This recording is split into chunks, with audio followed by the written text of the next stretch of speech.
Good morning or afternoon, everybody. I guess we're doing an early start today. I was actually going to start a little bit later. I was going to grab a shower, but it looks like some people need some help in Starstone Barrows, so we're going to jump in there and help them out a little bit.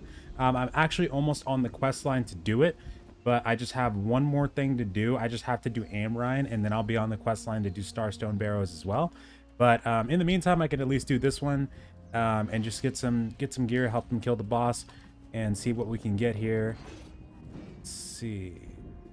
Dang.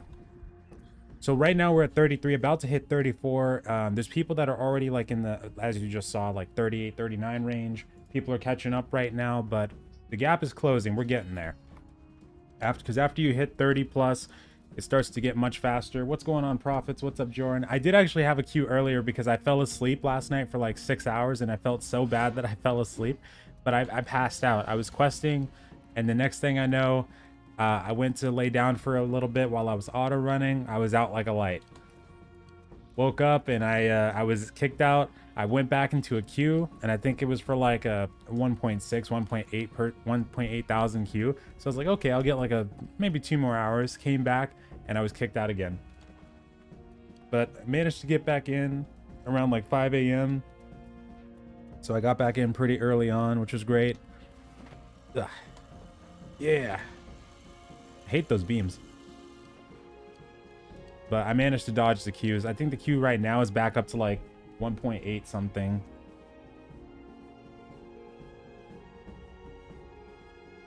Okay.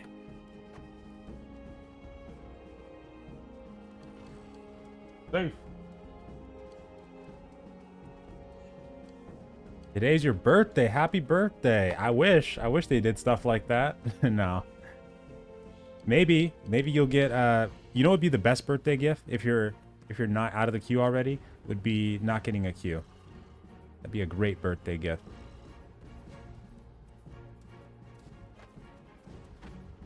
But if you're already in game, maybe you don't need it. You probably don't need it. Forgot how we're gonna jump through this again. Pretty sure. I know it's not over here. I'm just trying to play this out in my head.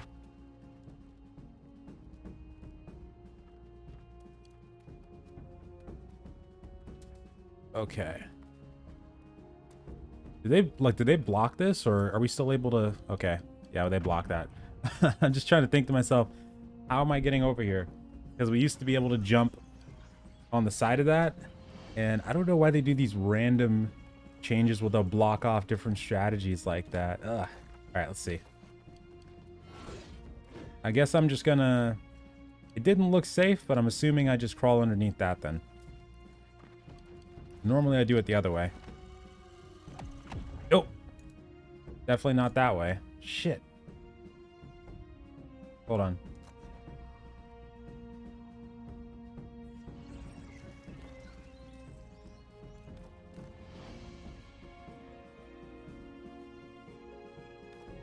Stupid beams. I gotta catch up to the rest of the group. We're helping some people in Starstone. We're not on the quest line for it yet, but they had somebody DC. So we're gonna help DPS. Gotta go around now. You can't jump. I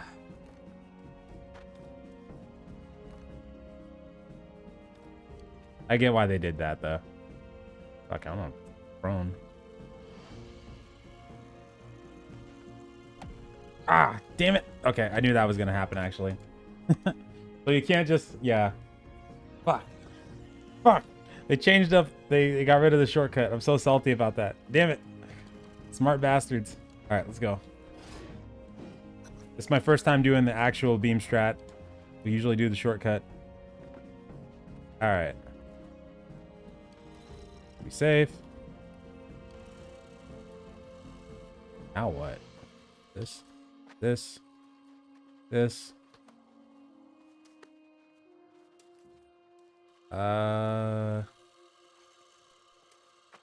Now where? Oh.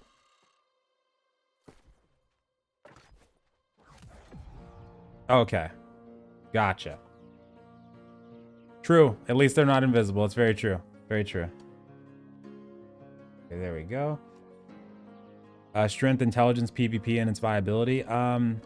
Normally people wouldn't really do something like that. Like if you're gonna you know, put a gem inside of a weapon, like a greataxe, for instance, and then use strength and intelligence at the same time, then might be stretching yourself too thin.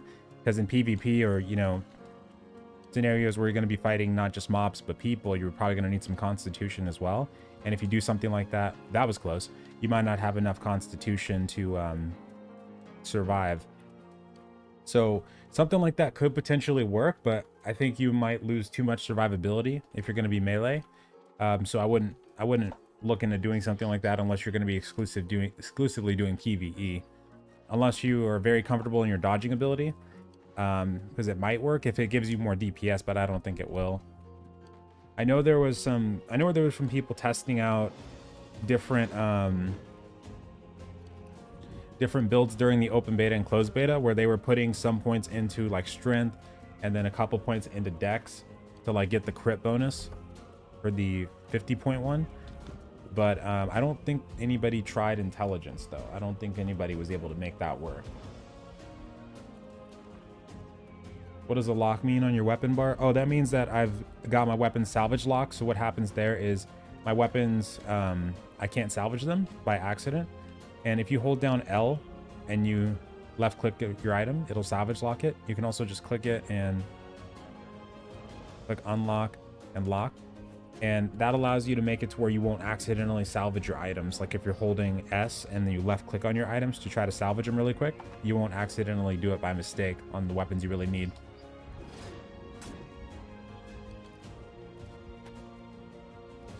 Oh. Are these invisible?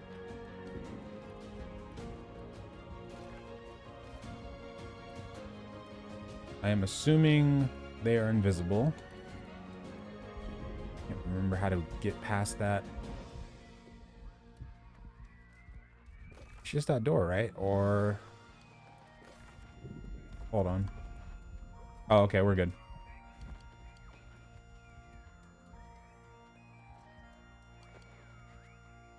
In mid-game? Oh, people have just been not going to sleep. People have been trying to stay in the servers and not going to sleep. I've had to deal with the queue a few times, but it's only been like really early in the morning. So I've been getting lucky. I've been getting super lucky. Like I did have a queue this morning because last night I fell asleep for about 5 or 6 hours. And I woke up, I was kicked out of the game. So I went back to bed for a little bit while waiting for the queue. Woke back up and I was kicked out again. But if you're on like EU or NA East, I know they're getting some pretty big queues still. Ours were starting to settle down though in the early morning for NA West. We're not getting as big of queues anymore. It's like that first day. That first day was crazy. We had like a 25k plus queue at one point there. It's insanity. What's up, Proctor? Yeah, Swifty, we're getting up there. We're trying to catch back up to the well, actually we've caught up already to the wave. Most people, like the average level right now is still about 28, 29. And the only people that are past like 37, 36 are the people that just haven't gone to bed yet since the server began, or they've just been, you know, really, really pushing up there. Because after you get 30 plus, the leveling starts to speed up again. The 20 to 30 range, that it's kind of slow, but then after that, it's, you know, it picks back up. But we're catching up now, and I'm starting to do more town projects and gathering and crafting related things as I go. Like I've been buying really cheap materials off the broker and refining them and crafting a crap ton of stuff as I go and gathering, and it's been helping a little bit too. What's up, Brenna? Okay, rock and roll, here we go. I'm gonna pop a light meal.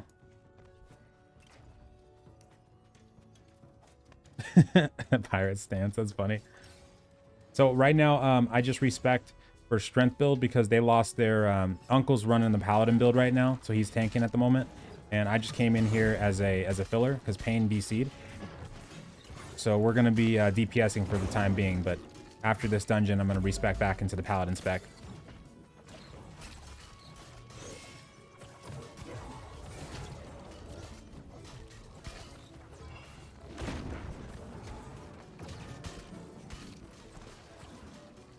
The hell? Somebody just called me and hung up immediately? Who was that?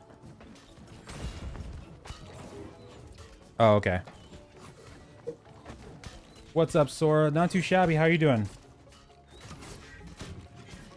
We're getting up there in levels. Getting up there. I'm not going to say that this boss is easy because I know exactly what happens in the second phase. I remember.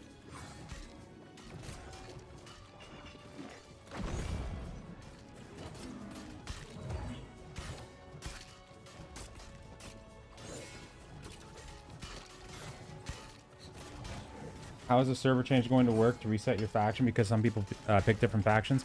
Well, it's probably, I would imagine it's probably just going to keep your faction when you move characters. But, you know, the company might, whatever company you were in might get deleted. Or, like, you might leave the company, rather, if you transfer over. And, like, if you were a governor of a company, then maybe the company might disband. I'm assuming it might work like that, but keep your faction. And then you can still... Like, you'll still be able to change factions, because you can do that right now. There's just a cooldown on it. But I'm assuming they're not going to, like, let you transfer and change your faction at the same time. Because they still... The restriction on changing factions is still that you can't switch to the most dominant faction. So I would assume they're going to make sure to keep that kind of thing in place for the transfer. But there could be a bunch of people that, that just by default are on Covenant, for example, on other servers and decide to come over here. And then, or it might be like, you know, a bunch of people from Syndicate on another server might come to another server and then shift the balance. I don't know how they're going to handle that. I assume they're not going to employ any restrictions on, like, if you're part of a certain faction, you can't switch to this server kind of thing because it's too overpopulated with that faction. No, I assume they're not going to do anything like that. Probably just, it seems like it's probably just going to be, you want to switch? Here you go. Ow.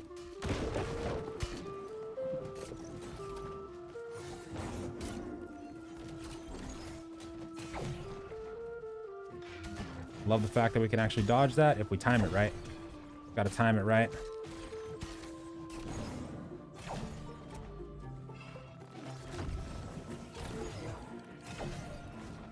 Got it.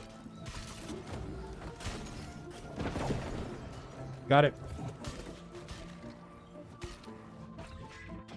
Whoops. Paladin armor. Heavy still. Still heavy for the paladin. You having a good time still? Oh yeah, it's full launch. No more wipes. I'm ready. I'm ready. It's what we prepared for. I've been, like, in the testing phases and stuff like that, I made sure to take periodic breaks because back then it was pretty easy to start feeling burnt out, but right now at least I'm ready to go. Now about 2 weeks from now though, once we finish, you know, all the content and everything like that, I'm going to try to find ways to keep myself preoccupied because at that point we'll probably start feeling the burnout a bit. We'll have about 2 weeks from now probably have done everything. But I'm going to be achievement hunting. I'm going to be leveling up my professions. Like, I'm already starting to level up the professions now. So I'll probably hunt down trophies. I'm going to hunt down pieces of gear that have gathering and crafting perks on it. I'm going to do everything I possibly can until the first content update. But I got some ideas of achievements I already want to go for. So those are going to take me a while, I know. Get some really cool titles. There's actually a title, believe it or not, with Paladin in the name. That's the first one I want to go for. I have to kill 8,000 named enemies from one of the specific families in Aeternum. It's called, I believe it's called the Paladin of Terra. So you know I'm going to go for that. It's going to be a journey though. 8,000 named enemies from a specific family group in Aeternum. Let's give it up, Regent. Burster. GG.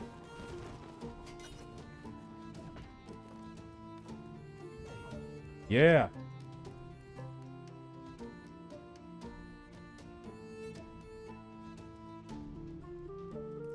Is this greataxe with lifestaff? How does it work? It works very similarly to the regular paladin build, like the sword and shield.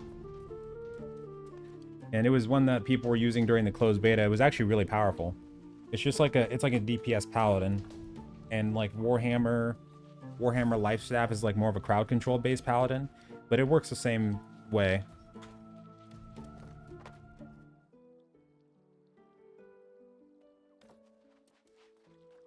Okay, we should be able to go. Go. Do you know where we find amber gems? Yeah, so you're probably going to want to put a buy order on the trading post if you're not somebody who's mining a lot, because you normally would get it from mining ore. So you'd have a chance of getting carnelian gems or just regular gems in general, like amber ones as well, from mining.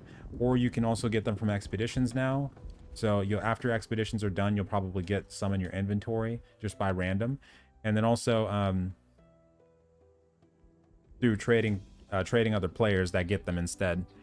Yeah, normally the normal way is to get it through mining though, for gems, and those are uncut gems that you'll be getting. Sweet. I might be able to put this one on actually for my light gear set. Actually no, I should keep the strength on. I'll keep the strength on because the light gear set, that's when I'm going to be, when I'm using light armor, I'm going to be leveling with the greataxe on. So I'm going to keep this ooh, good. Perfect. So I'm going to keep this strength-based glove on for now. Hatchet. That's a good-looking hatchet. I like that.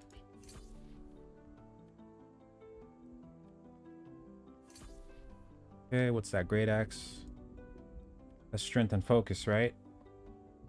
Does not have mortal lifesteal, though, and it's not as high damage. Nah.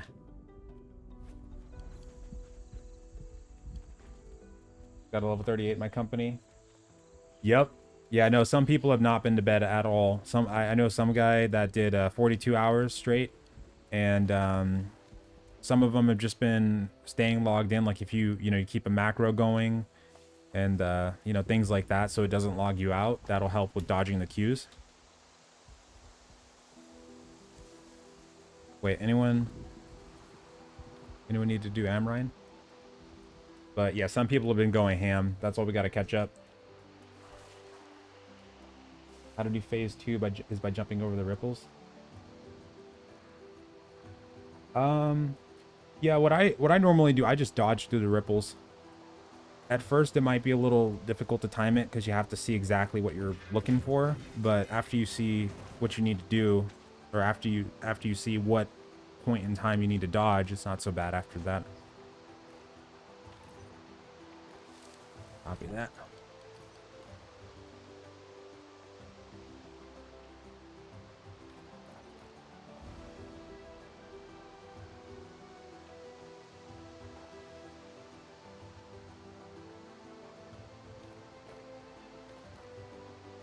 Okay.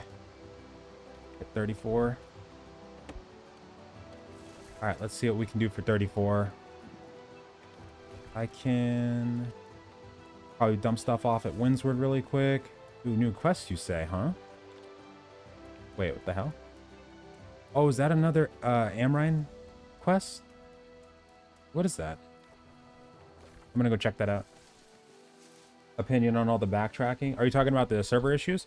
Because yeah, the server issues, it's a real shame that we're getting queues like that, but it makes sense because a lot of us have known for a long time, or a decent chunk of us have known for a long time, that the game is just not built to, house tens of thousands of players. So as soon as we saw what happened during the closed beta, it seemed like that was just a guarantee to happen during launch too, like no matter how much they prepared these servers, because the server capacity, I didn't expect it to be at 2K, to be honest, because with all the like stress testing and talk about increasing server capacity they were talking about this whole time, and how like back during the preview and before that, the server capacity was already like around 1,000, and they've had article interviews with news sites before and talked about how they wanted to increase it over time. I figured we'd be at least at like 3 or 4K by now, but yeah, 2K is, yeah, that was surprising. But at the same time, yeah, the game itself is just not designed to, house thousands of players, which really sucks actually, because like with the okay, I see this bug now. That's what they're talking about. That sucks. But it sucks because like if you look at territory war, invasion, stuff like that, those are only 50 player pieces of content. So even if they increase the server capacity and up the respawns, people would still be losing out, because then it'd be really hard to get into those pieces of content. when they're happening.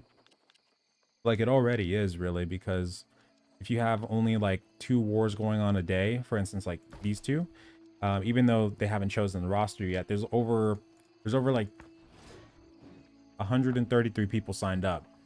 So it's going to be a thing where, you know, eventually it's, you know, people are always going to be losing out on slots and participating in content. Oh, quest backtracking. Okay. Well, that I'm used to. That I'm totally used to.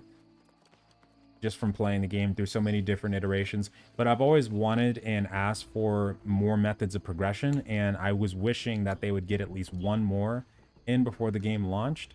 I was hoping for like PvE dynamic events besides the corrupted breaches, maybe world bosses, stuff like that. But they didn't end up, you know, doing it. So I guess this is what we have for now. But I'm pretty indifferent to it. I'm used to it at this point. I would love to see them improve the progression system though. The life skill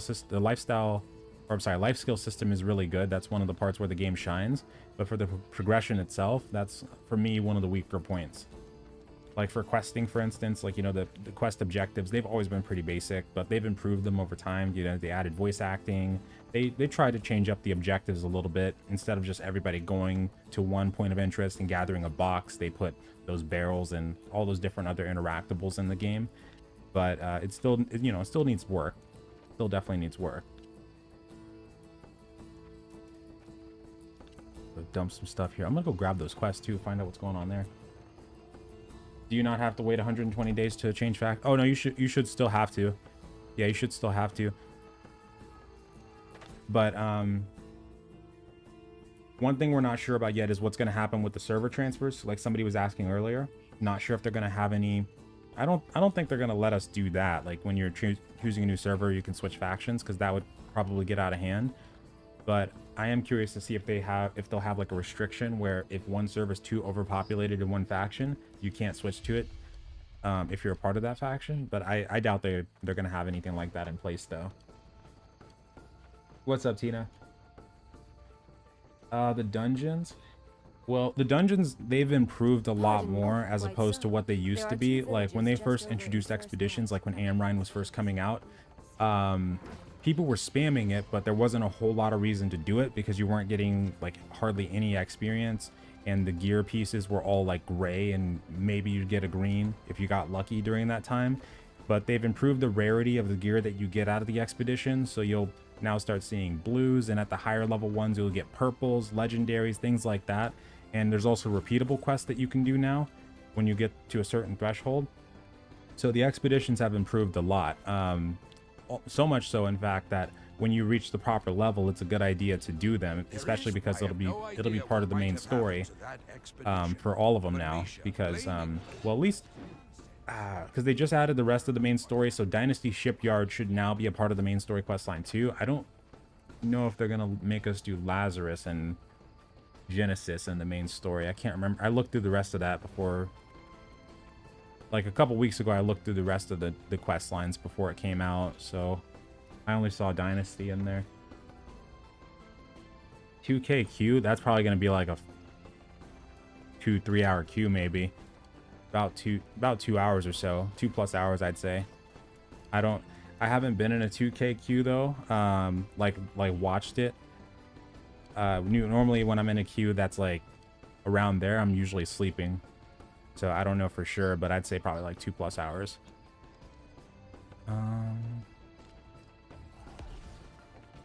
Oh, okay, so I do have 2 quests in there. That one, okay. Let me go do that. That might lead to another expedition quest potentially. But you can switch factions already. No, I know that. No, yeah, we know that. They were asking if, I think they were asking about the server transfer. Somebody was asking about the server transferring earlier, if they were going to let us change it there too.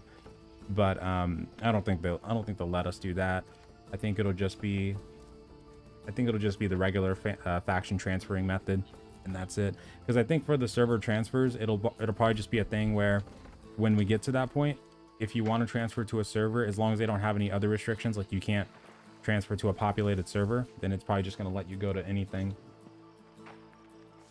And then it probably won't like put you on cooldown for changing factions or anything like that. It'll probably just be you can change faction at that point if you want to, but you still have to adhere to the faction changing rules. What's worth to buy a house, the cheap one or the expensive one? For the first house, I would just buy the cheap ones, because you do get a housing discount, which is good, and you know, theoretically could be good if you wanted to go for a more expensive one. But having that house teleport early on is really helpful for saving on Azoth, because even though you'll get a lot of Azoth through the main story quest normally, but if you start spending it pretty frequently, you know, to get around for your quest lines and stuff like that, you're going to start running out. And we don't have a whole lot of corrupted breaches spawning yet, at least on our server, for example.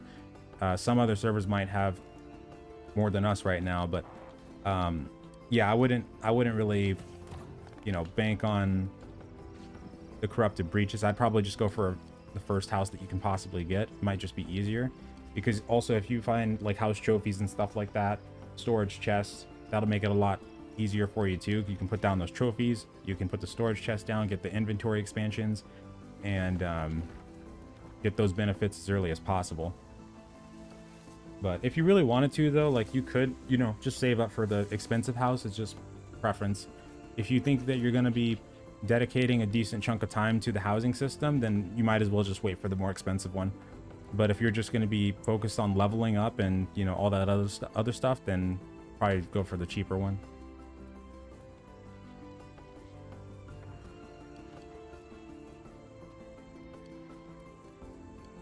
How often we'll be able to respec after... Oh, after 20... No, you can respec attributes an endless amount of time. Same with the weapon skills. It's just that, yeah, after level 20... oh, yeah, let me change my attributes back. Actually, I'm going to keep it like that for now while we're leveling. Make it a little bit easier. And then once we do this first dungeon... Or, yeah, I'm just going to leave it here for a little bit. And once we do this first dungeon, I'll switch it back. But yeah, it'll just start costing gold after level 20, and then it'll start costing Azoth after weapon level 10, and it'll periodically increase as you level up.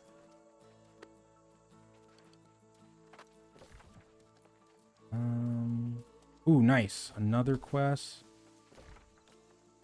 Let me... Where am I supposed to turn that in?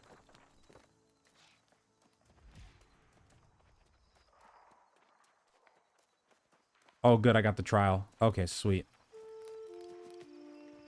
Although I don't know if it's going to let me do it, though. Nice. 35. I'll take that. Okay. Let me see what we can get here. An update on your skill trees. Right now, my sword and shield one is kind of spec'd for leveling. Like I'm not actually using the paladin setup right now, because we just did a dungeon and we were DPSing during that dungeon. We were helping some people out because one of their members DC'd. So I'm about to start switching things back, but I'm still aiming for everything that I had in that paladin build video. Like for sword and shield, I'm going to still have everything on the defender tree, and I'll probably just put the last 3 points into Achilles heel, precision, or not precision, freeing justice, and mobility. So I'll put 17 points at least in a defender, and then I'll have those last 3 in swordmaster, just like I put in the video. Then why change from sword and shield to greataxe? It's just easier to level with right now. A lot more mobility. That's what we were doing early on as well. But no, I'm still using both of them. I have sword and shield leveled up, and I've been using it when I tank dungeons and stuff like that, and we used it for the war yesterday. And I do have my sword and shield in my inventory. I'm just using the greataxe right now while leveling. Okay, I think we should be able to find some people to do Amrine.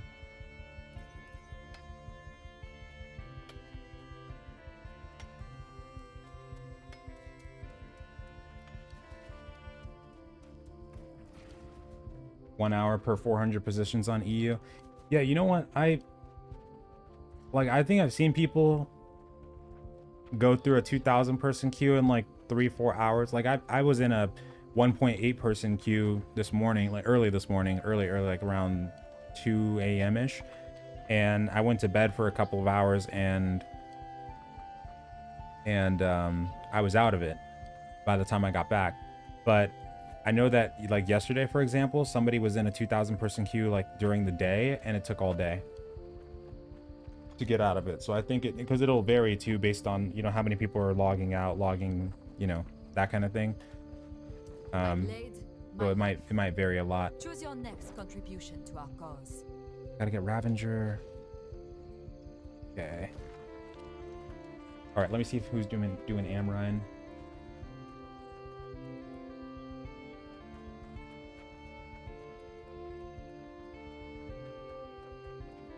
Does anyone need Amrine? You do? Okay. What's your Endgame name? Oh, okay.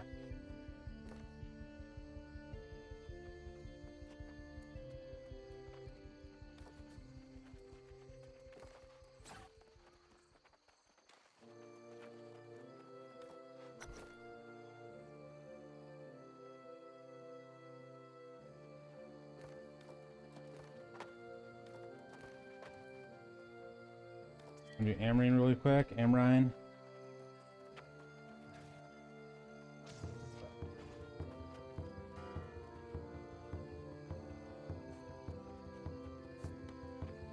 Oh yeah, for the housing tax, that should be weekly. That should be weekly. And then if you have the more expensive houses, because like my house, for instance, it's 250 that I'm gonna have due in 5 days. But if I had the more expensive house, I can't remember. It's been a little bit since I've had the expensive ones actually. Dragon says house tax are the same. I thought the expensive ones would be more actually, but I'd have to double check. Okay. So I could probably just tank it.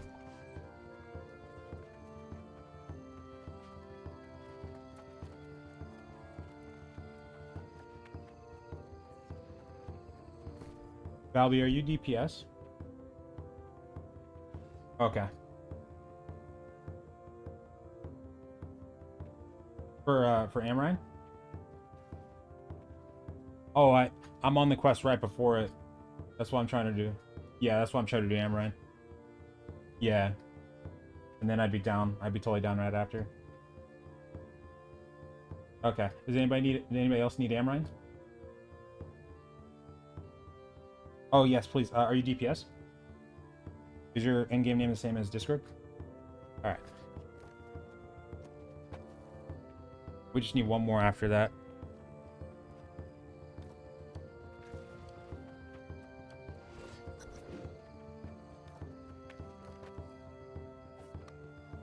One more. What heavy do we use for paladin? What's up, Bloody? So initially you would just go for your faction gear. So I'm about to switch back to my heavy right now because I'm going to tank this dungeon. You would initially just use your faction gear. So you would use the level 15, like for us, it's Marauder, right? So we'd use the level 15 Marauder gear, and you would switch the stats on the Marauder gear to Cleric. So you would go to the bench with the equipment in your inventory, and you would just switch the stats with the Cleric seal. Actually, I gotta get that. I gotta get the rest of my paladin gear out of the bank. That light, right? Okay. I think I was wearing that. Yeah, I'm pretty sure I was wearing that. This one, I gotta put this in the bag because I'm gonna sell that later. Repair that. Huh? Yeah, paladin tank. My bank is full. All right. And then after you get to like 25, you get the tier 3 faction gear. But what you want to do for paladin, you just want to find any gear that has constitution, and if you get constitution and focus, that's great, because the affix you're looking for is the nomad gear, because nomad gear, if I can show you here, so cleric gear gives you more focus than constitution. Nomad gear gives you more constitution than focus, but we're probably not going to get like a full set of really good nomad gear until we get to Endgame and we can find a crafter who's able to, you know, put special ingredients in to make that stuff consistently. So you're going to probably be sticking with the cleric gear for the majority of the game, which is completely fine. You just find as much as you can and keep rotating that in when you can. And if you find a gear that has better stats than what you have, as long as it has constitution, that should still be okay.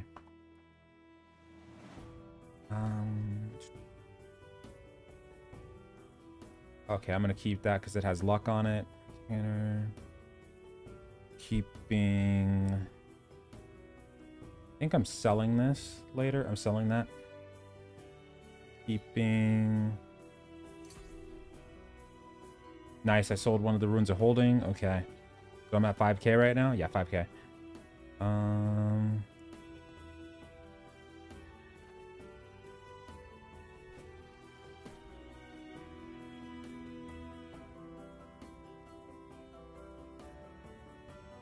All right, let me put my light gear in the bank so I don't get confused. Shiz, right. Hold on.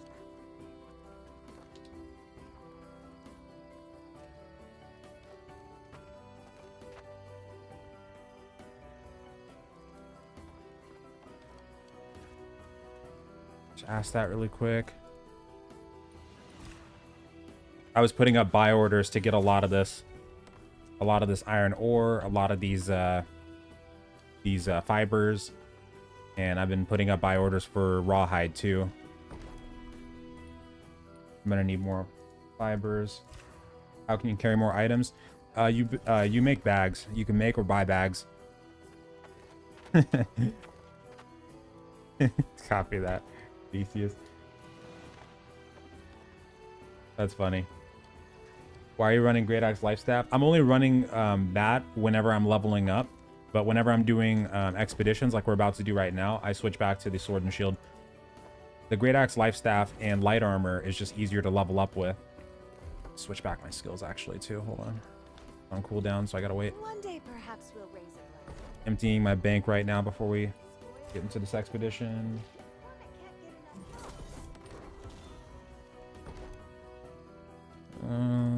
Gonna make a couple of these more coatings maybe. Lost. I don't care about it right now.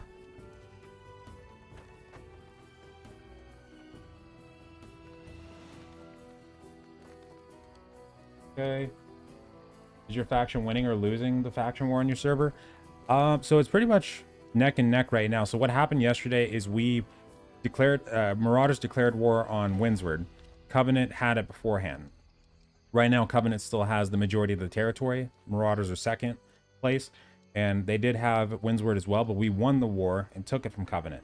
They did put the territory into conflict this morning, Covenant, as you can see, but they aren't able to declare for whatever reason right now. I think it's bugged because that was happening during the OBT and closed beta as well. People were getting bugged out when trying to declare war, and also if an invasion was coming soon, it wouldn't let people declare war as well. So I think something like that's going on there, which does give Marauders more time to prepare. But yeah, right now it's like neck and neck. Covenant has more territories. Marauders won the only war so far, and there's 2 wars happening today. Syndicate versus Covenant in both of these territories. So some Marauders are going to be signing up on the Syndicate side to see if they can help Syndicate take some territory from Covenant. And some I think are signing up on the Covenant side. I'm signing up on, I don't remember which one I'm signing up on for both sides, for both wars, but either way it's some free XP just getting in there, so either way is fine. Fibers, so we're waiting on that person to get in. Fibers, I still have buy order for that. Let me see if anybody's got a higher buy order than me.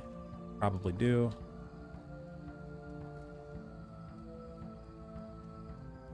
Okay, so that person's buy order is taking precedent over mine.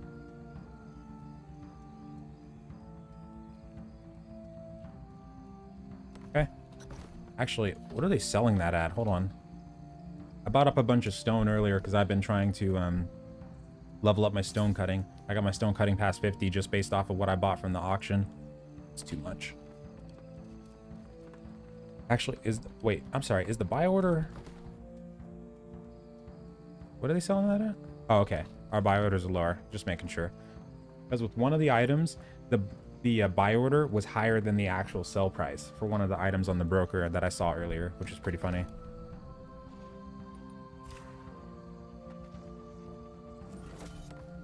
Strength and focus, would that be viable as well? No, if you're gonna do Warhammer Lifestaff, then you'd want to do con focus as well, and then you'd put an amber gem inside of the Warhammer. If you try to do strength, focus, and con, you're probably gonna stretch yourself way too thin. Invigorating bulwark.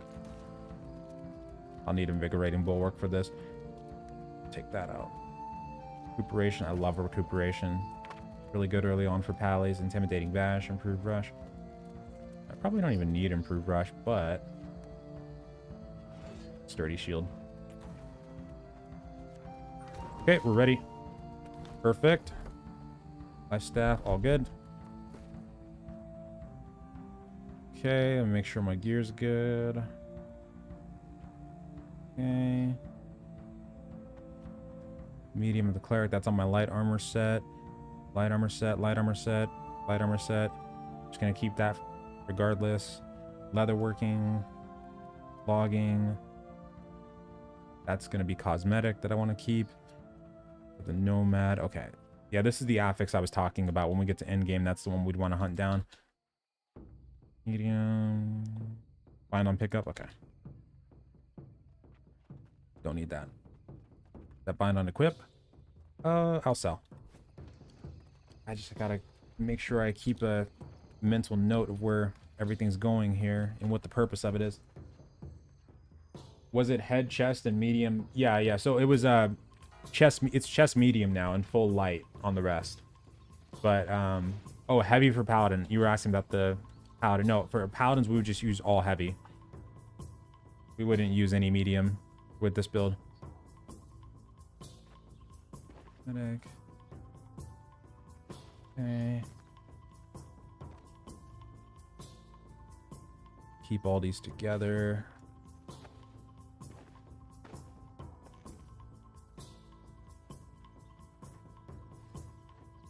My bank is ridiculously stocked up right now. Gonna have to get rid of this stuff somehow.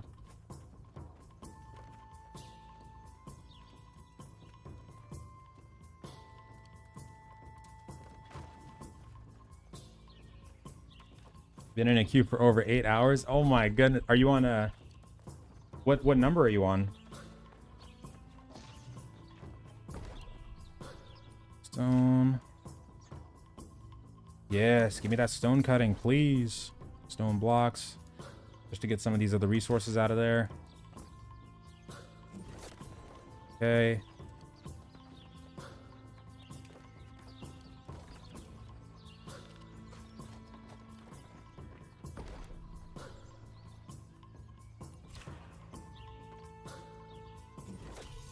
How do wars work? What level do you need, etc.? Well, the wars, they're a 50 versus 50 player battlegrounds is essentially what the wars are. It starts off with the influence system. So what happens is you have to, let's say you are Marauders and you want to declare on Syndicate. So let's say Marauders wants to attack Everfall. We have to go to Everfall and we have to do PvP based faction missions. And those are the ones that actually gain influence. The PvE ones do not gain influence on the territory. When that bar, because you see Covenant's already been doing it, when that bar goes to full, the territory goes into conflict mode. And then, long story short, companies are able to declare war. The war will start after a certain amount of time, usually 24 hours from that time. And then, wait, who's 39 over there? Oh, that's one of the cup. Okay. Wait, is that one of the cup? Hold on. Oh, that's dreaming. Oh yeah, dreaming is really high level. That's good. Yeah, we got a certain amount of like 39s, almost 40s on the server so far, but we're all catching up. Okay, so then once you get into the war, it's like 3 capture points is what you start off with. So the entire team that you're running with has to try to capture those 3 points. Then it turns into a thing where you have to take down the fortress. So you have to break down the gates and try to get into the final capture point to capture that. And then after that, the war is over and you win. But if the defending side, if they can hold you off for 30 minutes, then they win instead, and then the war ends, you don't get anything. And that's the basic gist of how it works.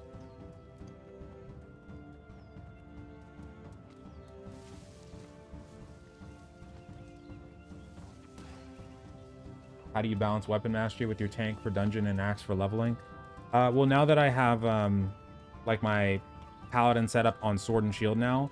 All I have to do is just keep that there, and then anytime I'm leveling up, I just switch back to the greataxe when I need to.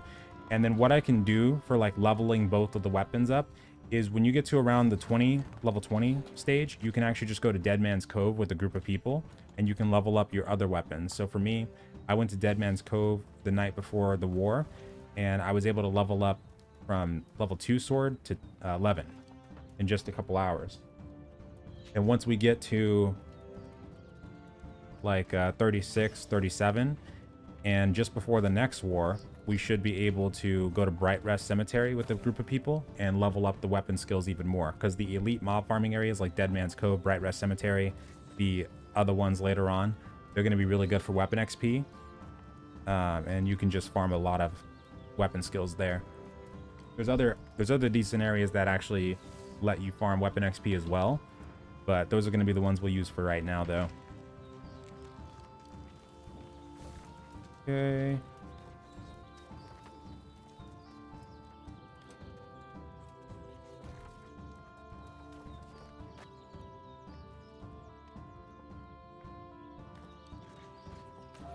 I still need to grab the people.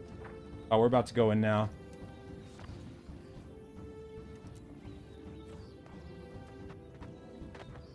Dead Man's Cove. So it's the elite point of interest that you'll find over in Monarch's Bluff. So on the map, it's just over here on the south side. So if you see this, you know, red border around this area, that's how you know it's an elite area like that. And like there's one in Cutlass Keys, there's other ones across the map. So this one is one that you would go to like around level 20 plus. And you can go there with a group of people and farm up a lot of weapon skills really fast by just gathering all the mobs together that are over there and AoEing the crap out of them down. Okay, let's see. Here we go.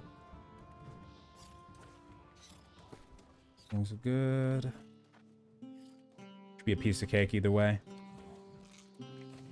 Alright, so we're doing this prerequisite quest right now because the next quest that we're going to be on is for doing Starstone Barrows. So we just need to do a quick Amrine run. And then we should be good to go.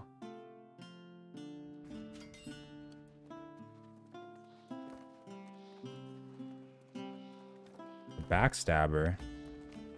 Oh, that rapier. I'm going to take a picture of that. I like that one.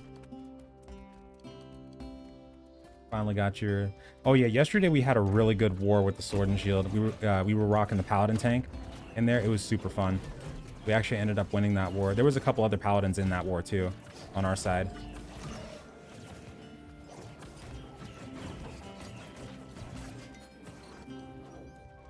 Probably just jump off. I think DC is gonna... Oh, I would be the one to die like that. Oh my god. Normally I can land that jump. I knew I'd...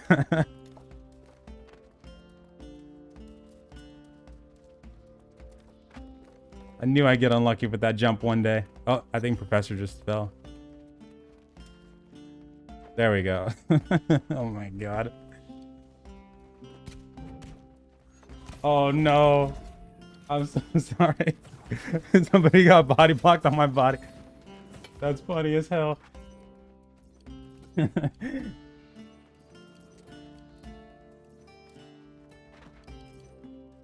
Okay.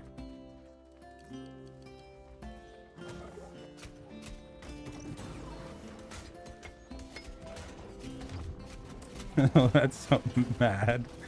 Oh, that's funny. Wait. Okay, I gotta fix my attributes too. Forgot about that.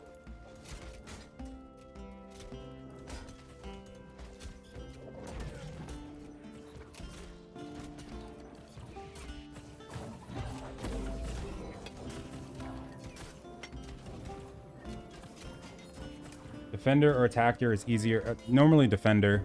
Normally defender is easier to do in wars. These 80 focus. Perfect. Okay.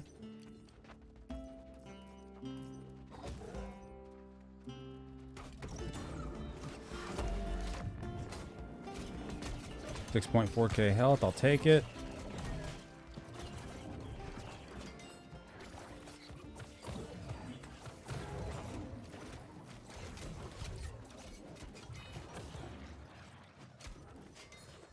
Come on. Generate aggro.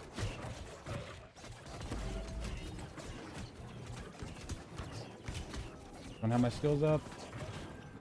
Taking over still costs 100k. Yeah, to initially take over.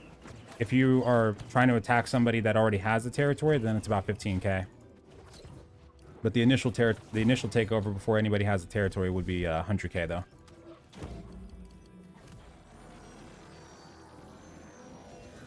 Armor type should I use the greataxe hatchet?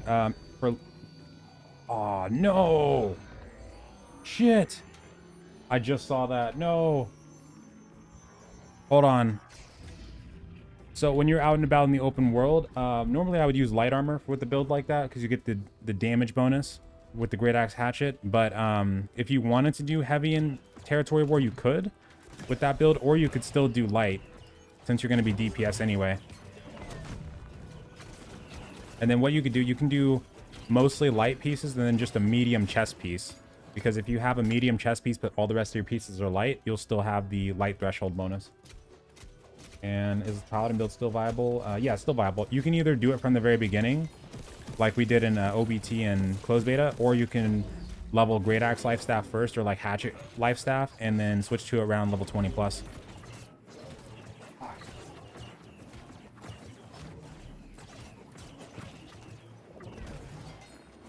Gotta see how long that's gonna be. Hold on. US West. 2 hours. No. Damn it. Makes sense though. I felt like with the patches that were going on yesterday that we were gonna have one coming up. Let's see. Additionally, we will be releasing a no downtime client-side patch to implement some few stability fixes. All right, and this improves server performance. Man. Oh well. Should be able to get back in the server pretty quick at least.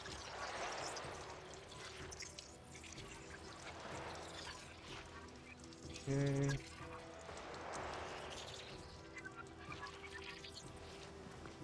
Damn. Do excavation scale? No, they don't. They don't scale with level.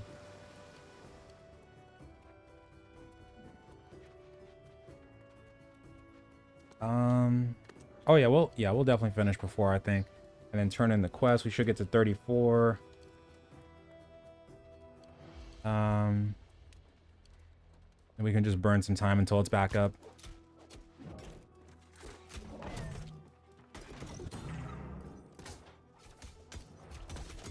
Did they have the Ravager over there?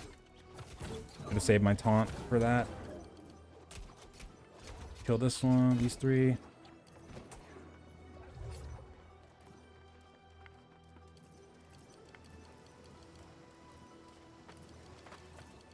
Yeah, no, I know that with like the patches that US East and EU had yesterday, because I think they had random patches too, like ones that were outside of all the other regions. So I knew ours had to be coming. Or I felt like ours had to be coming. It should be fine though.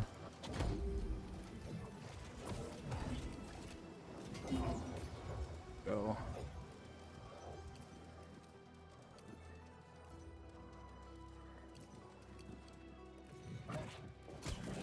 As long as we get back in, like right when it comes back up. They might open it back up early, or they might open it up early. I'm gonna keep a eye on Discord just in case. Where's my man Skippy? Is that Skippy? Or Zippy?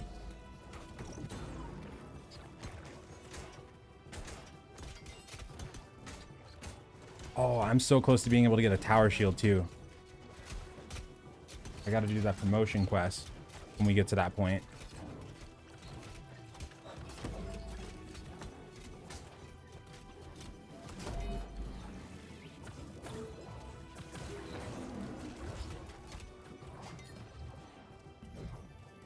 Sacred ground.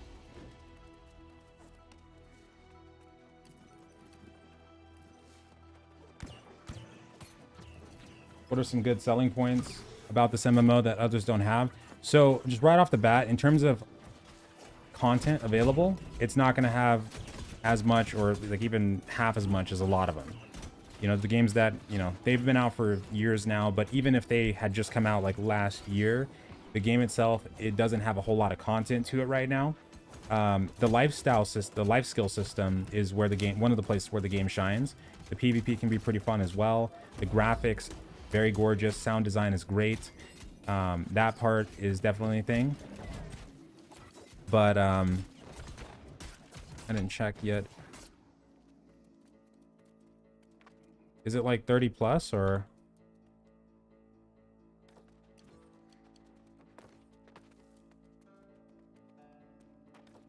Oh wait. All right, the translation.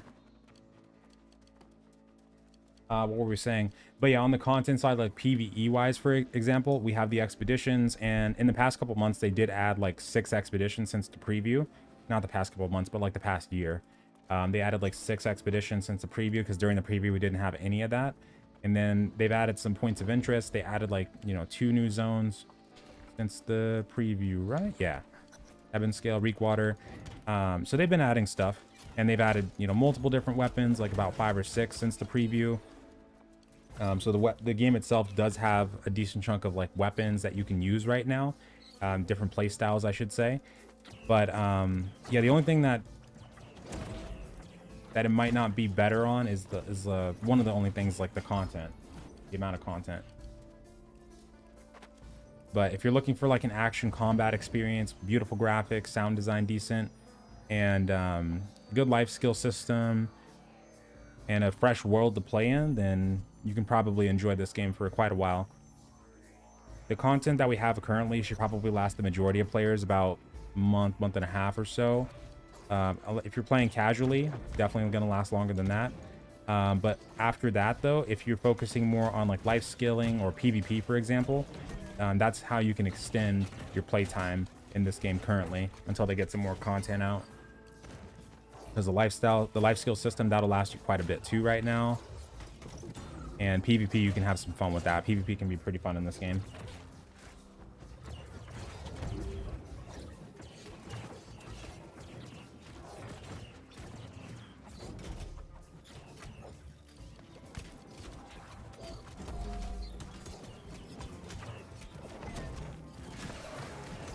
Orb.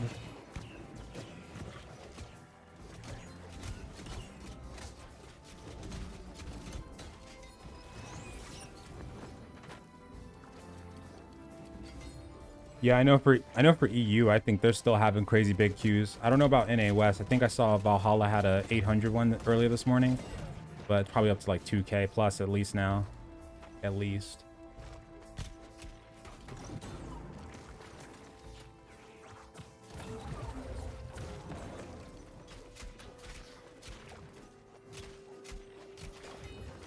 Wonder if it's to roll out the larger servers.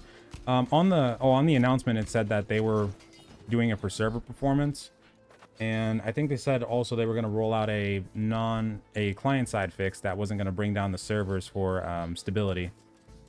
The patch, I think, is for stability mainly, but they might introduce some new servers though, maybe. I'm really curious if they're going to extend the or like up the player capacity by a little bit though. Wondering if they're going to do that. Wait, how many bones did I get? Because I don't... We just killed that Ravager? Where? Wait a minute. I only have 1 bone. Where'd the Ravager die at? What the hell?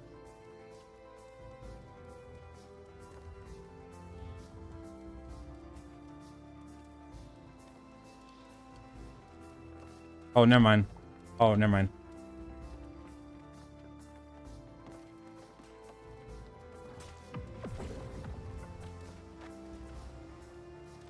Gonna stay on right.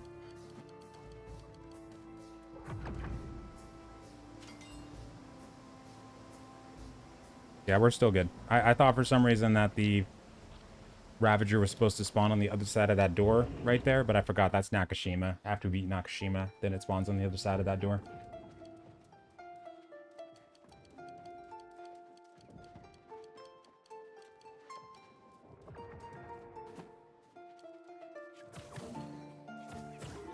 One.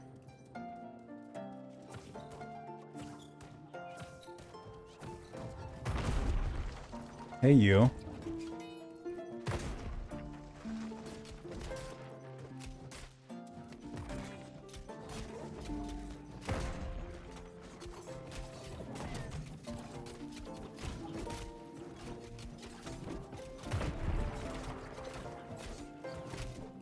Wait, Helheim is 5K right now? For their queue? Holy shiz. Wait, really? Hold on, let me, because on my other computer, I haven't been able to play the second character yet. I've just been kind of using them to check the server queues. Let me, I want to filter the EU real quick. Without dying, hopefully. Is Helheim on EU, or are they another region? Oh, wait, no, I see it. Yep. Multiple EU servers with like 3K plus. Oh, man.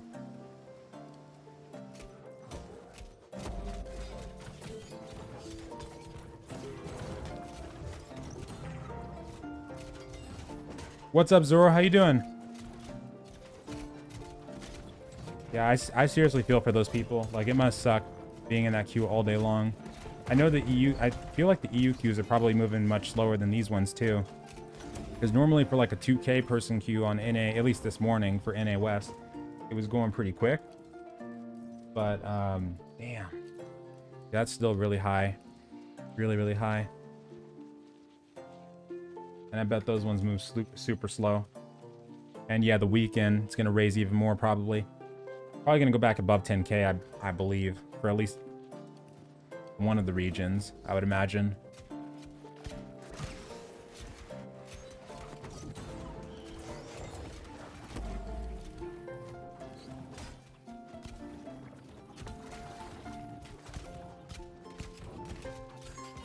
Found it. Okay.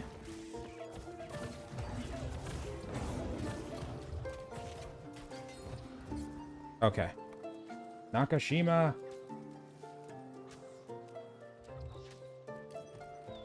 What's up, Kalel? Pretty good. How you doing? And I know, how's it been? Long time. Me and you, Ravager.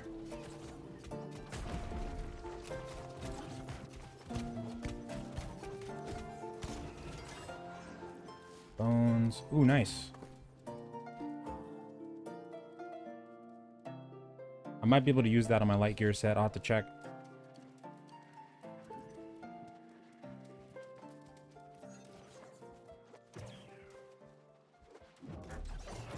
Yep, I knew that would miss. I just knew. Darn shield bash. Do I just kill that guy?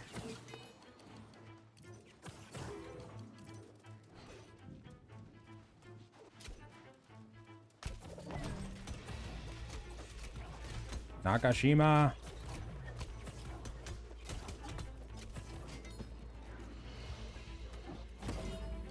1,200 person queue for El Dorado. Okay.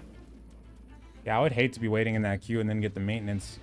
At least, like, being at the back of the queue, or no, almost at the front of the queue right now. That'd be worse.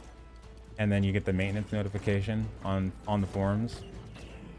That would suck.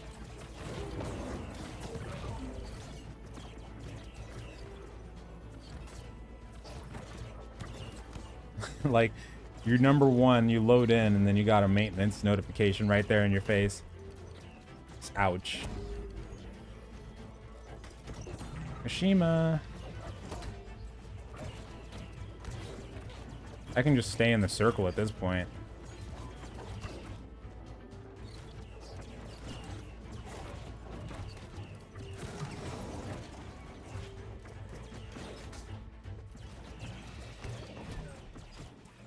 You have your greataxe lifestaff somewhere?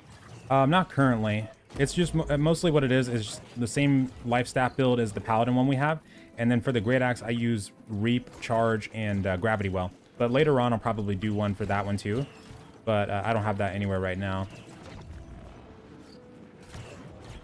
It's just because that kind of setup is pretty standard for great axe right now, at least for PvP. So I just went with that one and then used the lifestaff because the great axe is really good right now because they didn't nerf it at all. Which initially really surprised me, like I said before. I was super surprised that they didn't nerf any of the weapons really in the, or touch any of the weapons in the balance patch. Or in the launch patch. Oh yeah, chest.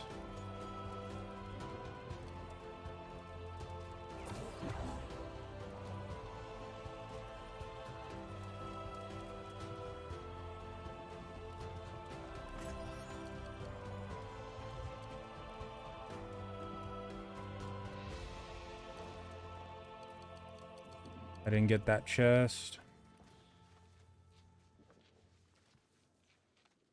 We still got like 40 minutes, so we should be good. We'll smack Simon.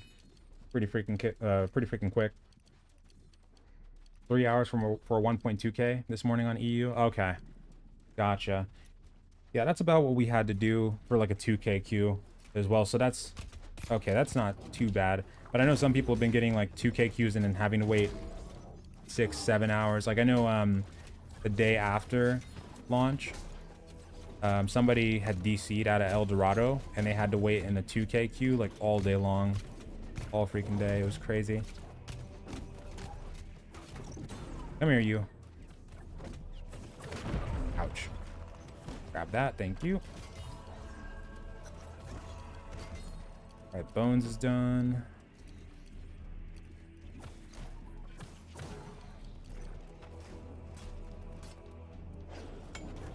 Yes, got them both. Well, I got one taunted.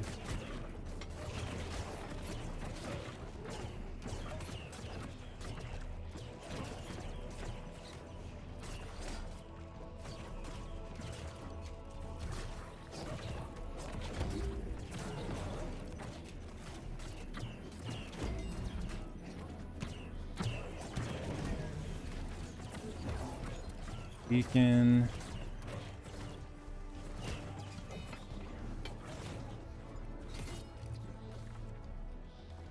Simon.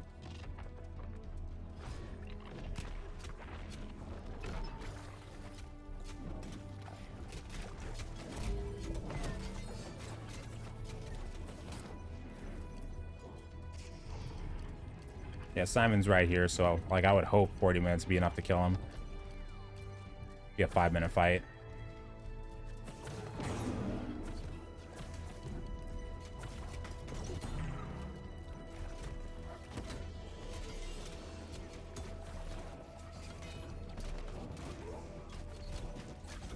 Gems and how they need to be compatible with some gear, not 100% how it works.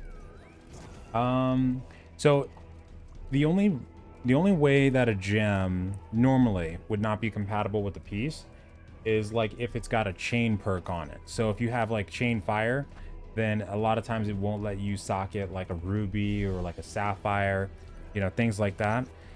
And I know during one of the testing phases that it was a thing where you couldn't put like a sapphire or you couldn't put like a ruby into a fire staff kind of thing. I don't know if that's still a thing. I would assume so. And I believe you couldn't put other elemental gems into a ice gauntlet or fire staff too back then. But I think I saw during one of the testing, like one of the later testing phases, like Alpha 3, of course after the ice gauntlet was already in, that I could put a ruby gem into an ice gauntlet, but I'd have to go back and check that again.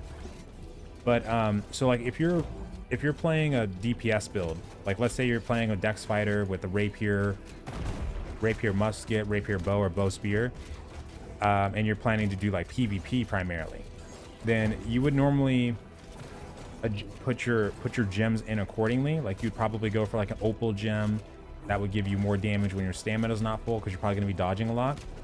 Or for like a life staff, you would probably go with the diamond because it gives you more healing output, more healing and damage output when you're max health. And as a healer, you're probably going to be max health a lot.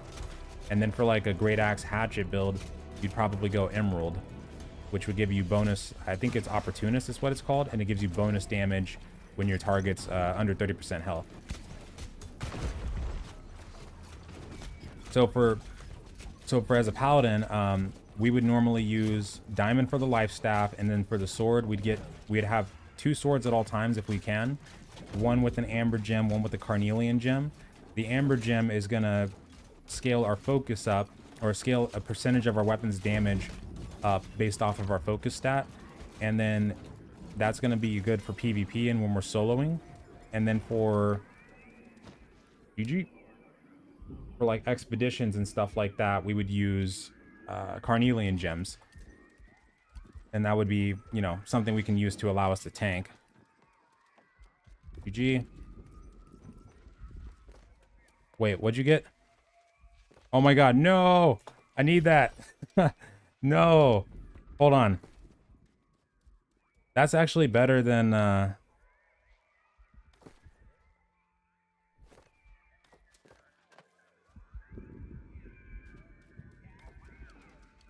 Monarch's Wish.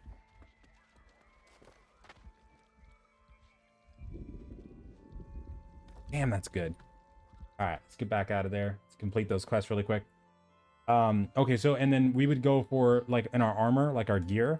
Normally you would just, you know, probably put like an onyx in there for the physical damage reduction. But during the closed beta, there was a lot of people using like thrust weapons, like muskets, bows, and rapiers, for example. So I actually put a thrust gem in there instead, which I think it was, hold on, which one was that? For thrust resistance. Yeah, so I put an emerald in there in my gear, and what happened was, like, during that very first war, there was a lot of people in there using thrust-based weapons, and I was getting a lot of damage reduction from just those gems too. Like, those gems, and on top of everything else that I had, it was helping a lot. But if you don't want to really, like, be, you know, get technical about it and try to think about what you're going to be fighting, like right now, since there's probably going to be a lot of great axes, you might benefit off of using either like an onyx or not strike, whatever one does slash. Moonstone, yeah, so maybe moonstone, but I would just go onyx, honestly, just make it simple. But yeah, we're full heavy armor, that's correct, yeah.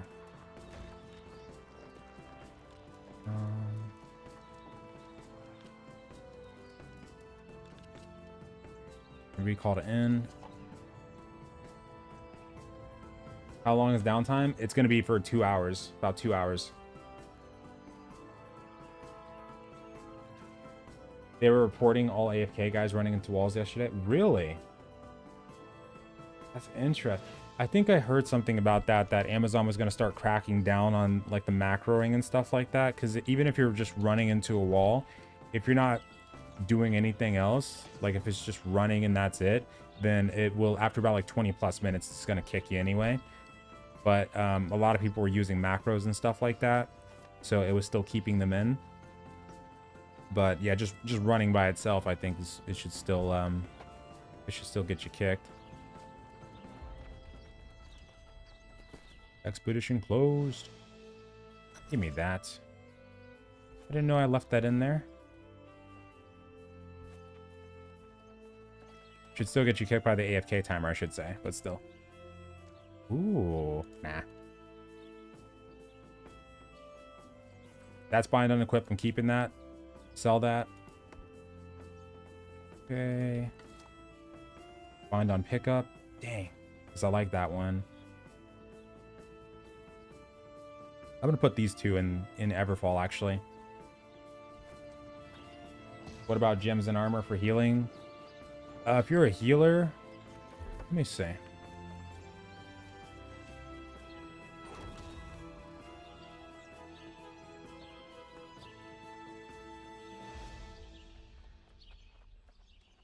I feel like I'd still go onyx for that, but let me double check something.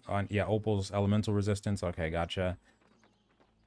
Yeah, I feel like I'd still go onyx for that, even if you're a healer, but there might be a better choice. Let me see.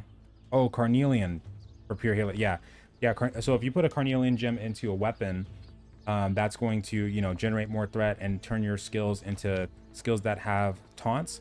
But if you put it into your armor, it does the opposite effect, so it generates less threat. So for a healer, you could benefit, especially if you're going to be doing dungeons a lot, you could benefit off using Carnelian Gem for your armor to generate that calm bonus. Is that it? Is that it? Yes. The legend speaks of a star. Okay, Shattered Obelisk is next. So now we have Starstone Barrows.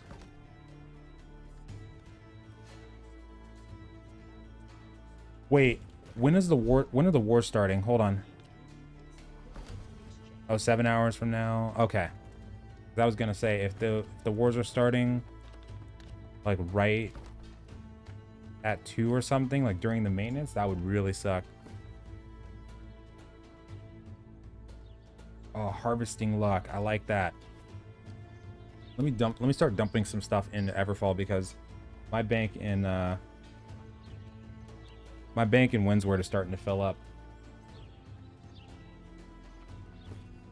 Wait, yeah, for this build, for your on the PvP side of things, for open world, it doesn't do as well as other builds. It's more for like group PvP when it comes to PvP situations, like group PvP in the open world or just territory wars specifically. Much more specialized towards territory wars and stuff like that than group PvP in the open world because of our limited mobility. But like if somebody's like fighting you one-on-one, then you could theoretically kill them if they're like melee and they're just going at you no matter what. But if they start running away, if you can't snipe them with the lifestaff, then they might just, you know, get away from you without too much trouble. That I can sell for a decent chunk because it has luck bonus on it too. I'll take that. Bind on equip as well. Nice. It's bind on equip, but I don't know if I'll be able to sell that well. Oh, hell yeah, for this one. I'm going to keep that for myself, actually. You know what? Money's money. Keep that. Oh, hell yeah. Keep that.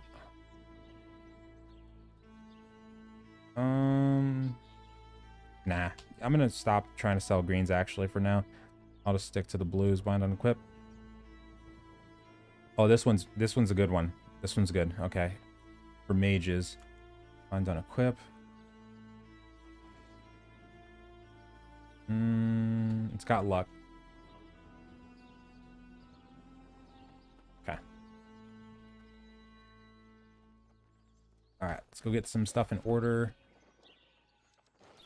On projects. Is the game breaking GPUs? Oh no, that stopped happening a while ago. Like they've released patches since then, and I'm pretty sure like the cards themselves had patches pushed to them too, so it shouldn't happen anymore. And it should only be like one type of GPU that ever was at risk of having that, or it would even still be at risk if that's still a thing right now. And I think that's, is it the EVGA 3090s? I think it was. But no, you shouldn't have to worry about that anymore. Oh, wait.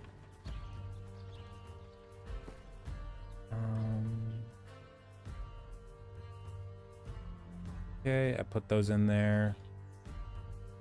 Gonna sell these. All right. Might as well do that now too before the maintenance. Projects. Projects. All right, let's go.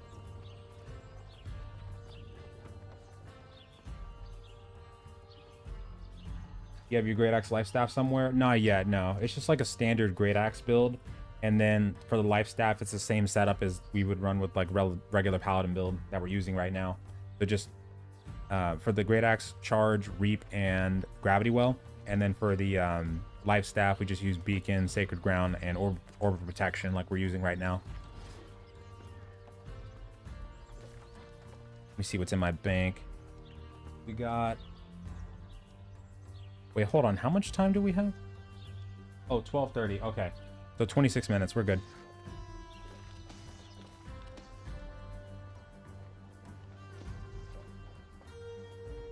Okay. All right. I should start getting rid of some of these mats, like right now if I can. Maintenance is going to be about 2 hours.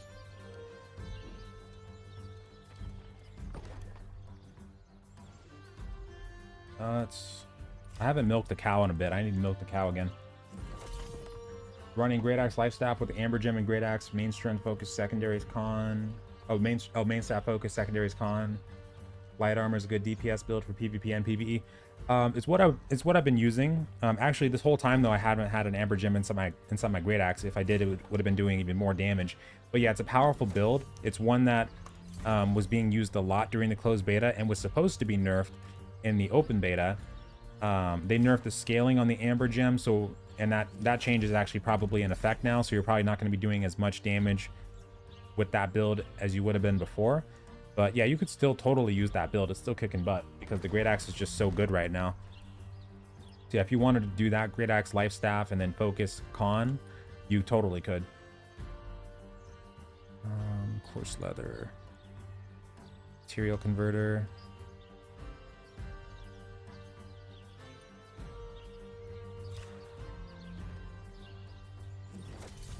All right. Oh, Kana, just to make sure. I need more water. I think Windsward is like one of the towns you can actually gather water in inside the town, right? Yep. No, yeah, with this, it would be the same stats with the great axe. It'd be focus con if you wanted to do it the paladin way.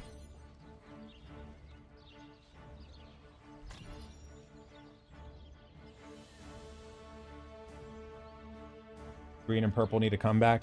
Yeah, we did win Windsward, and they've been trying to get it back, but something's preventing Covenant from declaring war for some reason. And I think after that maintenance, it's probably going to be out of conflict. Oh yeah, so basically by the time the maintenance is done, they're no longer going to be able to declare. They're going to have to try to fight for it again, so we might actually get some PvP today. But we do have 2 other wars that are happening later on today between Covenant and Syndicate. And Syndicate might win one of those. Might win one of them.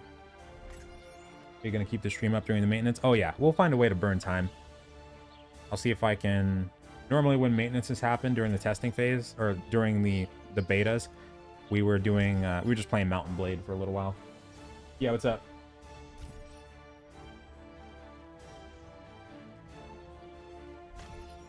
Oh, that war was amazing.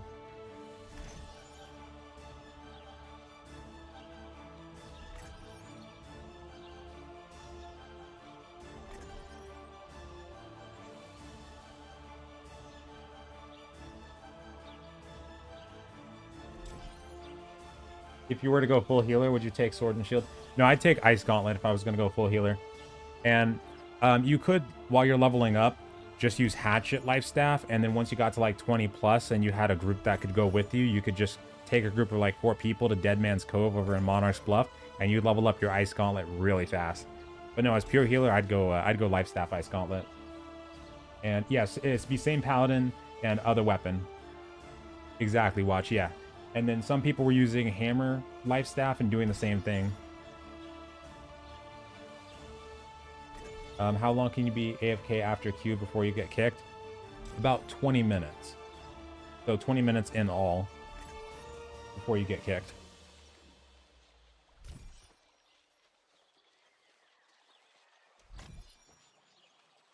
And no, the maintenance is going to be for server stability. Is what they said on the forums, so I don't think they're going to be adding more servers. But server stability, and I believe they're adding some client-side fixes for the queue times, like people crashing out of the queue and stuff like that. They're going to try to fix that up a little bit, it seems. But that one, they're going to do that after the patch, I think, and then that one's not going to bring the server down, from what I was reading. How do you participate in wars? Yeah, you have to be a part of the faction that's going to be attacking or defending, and you go to the war board, which is one of the benches that you'll find near the Territory Town Projects board, and then you can sign up there, but then they can choose you at their own discretion. So if you're somebody who, you know, has fought with them a lot, or you're a pretty decent level, then they're probably going to choose you. But if you're like brand new to the server, you're probably going to have to wait a while before you can get into a war, because they're more than likely going to choose like the higher levels first. They're going to choose people that are in their company, and also going to choose people that they know before other people. We got a 40. We finally saw somebody level 40. Fuck you. But they're not going to be in new gear until like level 45-ish, I think. Yeah, like level 45-ish. So still like neck and neck. Ember. Oh, what? Hold on. I'm so filled up on town projects. I also got to do the promotion quest too for the faction. We got to do that ASAP. First light. I'm not going to be down to first light for a little while.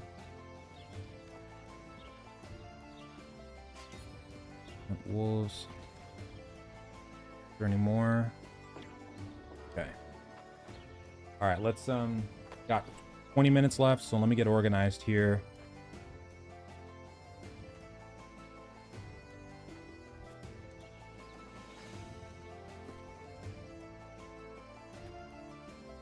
What's my mats looking like? I should sell the stone blocks or stone bricks. Linen, horse leather, some rugged, a lot of iron, like a lot of iron. All right, so I can probably use the forge and level up my armor smithing. Level 47. Yeah, some people are getting up there. Some people are really getting up there. There's some people that haven't slept like since the server went up initially. Like I know someone went 42 hours straight on our server, and the people that are at like 39 right now, I know they were probably using like macros and stuff to stay in if they did go AFK at all for a long period of time, and then they just got back on. I got hit with like 3 Qs total so far, but luckily our Qs aren't nearly as bad as like the other ones. And yeah, Mountain Blade is like my go-to time burner game. When Total War Warhammer 3 comes out, I might use that one as the next one, or Age of Empires 4. But I feel like if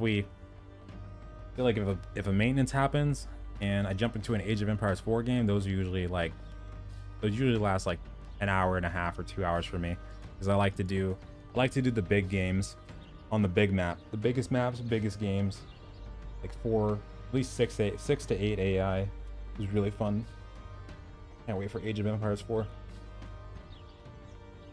Can you tank without a sword and shield? You technically can, because you can put a carnelian gem into a hatchet and like a warhammer, and it'll turn those skills into taunt compatible skills. Like berserk will become a taunt skill, AoE taunt for that matter as well. And then let me make sure these are all repaired too. And then like for the warhammer, I believe it's shockwave that becomes the taunt compatible skill. Yeah, so you theoretically could, but your block stability is not nearly going to be as high, which is basically what your block stability is when you're blocking and you get hit, and how your stamina goes down. That's what your block stability is. So when you're using a shield, you can take a lot more damage before it breaks. But if you're using like a greataxe or a hammer or something, it's gonna break pretty much after like less than 2 hits. And if you get hit by a boss trying to do that, like if you go into I actually made a bet. I haven't talked to this person in a little while, but somebody bet me, and they messaged me on Twitter. They said that they could tank with the rapier and a light threshold character. So we made a bet that if they could do that within the first, I think we said month of launch, then I will admit that I don't think it can be done, and that I'd make a video on it explaining their build and showcasing it for them. So Riposte is the only skill in rapier that is also a taunt gen compatible skill. And the very first time I saw that, and ever since then, I've always told people, like, I don't believe you could tank like a in-game dungeon with the rapier. That is a 20-second cooldown. Like, no, there's just no way. But that person says they can do it. So Scylla in Lazarus Expedition, because that's the one we bet on. Scylla does a crap ton of damage in that dungeon because she has this like stacking buff that she does, and you have to cleanse her buff through this like pool mechanic you have to do. So the tank is just like a sitting duck and taking a crap ton of hits, but she's super fast, and her body, her like her hitbox and her body is so weird that you have to be constantly like moving a little bit to make sure you don't get other people hit at the same time, because she has a frontal cone. So I want to see if it can be done with the rapier. If she's able to do it, I'm totally gonna apologize and say that I was wrong. I don't believe it can be done though. Oh, I could probably get 350 for this. 350. Yeah, that's the bet. I'm serious. Light armor and rapier. Can't use sword and shield. Nope, can't use sword and shield. That's the bet. But yeah, I would honestly not do that with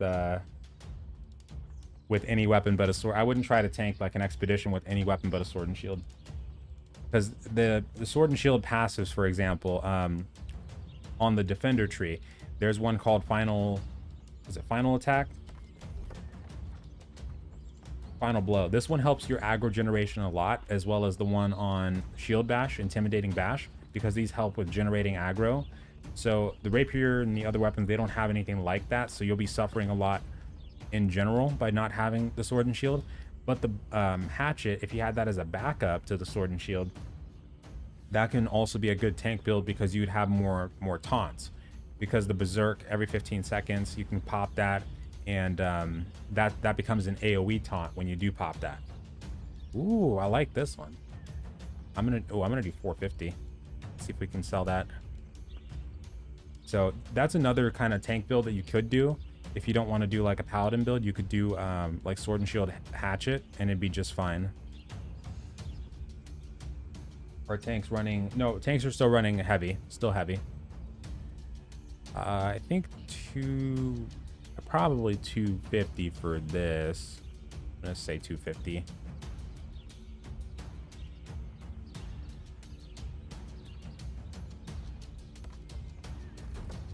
Can you show your talents on sword and shield? Yeah.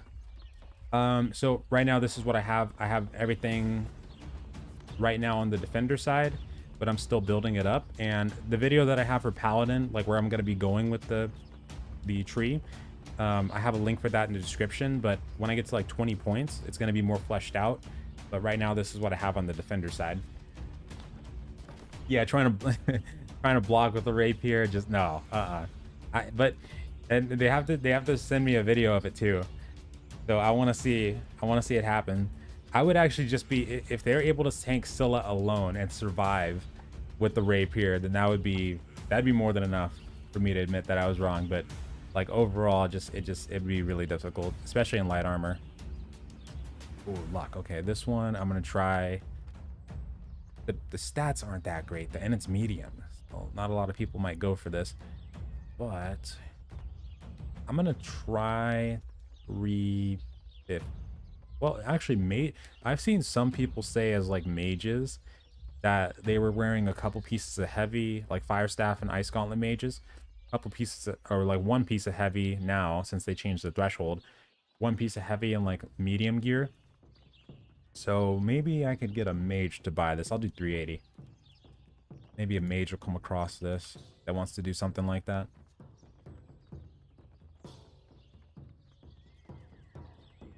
Before the open beta patch though, you could mix and match like two heavy pieces and all medium, I think it was, and then like two or three medium and the rest light, and you'd still be within the light threshold.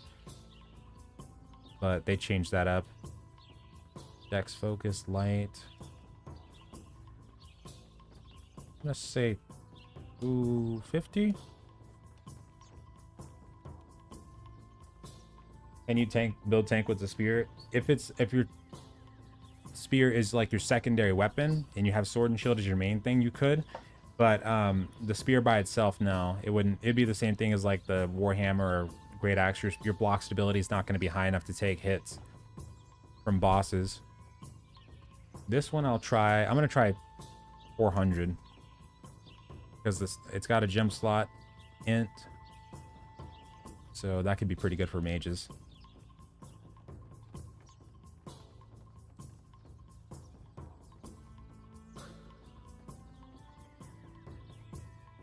Also, nice, Sam. Hopefully by then, by Monday, it won't be as big of the queue on the queue side. I don't think it will be. So by Monday, you'll probably have a easier time getting into the game and not have to worry about that as much. But hell yeah, get on in here ASAP.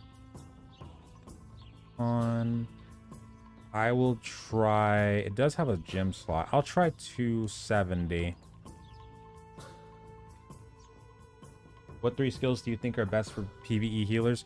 Well, there are multiple ways you could go when it comes to healing with the lifestaff. Some people like to go more buff based, where they'll take like Orb of Protection, Beacon, and maybe Light's Embrace. I normally go with Sacred Ground, like no matter what build I'm using, because Sacred Ground is it's a good heal over time spell to use.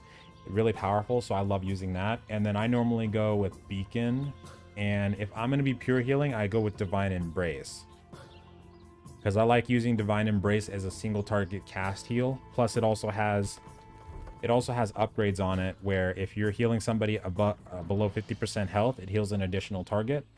And then this one, Rebound, so you can heal 3 people at the same time with this. And plus, if you get most of your points on this side, you can get Divine Blessing. So when you heal an ally under 50% health, you heal for 30% more. So I like to go Sacred Ground, Divine Embrace, and Beacon for that reason.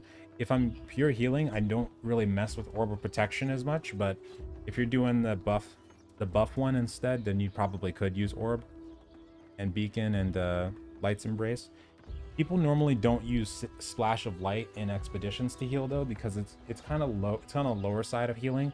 But in Territory Wars though, people used to use Splash of Light quite a bit, and I think they still do. Or like group-based PvP in the open world. I already have pants on the broker, right? No, I don't. 250 maybe? 250? That's just Dex and Focus. I'm gonna try 275 actually, and it's got a gem slot.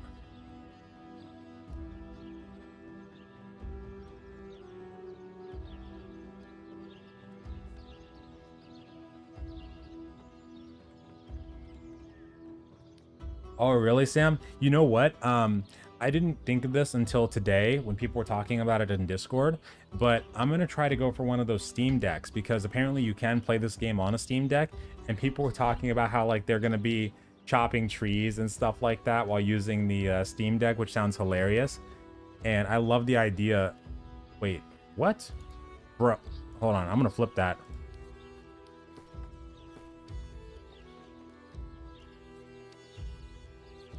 They are not selling it for that little.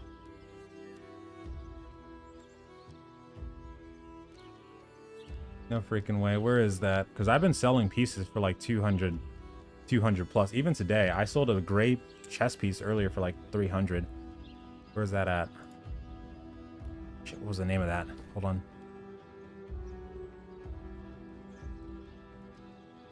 It's the Forsaken Cloth ones, right? But yeah, people were talking about using the Steam Deck, and I was also thinking you could use that for like checking your queue time. Well, unless it's a thing where it like logs you out of the game when you sign into the Steam Deck. I don't know if that's a thing. It might be, but that's a good idea though. Like when you're away from home, just chopping trees or playing the game. Sounds so good. I'm gonna look into that.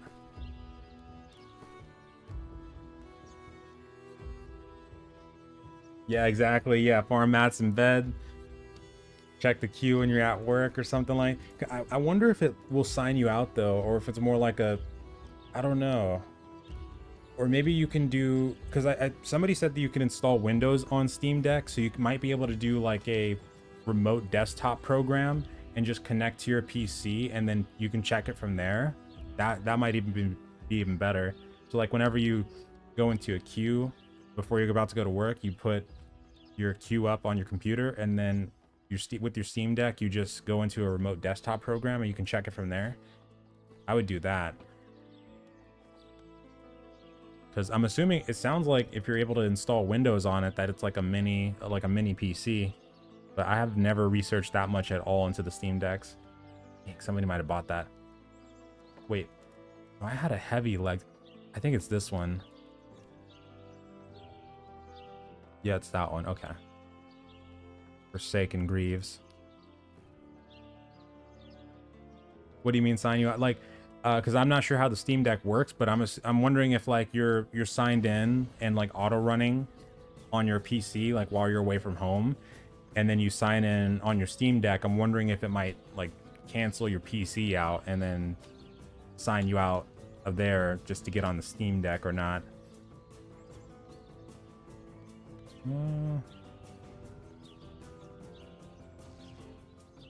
I'll try for 150. I'll probably start bringing the prices down too, because I noticed that the market is starting to crash pretty hard on some of those items. As long as you're in combat, your body will stay for a minute. Oh yeah, that's right. Okay, that's a good idea too. That's a good idea. Luck bonus. Actually, I think I'm keeping this one. Yeah, I think I'm keeping this one for my light set.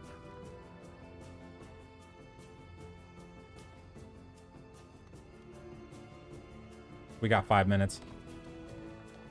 Dismantle the rest.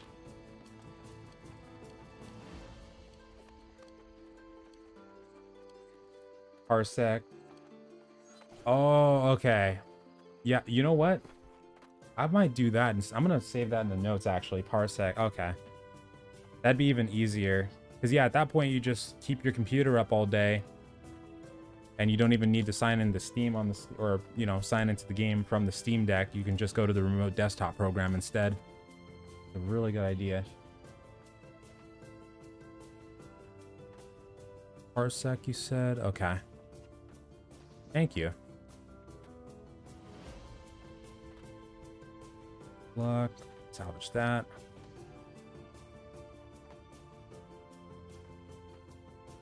Because I don't want to put too many more of these items on there.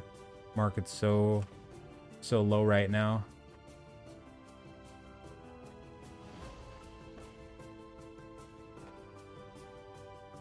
What boots was I using before?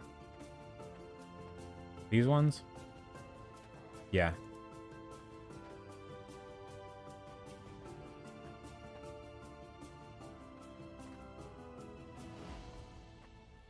Hold on. I might have put the boots that no, I didn't. They must have been. I need to get new heavy boots because I don't know where mine are. I'm just realizing that now. The hell? Yeah, I'll have to get new ones. Okay. Chest piece on, legs, gloves, and helmet. That off.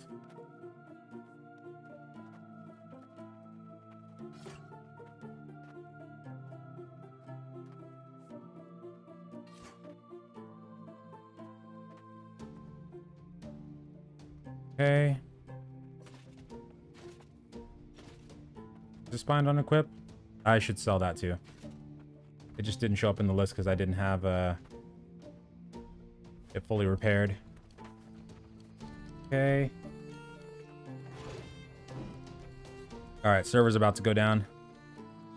Let me just look and see what I want to grind armorsmith. Oh, let me check the town projects board, see if there's anything good before it goes down. When you're in the queue, will you have to restart when servers go down for maintenance? It'll probably just kick you out of the queue right then and there. And so to level fast, all we've been doing mostly is, well, not going to bed, but we've just been rushing main story quest lines, side missions, doing faction missions and town projects when we can, and that's been helping a ton. But yeah, a lot of people just haven't been going to sleep since the server's gone up. I don't have a lot of coarse leather.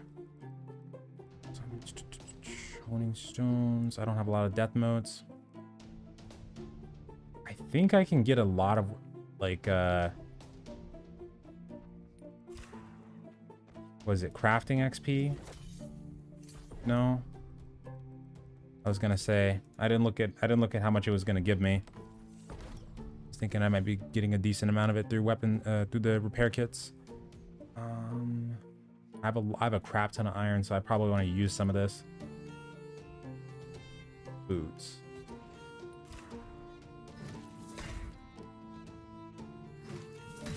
Come on.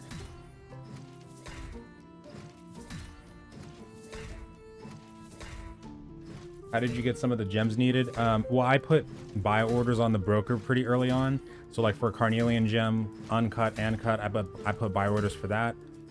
Same thing for the amber gems and emeralds and onyx. But I was also doing a lot of mining, so I was just getting them randomly as well. But on top of that, you can also get them from expeditions. You can get gems from expeditions now too.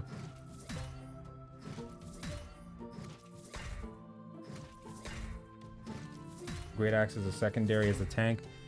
I would probably just use that if I was going to be doing a lot of group PvP in the open world. But I wouldn't really go into an expedition with that, just because you probably have better options you could bring instead of that. Like you can bring a lifestaff or a hatchet instead. But in the open world though, yeah, you could totally do that. Greataxe, sword, and shield for tank. Nice. Okay. Server's not down yet. Okay, good. They make us buy DLC for the game when they come out. So DLC, I don't know if we've ever had any word on that, but expansions though, later down the line they'll do expansions, and we'll probably have to pay for those though. Like maybe, you know, 40 bucks, 50 bucks, that kind of thing. And so far they haven't said a whole lot about what their expansion plans are. I'm still waiting to see if they're going to do the roadmap thing. I should get property tax. Or should I? I'm gonna get trading tax actually right now. I've been doing a crap ton of trading. Buy more coarse leather really quick if it's cheap. Ooh, look at these fish. I like this. I love looking at legendary stuff. What's the price? $2.99. Oh, I'm not filtering by price. $125. That's not that bad, actually. Buy a little bit of that.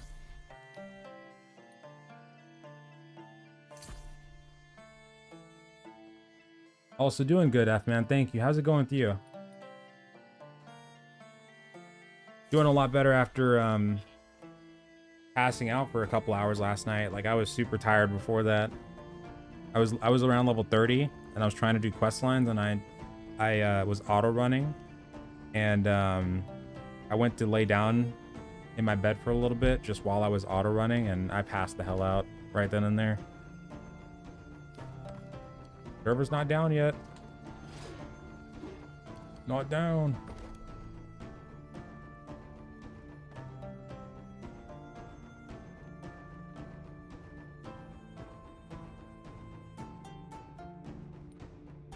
Oh, hell yeah. Let me make some more of that iron into ingots.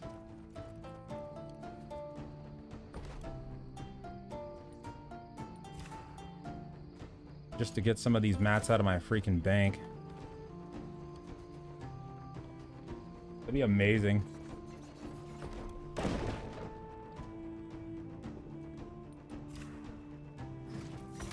How do you get Fey iron? Oh, it's a rare drop. You just keep gathering iron and eventually you'll get it, but it's a pretty rare drop early on. But if you find gear that gives you luck bonuses for like for gathering or mining or logging, wearing that gear will help your chances. And also you'll be able to get house trophies later on to put in your house. That'll give you luck bonuses while doing that stuff too. And there's other factors in there as well. Like I believe I can't remember if the tools themselves can get luck bonuses for that or not, but yeah, eventually you'll get it though, just by mining the iron. And there's other rare resources like that for different materials too, like what was it? Is it ghost wood or spirit wood? Something like that for trees. Either mature trees or young trees, but they have something like that too.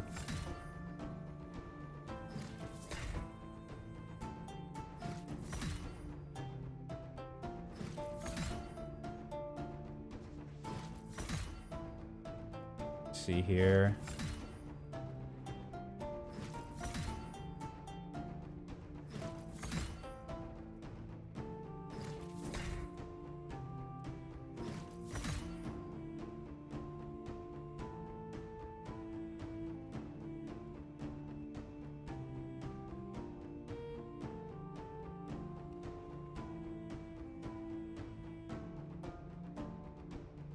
Okay.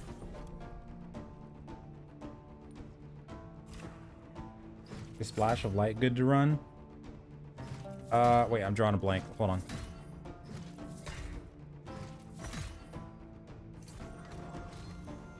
Yes, 50 armoring. It's splash of light.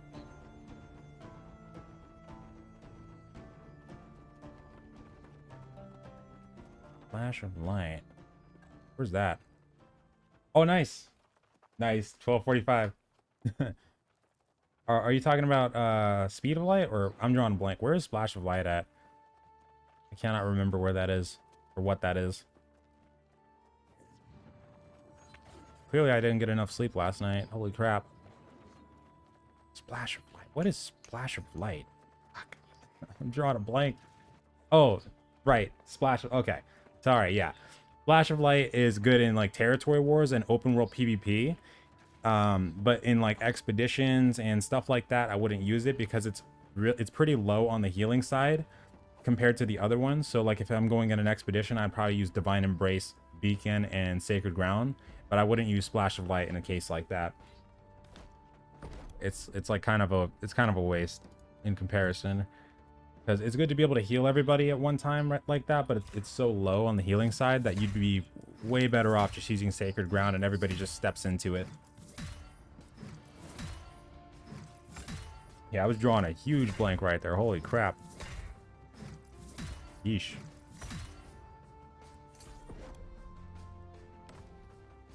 Alright, let's see here.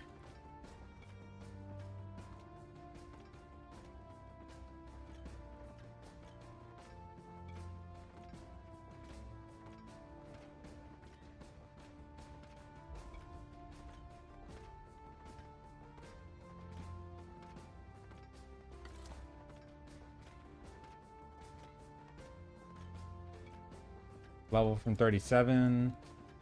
At that point, I would probably just keep on any side missions that you haven't done yet. I'd do those. I'd try to keep grabbing as many town projects as you can to keep doing those in the meantime, and faction missions. Do those too, absolutely. And then if you see anybody doing like repeatable quests for expeditions, I'd jump in on that if I could. But yeah, literally everything you could. And also, if you can get a group for doing either corrupted breaches if they're spawning a lot on your server, or going to an elite area, like for you, since you're at 37, if you can find a group to take you to Bright Rest Cemetery over here, then I would farm the crap out of that for a couple levels. That'll get you up. You can even probably at 37 go to Great Cleave, and in this lower area over here, there's a really good spot, like where all these houses are, and you can gather up all the corrupted and just AoE farm on those, as long as you got like an ice gauntlet and stuff like that.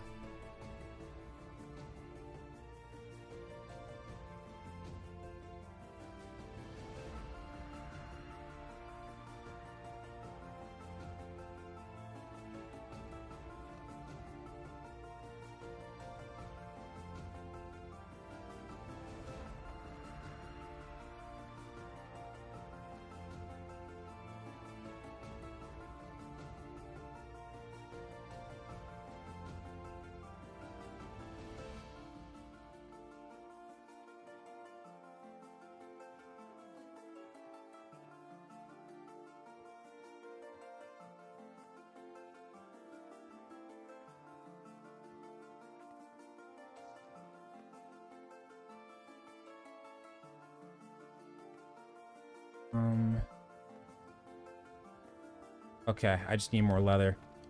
That's what I was thinking about.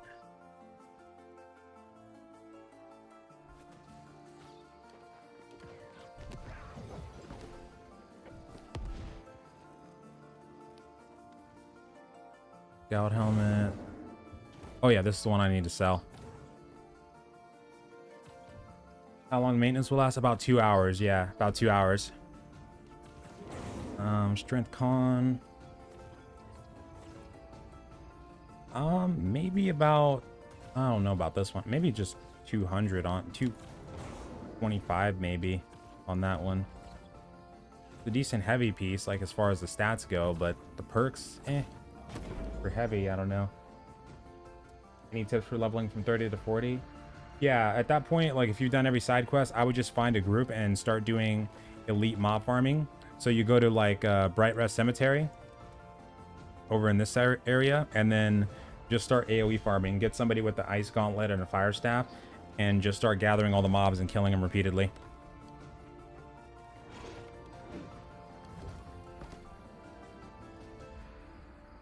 Hide.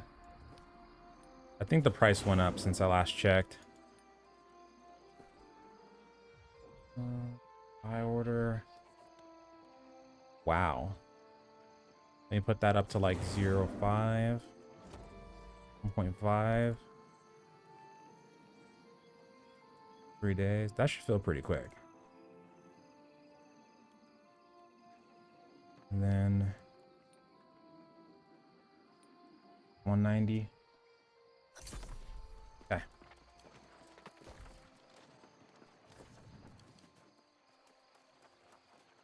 Oh, that's my first time seeing a gold seller. Holy crap. In this server at least. Oh snap.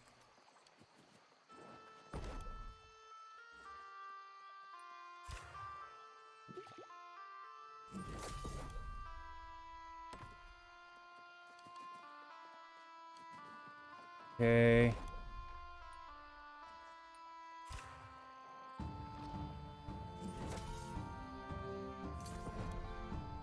Good. 54.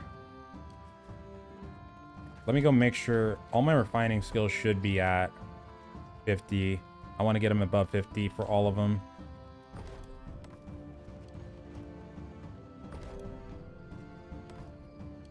Let me check my buy orders on fiber. And then I need to get woodworking up.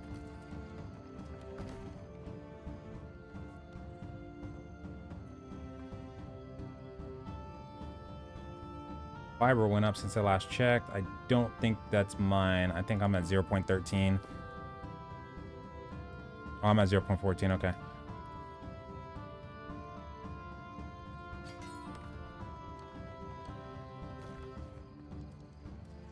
Go get some wood. 24 to upgrade to gladiator. Oh yeah, I know. Yeah, that's another thing I got to do when we get back in. I got to make sure to go do that gladiator quest for the next one, because we can do that now. That's right.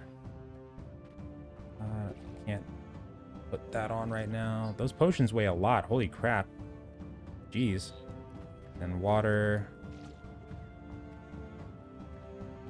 Wait, I need at least a couple of those seals on me at all times. Okay. Gonna get rid of those stone bricks at some point. Okay, we got 3 minutes until the servers go down. Let's see.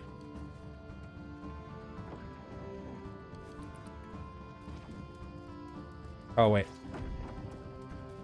Wait, are they fighting out there? How many are there out here? Oh, okay. Let's fight a little bit. Yes. Yes.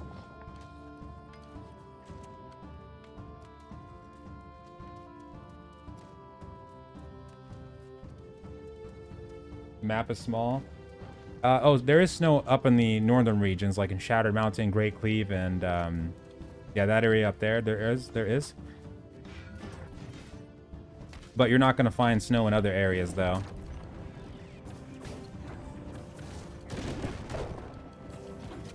Ow. I should have put the travel rations on. Damn it. There's so many, though. This is awesome.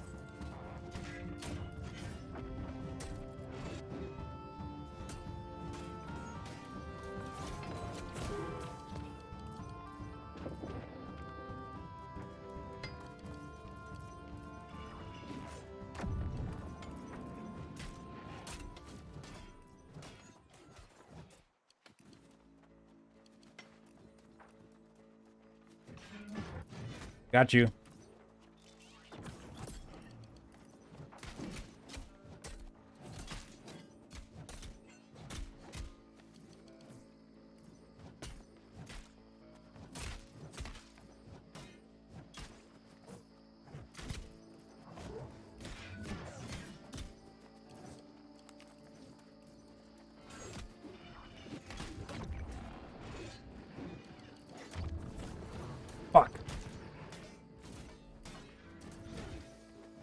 Ah. Yes. I'm dead. I messed up. I got him though. Yes. I messed up. I was trying to get my stamina to go above 50, but it was refusing to go. Damn it. And I was also trying to wait for his berserk, or not his berserk, but his undying to go away.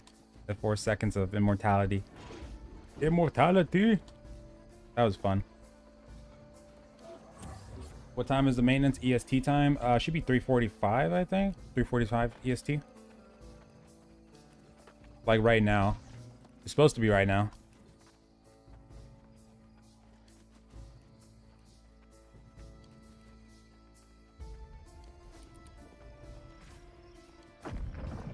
Fight, fight, fight, fight.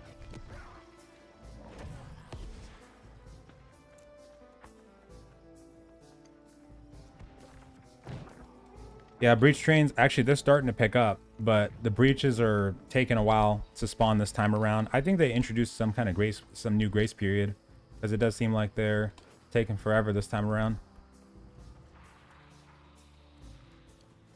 I think these guys might all be in a guild. Let's see if we can pick somebody off. Acadia.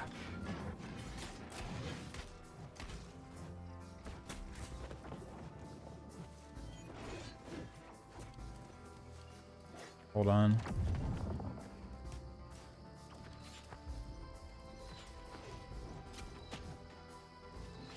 Come here, you. Yo. I'm sorry. Got you just before. Oh, Savia? You in?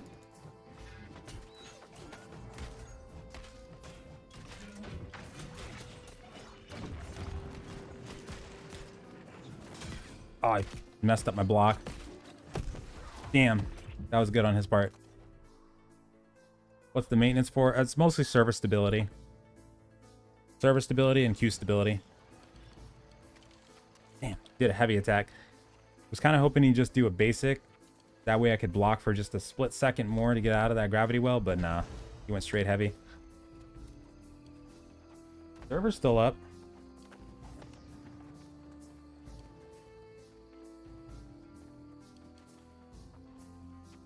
Breakfast brew. I need to get a the next greataxe I'm going to get is probably the 35 one. From the faction vendor. Because I need to put an amber gem in this really bad. Because I'm basically just using default damage with the greataxe right now. And have been this whole time. Damn.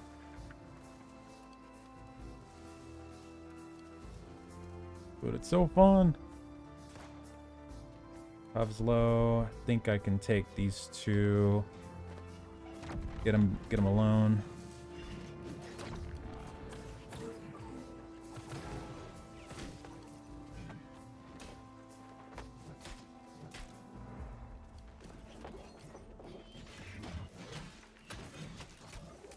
There's 3. Oh, 4. Okay.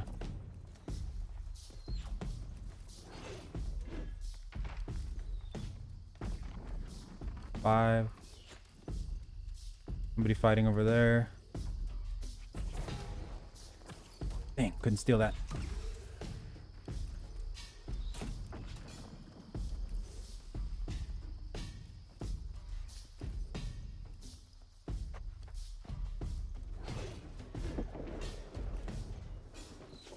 He's got a rapier, right?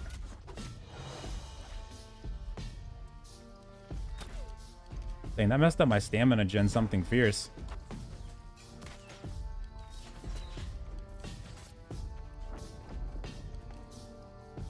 No Marauders out there. Are you focused? Yeah, focus con, pretty much stat wise. Let me see if one of my great axes does have a gem slot. No, I'm gonna sell it. I'm gonna get rid of this one too. Actually, no, I like the look of that one, so I'll keep it just for the cosmetic one. I need to move it to another bank though. That's what I need to do. All right, let me grab some wood. But they're not taking it down just yet.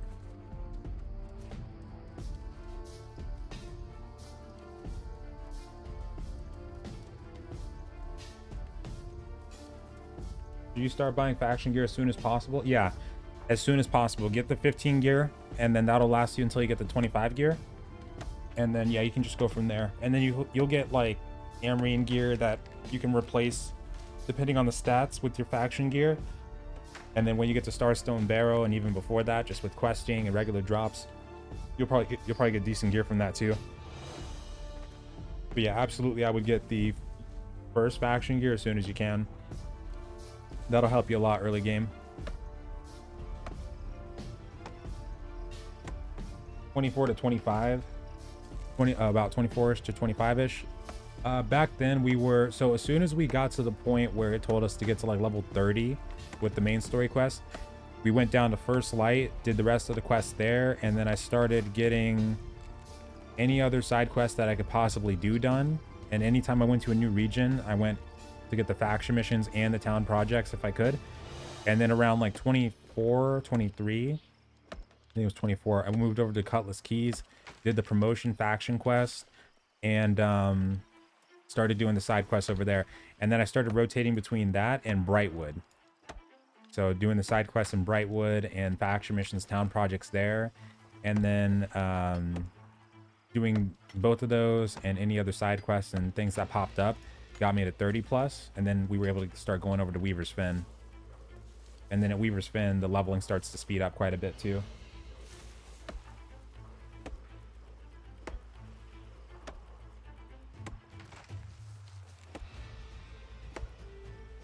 And also, like, anytime you, what I did initially was I was always flagged up, because anytime you fight somebody, if they've been alive for a certain amount of time, you should get bonus rewards. So that was helping a lot too with the XP gain, along with gathering whatever I could when I had a chance to. And you know, doing crafting if I could, like if I had a lot of excess materials, pretty much anything I could do to get XP I was doing. And yeah, for the tokens, yeah, you'll get a lot from the PvP missions, and if you're always flagged and fighting people and you get kills, you should get tokens from that too.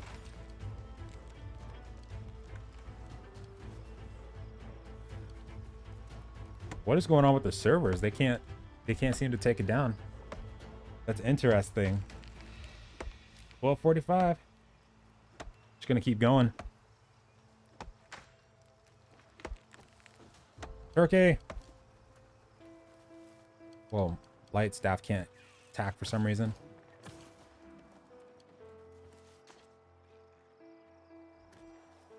Ah, damn, at least I got the turkey.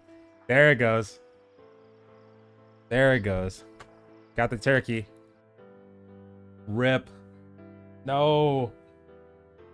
Okay, so now it's going to be 2 hours starting from now, probably. But it might come back early. Oh, man.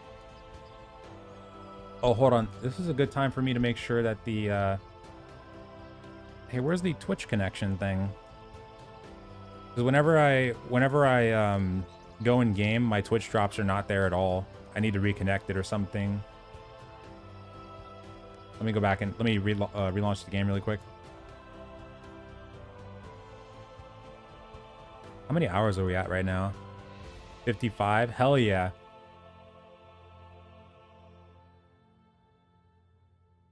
Oh, and there's a new update already.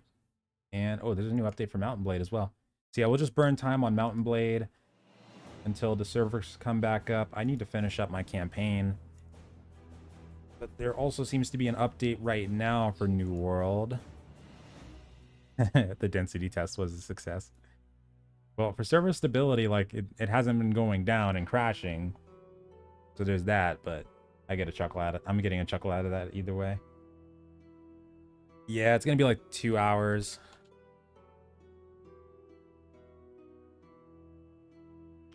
Downtime, US West, Australia. Push back 15 minutes. Oh yeah. 15 minutes and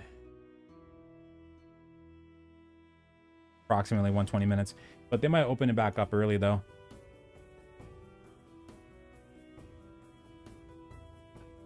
Multiplayer mod.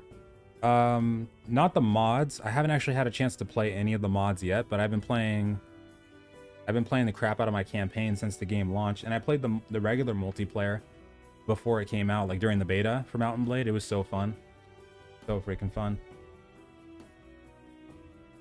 Let me go back in game, see if I can reconnect the Twitch account.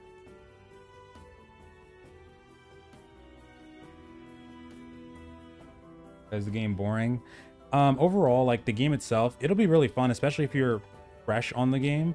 After playing through all like the testing phases and iterations of it, though, it can, you know, feel boring. But I've gotten so used to the systems at this point that I'm past the burnout stage. Like I'd say Alpha 3, like towards the beginning of Alpha 3, was like the worst leveling experience we had. Like around the time they started introducing the zone leveling, around that time, it was rough. But now that we don't have to deal with wipes or anything like that, I'm ready.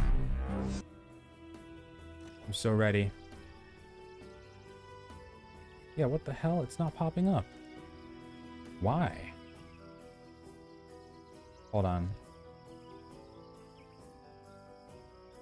We're going to Twitch to enable Twitch features. I don't see the option here. Is anybody else not seeing the option when they log in? That's super weird. Or maybe the servers have to be up for that. Potentially. That's weird. I can't get my drops. But yeah, they'll need to start introducing some more content though, because like about a month or month and a half from now, probably gonna start running out of content pretty quick.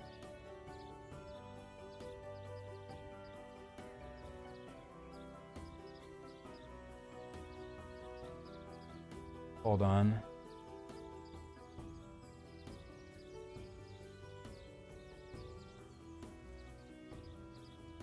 Okay. I don't know why that's not popping up, but maybe it'll pop up later. But, oh, for the forums, it should be just forums.newworld.com. And then you go to the... I think somebody just said it. Yeah, forums.newworld.com, and then you go to the official news. And it should be right here. But yeah, I can get the link for you in just a second here if you still need it. Hold on one sec though. Banner Lord. But yeah, I don't know why we had a patch right then and there. It must have been for something else that they did earlier. Maybe.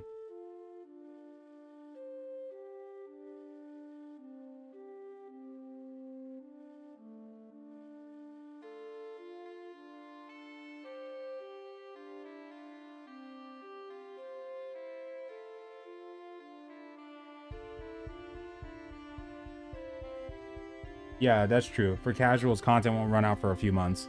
Yeah. And for, like, you can extend, that's what I'm going to do as well, as you can extend, like, how long you'll last by focusing on the life skills and doing PvP as well, because PvP can be pretty fun. So, I'd say if you do those, you'll probably have probably about 2-3 months.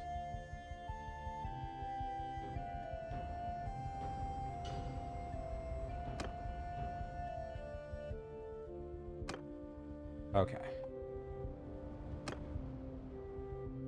I haven't been on this one in a couple days. I've literally had this save game has been going since Mountain Blade Bannerlord came out. Hold on, I think I have a... One sec.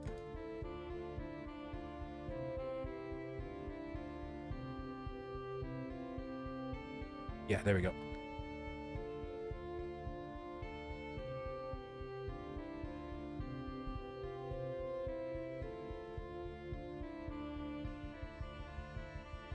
Okay. All right, we're good.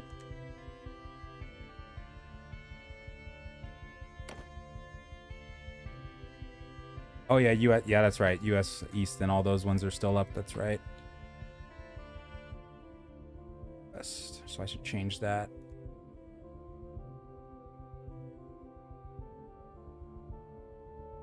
Put that in a decent spot. Okay, there we go. Oh, this was the last thing I was doing? It was Zerg in this little... Oh, this poor army. Poor army. Is it best for medium or heavy for DPS strength builds? DPS strength builds, a lot of people have actually been using light. My health's so low right now. Damn. even in territory wars, I've been seeing people use light for DPS strength builds. But if you want more damage mitigation, like if you're not as used to the dodge rolling, then you probably want to go with just heavy. Most people tend to go either with most of the builds, normally either go light or heavy. And Infant at them! Hey! ouch, that was dumb of me. I thought I was gonna try to. Oh yeah. Infant attack! I thought my infantry were closer than that. Oh, these are archers. Huh? No, I'm still gonna go. Infant move! Just gonna burn time with Mountain Blade until the servers come back up. Bowman! Follow me! Soldiers! Holy crap, I cannot command right now. Forward! Come on! Where's our units at? Oh, there they are, okay. Close!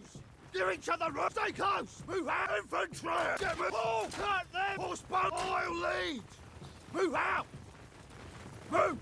Soldiers! Footmen! These are my people that can't get hit. Move! Soldiers! Footmen!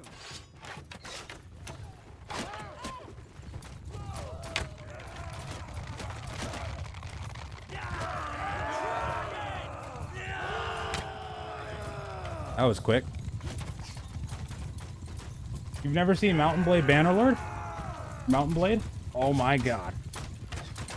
Don't try it right now. Try it like a month from now, because otherwise you'll get addicted. The game itself is so fun. I've been playing Mountain Blade for years. Mountain Blade Bannerlord came out like last year, I think. Tell the devs about server transfer. What do you mean by tell them about server transfer? Because they're already planning to do a server transfer. In about 2 weeks from now, they're gonna let people transfer off of the like underpopulated servers to other ones, or just like any server you want to transfer to, you can. But we don't know much about like if they're gonna have restrictions or anything like that on there yet. Mounted archer! Sergeants in charge!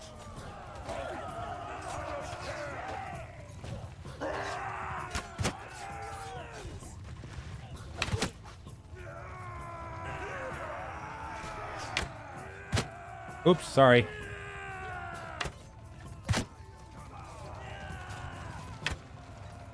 Damn it, he moved him a little bit. All done.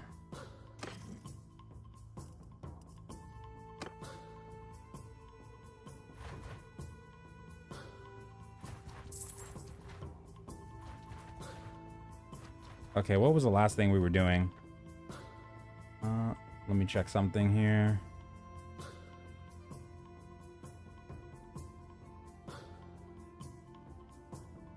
And I do have a link to the forum thread if you need it now. But hopefully we'll get it coming back up in like an hour, like, or maybe an hour and 30, because sometimes they do open things back up early. But I don't know if they've been doing that for the maintenances. Because I know during the closed beta and the open beta, they were opening some of them up early after the maintenances. Instead of like 2 hours, it'd be like an hour 30, or sorry, an hour 30, hour 45. But this time might take the full 2 hours. I don't know. I should set a timer though. Hold on.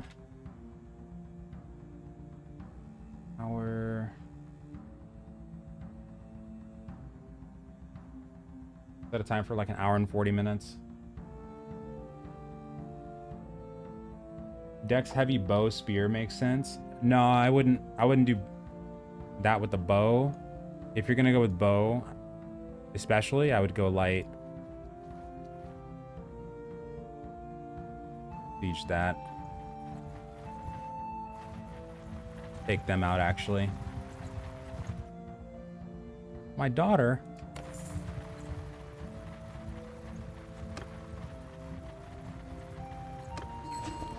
This campaign's been going so long that some of the stuff is bugged out.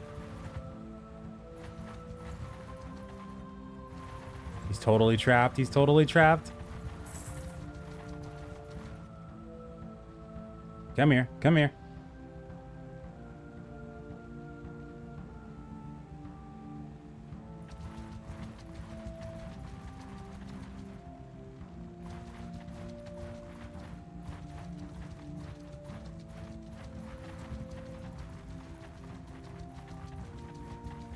I got him.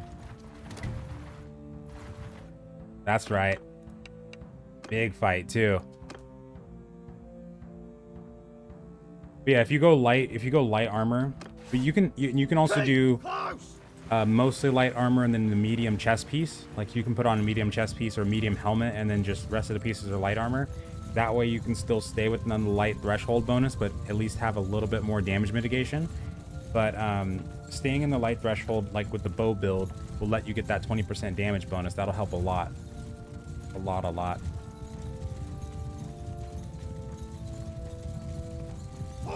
Forward! Bowman with me! Arms like the bowman! Move out! Infantry! Move! Riders! Move! Mounted up! Get moving! Soldiers! Move! Men! Form up, baby. Form up, form up, form up.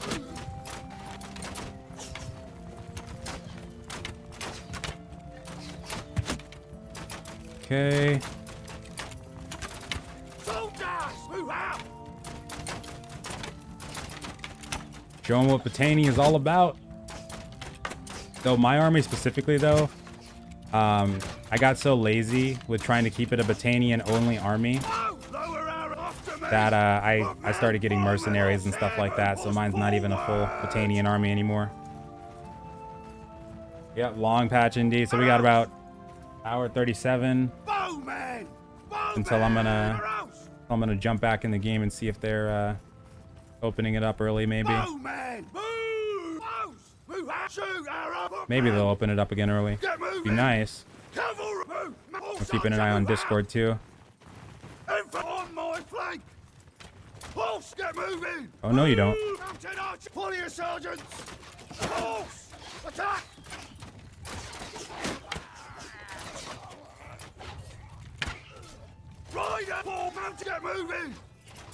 Okay, they backed off. Move out! Move! Pelt him, pelt him, pelt him, pelt him. Horse forward! Get a flank.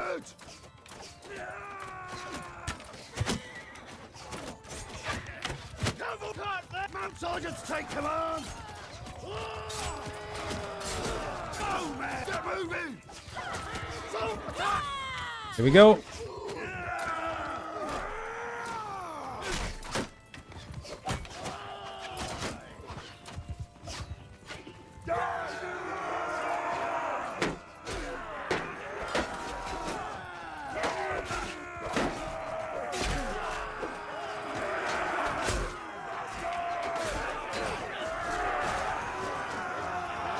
Hell yeah. I love to see nothing but green. Okay, next wave.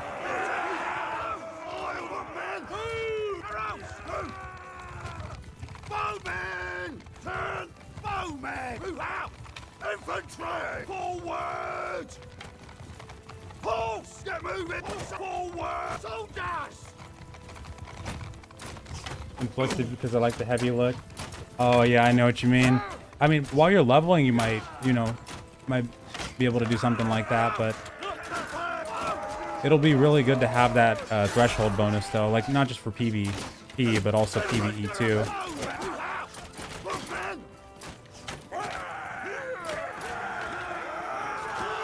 Look up a little bit. There's that next wave.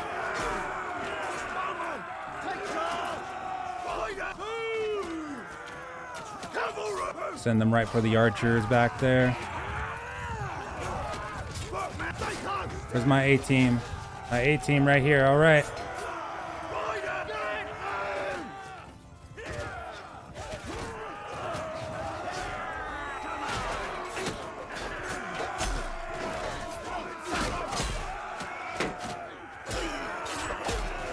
Hell yeah.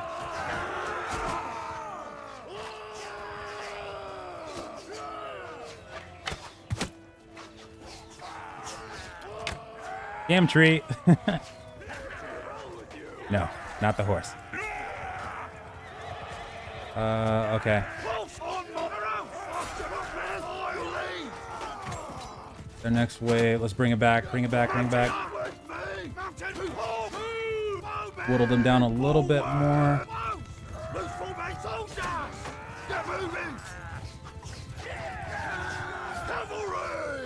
How many we lose so far? My party's lost 0. Fantastic.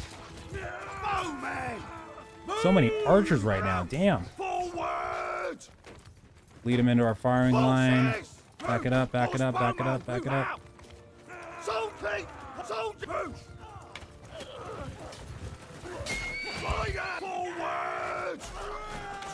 Oh, they still got a lot more coming. Let the cabs deal with that.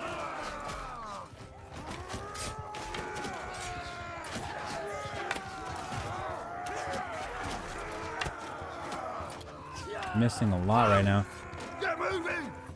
Bring them back a little bit. I think they're getting hit by a couple of the melee.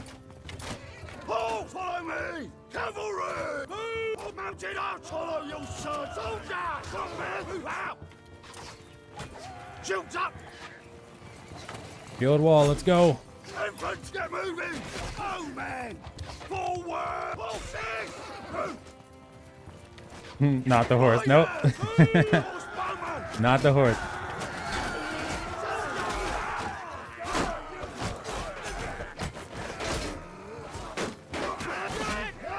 Go, go, go, go, go.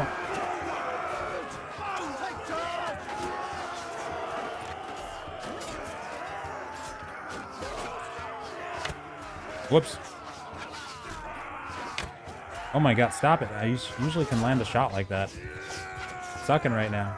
Sucking. GG. Nice. Oh, hell yeah.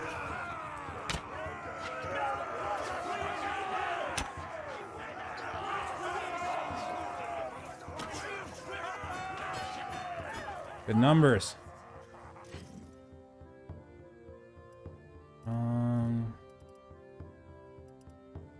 I'm like always full on prisoners. Okay. Let me see. My party might need more food. Oh no, we're good on food. We're totally good on food. Go ahead and siege that town really quick. Love doing the sieges.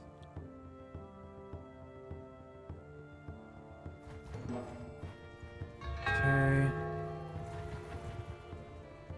Wait, they're attacking. Oh, they just got Poros. Okay.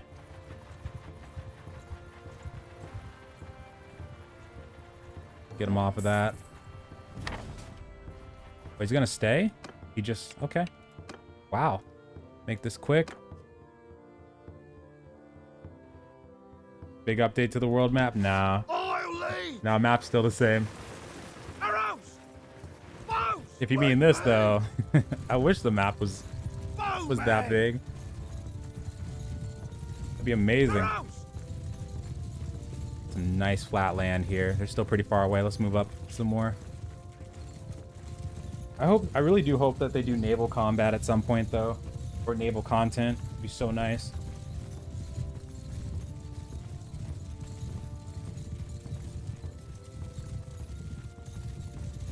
$500. They started them way over there on the map, other side of the map. Holy crap. Oh, they're dead. They're totally dead. Alright, hold fire. Horse! Get moving! Mounted archers! Move! Infant, move out! Oh, it's not a... Okay, I thought it was like a straight line, horizontal river. Okay, they're coming towards us. That's what we want. Move them over here a little bit. Mordhau Chivalry. What's up, Beth? I used to play the crap out of Mordhau. Like a lot. It was so fun. Chivalry, yeah, I played that one a long time ago. The first one though, I didn't actually get a chance to play the second one. Soldiers, move out! Infants, get moving! Let them get a little bit closer. Unless they're not going to. How much is... Oh, how long is downtime? We got about an hour and like 35 minutes left. Around there. And this game I think is like... Let me check. Had it for so long I don't even fully remember now. Mountain Blade. Oh, $49.99. Holy crap. Honestly, I would wait for a sale though, because I know that we're probably gonna have the holiday sales coming up soon. One of the holidays. Next one might be... I think Steam does have Halloween sales. Arrows! Keep! Footmen! Got an idea. But yeah, if you've never played Mountain Blade before, it can be pretty easy to get addicted to Mountain Blade. It's such a fun game. Forward! It's a really extensive sandbox, and that's even without playing with mods. The game itself has a huge mod community. How are the server queues for El Dorado? I think the highest they got to was about 2+K, about 2K plus. But I mean, I was able to dodge them early this morning because I got in around 2 a.m. because I had accidentally fell asleep last night, and then I got kicked out of it because or no, sorry, I got into a queue at 2 a.m. because I got kicked out initially, and then I was sleeping some more. When I woke up, I realized I got kicked out again, and the second queue was about 600 during that time, but the first one was about 1.8K, but it went by pretty fast. Faster than I thought it would. Just gonna stand there, you sure? You sure? I don't know, man. I'm gonna, you know what? Riders, forward! That's right. I don't know, we're gonna ride a Rohirrim your butt. Move out! Face that way! That cav line is about to get some. Footmen! Forward! Feel bad for these guys. Let them down! Infantry! Mounted up! Pull your sergeants! They might just stand there and take it. Fire! Ride of the Rohirrim! Go, go, go, go, go!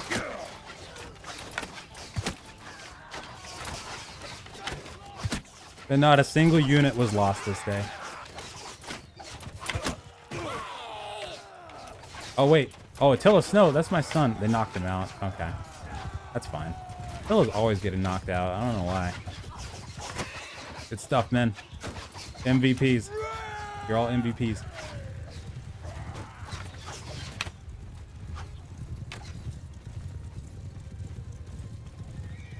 Yeah, Mountain Blade is super fun. It's super fun. It's one of my go-to games. Anytime I'm dealing with like a maintenance situation, it's either Mountain Blade, Total War, or Age of Empires usually. Nope, I think we didn't lose anybody.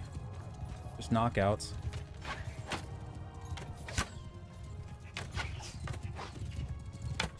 I hate side shooting. Okay, one horseman died.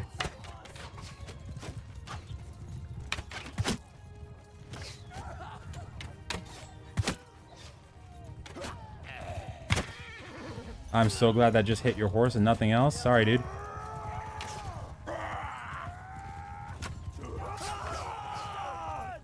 GG. Footmen! Yeah, that too. Because the servers didn't go down when they were supposed to, so we probably got about an hour 35 left. And downtime is supposed to be for 2 hours total, but we're about hour 35 minutes before it comes back up right now.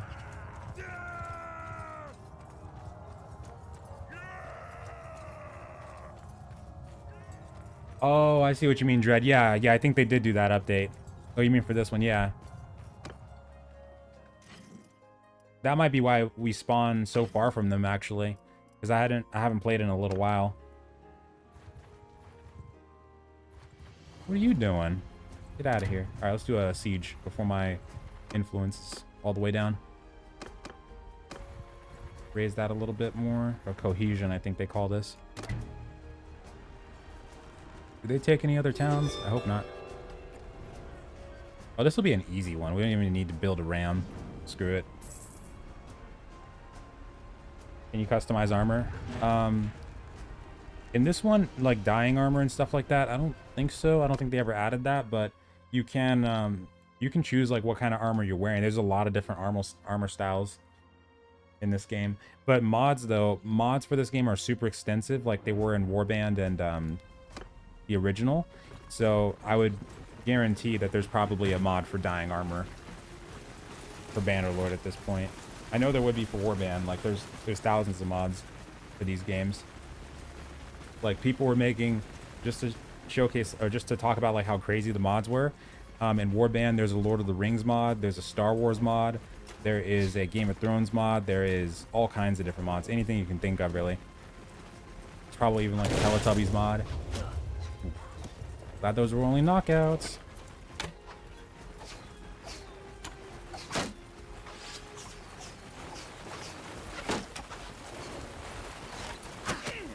Might be able to hit him from here.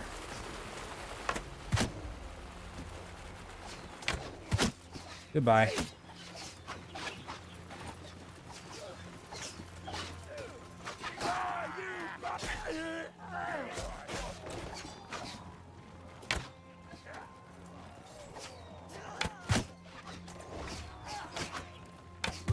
Health him down a little bit.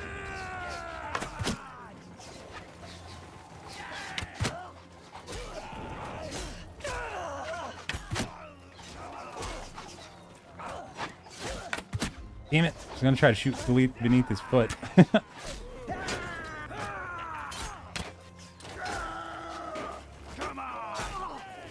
Here, let's go. What game is this? Oh, this is oh yeah. Mountain Blade.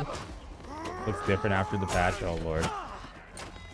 Could you imagine though, if we did have sieges like that, like this in New World? I would totally take it. Okay, they might kill me. And I can't go back down. Ah. Get him. Messing up my shield. Oh, damn it. No. He got the tip of my head, I think. Here, hold on. We can speed it up.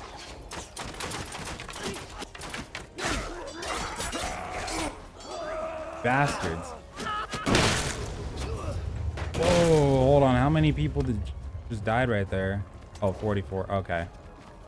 3 of our guys. So that's not bad.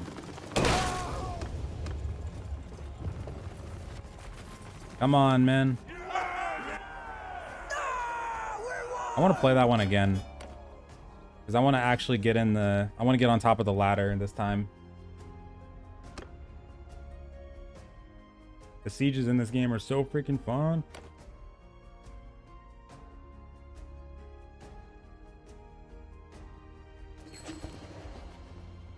Where are we at here?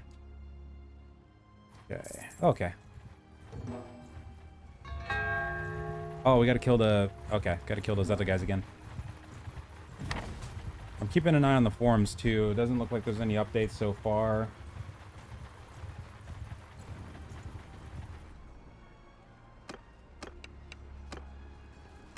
Guys are easy to kill. Wait, new topic on the forums. Oh, never mind, just an update. After me! Alright. Bowman! Stay cold, arrow! Bullshit! I'll lead! Put men on my flank! Soldier, move out! I'm gonna keep group 8 right here because I have a group of people that are just they're like medicine officers and stuff like that. They don't really fight when we go to war because otherwise if they go, like if they die, we're gonna lose out on a lot of good skills. No, it's not New World. No, we're just waiting for the New World servers to come back up for US West. They're under maintenance right now. Mounted arch, hold! Oh, the bridge map. I like the bridge. I like the bridge a lot. Okay. Cavalry! Move! Bullshit! Foes! Infantry! Pardon me. After me! Infantry! Bowmen! Forward! Spread! Bowmen! Move out! Soldiers! Get moving! Hence remove them. Arrows! Give them hell! Horse bowman! Shoot at will! Riders! Move! Infantry! Get moving! Footmen!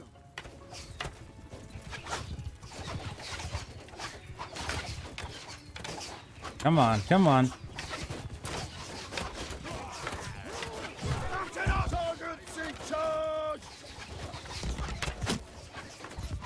That guy's down.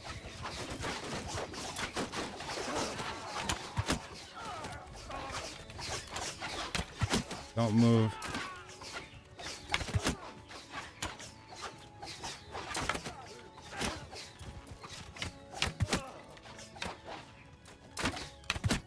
Put me close.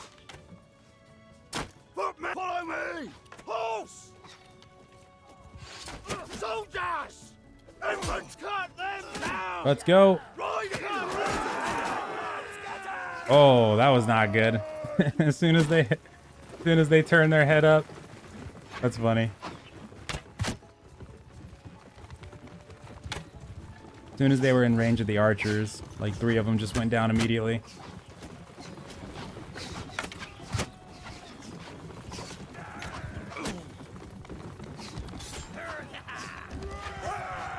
Having issues getting beacon from the lifestaff to attach to yourself. Oh, so no, it doesn't do it when we aim it at our feet. Like, it doesn't follow us around like it would for another person. But we just have to stay inside the radius whenever we're casting it on ourselves. But no, we were never able to get it to attach to ourselves, as far as I remember.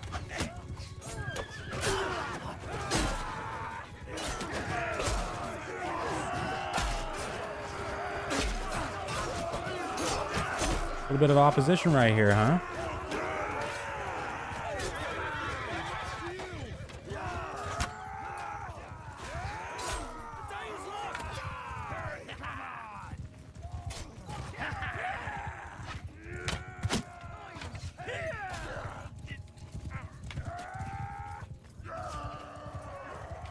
But yeah, normally we would just aim it at our feet, and then if you put it on top of the sacred ground, that's going to be even more healing.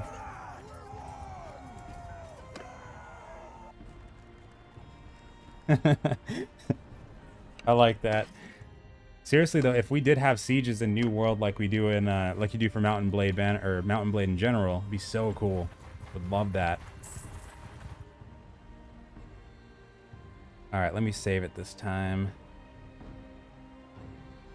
Take this town.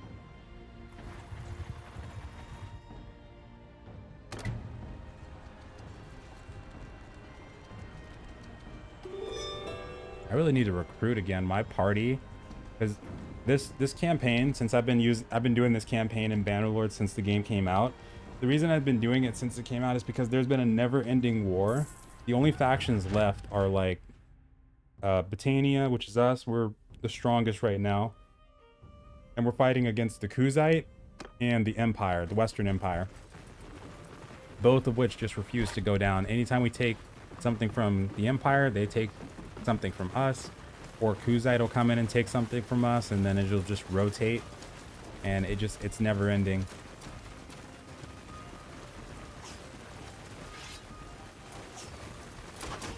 With me! Get them!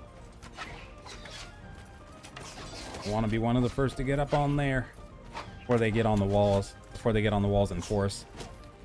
Let's see if I can make it up there. The walls are still pretty clear. Go, go, go, go, go, go, go. Go. Oh, nope, there they are.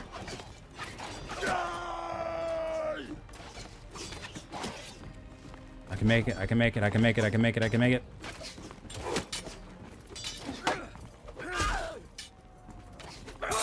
Whoa! There goes my health.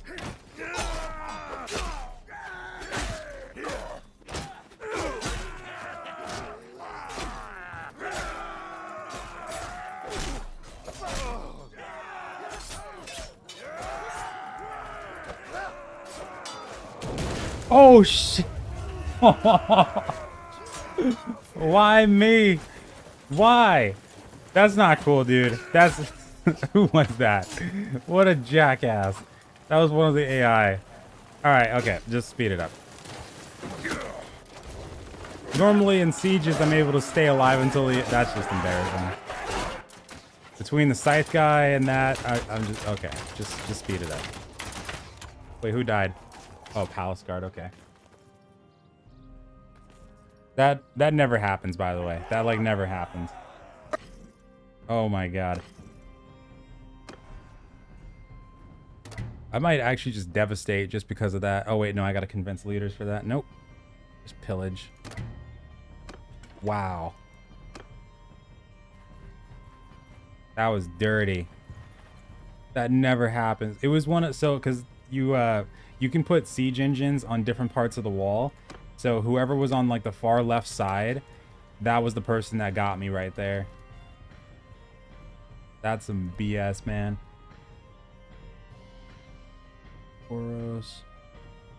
Yeah, this is the never-ending campaign. So we're at peace with the Empire right now, but Kuzite putting up a hell of a fight. I'm gonna see if I can retreat to get some recruits really quick. We got like an hour and 20 minutes left so far.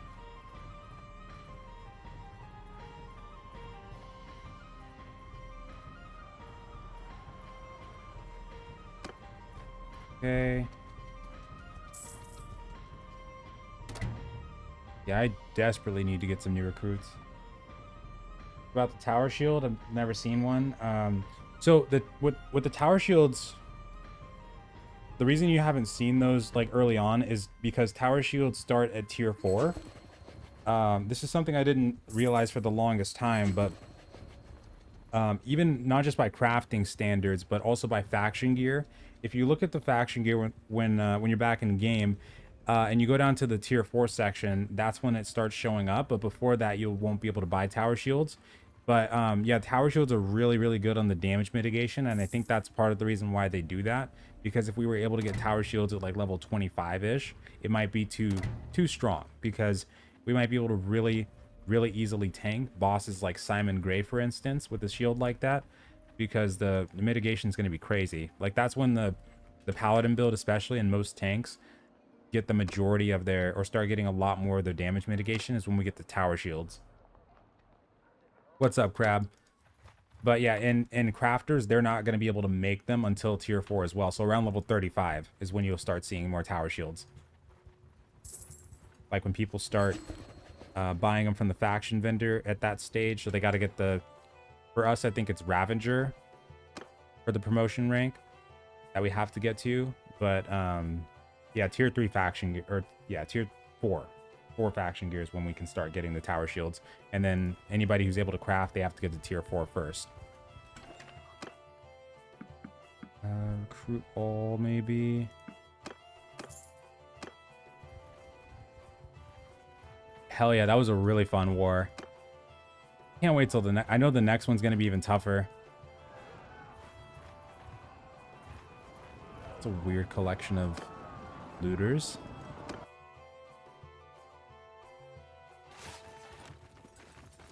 After me! Offer that man a high position. I should. I really should. I should have checked to see who killed me, and then checked to see if we caught that person as a prisoner at the end. Because honestly, yeah, we need somebody like that on our side. Is Simon Gray tankable? Yeah, he is. It's just that the initial time that you go in, like when you're at level, you know, 20 or 18, it's really hard to do. But when you get to like 20, you know, 23 to 25, especially when you get to 25 and you get the next stage of faction gear, oh yeah, he's easy to tank. But you'll still have to dodge periodically, but you'll be able to block his hits a lot better than when you initially go in for the first time at like level 18 or 20. Trapped you in the gate door. Oh my god, that was an insane fight. It was an absolutely insane fight. I remember that too. Oh yeah, that's right. Damn it. That was a good trap. That was a good trap. I felt like for the longest time during that war that if we didn't cap B right then and there, that we might not have been able to do it, because the cannon was bearing down on us so hard. That thing was doing damage. That thing hurts like hell. And you guys were holding so freaking hard. Running already, are we? Come back.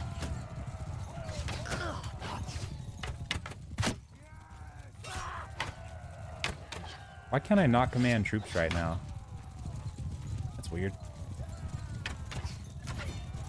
Oh, okay. Either way.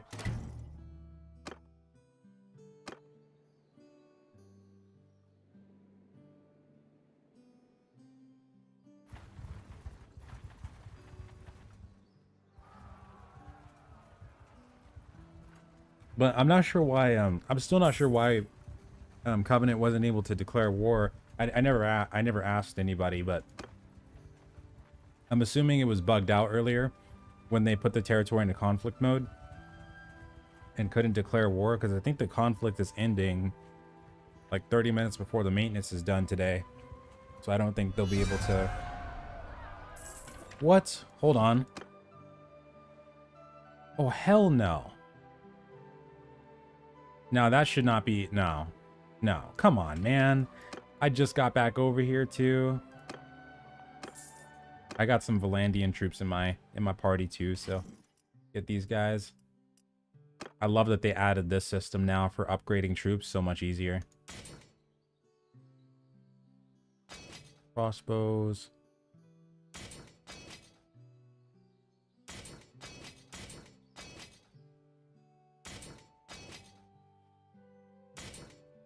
Of all the towns to get a rebellion right now, though, like, what the hell? Surgeon, heavy axeman, yes.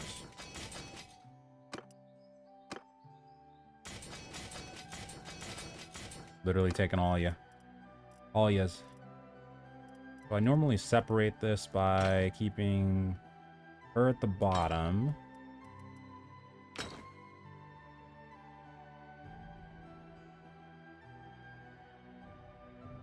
Oh my god, this might be kind of messed up, actually. I think the rotation might have switched from one of the patches. This looks pretty wrong. How long is the maintenance? Should be about an hour and like 15 minutes left until server comes back up for US West. Oh, bug to the corruption. Oh, okay. So like it was probably saying that the invasion was coming, because I think during the closed beta that had happened too. Some of the companies, and they couldn't declare. I think that happened to Marauder as well. So it was okay. So it was that then. Damn.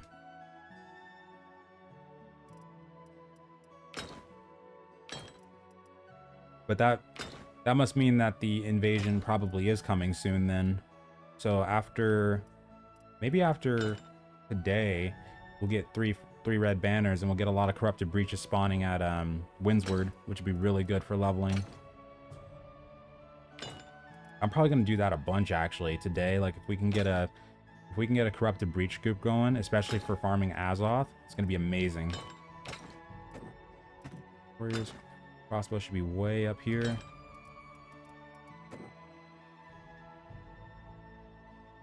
Hatchet musket with light armor. You could totally try that. And I know like during the closed beta, there was a couple people trying a build like that out. And it's a pretty fun build though. It's a pretty fun build for sure. But you might get better combinations or find better options elsewhere. Like if you do greataxe hatchet, for instance, or musket rapier, for example. You might enjoy that more, or not enjoy, but like have better results with that.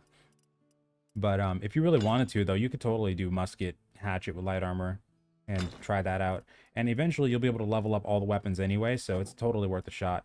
While leveling up, that would be a pretty good combo I would think about using or trying out, actually, if I was going Dex Fighter.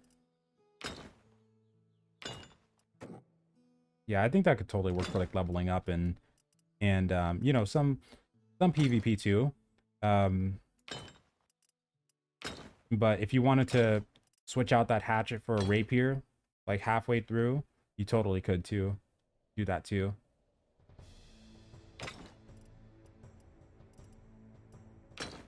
Crossbow guy up here. Okay. Yeah, just the US West ones are under maintenance right now for server stability. 497? Are you kidding me? Okay.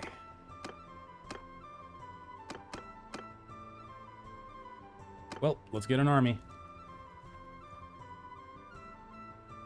lifestaff main, secondary Warhammer. Well, you could totally do that.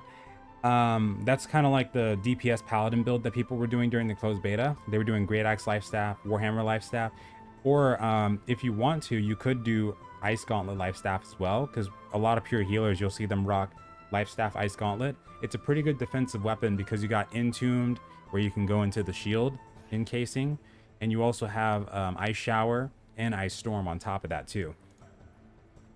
So it's a decent chunk of, you know, options for slowing people down, getting away, that kind of thing.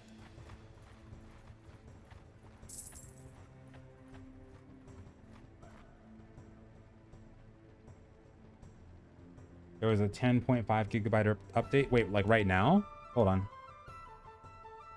Or earlier.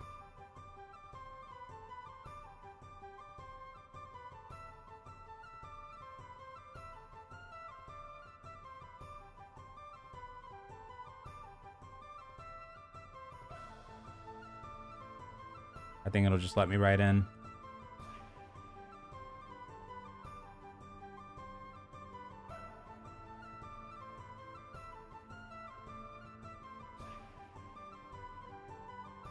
I really want to look into that Steam Deck though. I feel like that would be so cool to have, to be able to, you know, do stuff in New World while you're away from home, or just do that remote desktop thing. Sounds like a really, really good idea.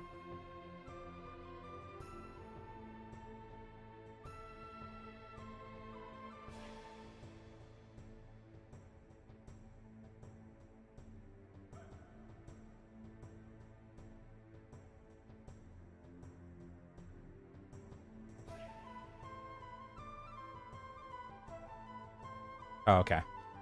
It's just because I have another game open, but yeah, this should be fine.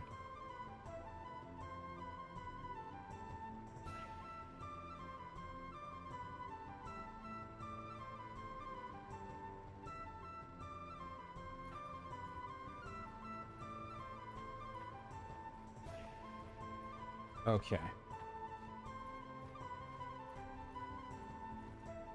Oh, okay, gotcha. 10.5 on disc. Okay, gotcha. Gotcha.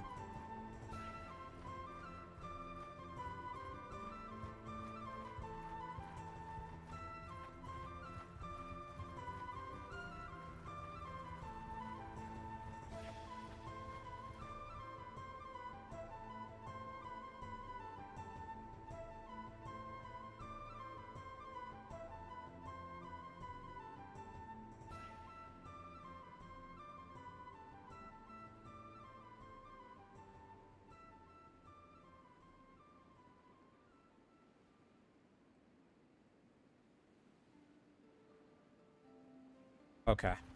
Gotcha. I was looking at something. But yeah, if you wanted to do hammer as well, you could, but you might get better luck with the ice gauntlet, or if you're not using the ice gauntlet, or if I'm sorry, if you already are using the ice gauntlet and it's not working, because like the fire staff and ice gauntlet, they don't really scale as well as other weapons do early game. Then you can probably try, you know, hatchet, or even Warhammer just for leveling, and then come back later and level up the ice gauntlet at another time.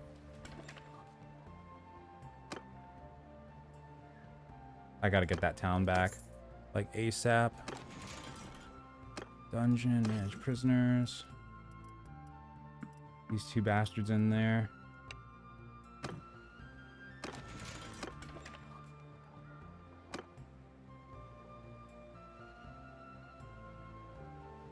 Maintenance should be over at about, because they started about 15 minutes late, so it was about 12:56 or something like that that they actually ended the maintenance. So let me see something here. Hold on. Unless they updated the downtime. 12:50 something. Yeah, so about just an hour from now, it should be back up. Around there.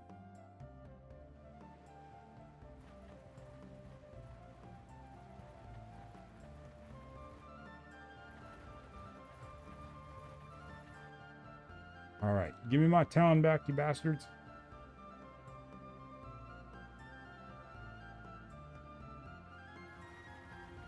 Won't get yours till 2022. Oh, shiz, really? Oh, damn. Okay, gotcha. Yep, I'm gonna have to do that then for sure. Holy crap. They must be pretty backed up on the Steam Deck orders then. Holy shiz. 2020. Yeah, that means that I'm probably not going to get mine until 2022 either. How much is it? Because I actually haven't checked yet.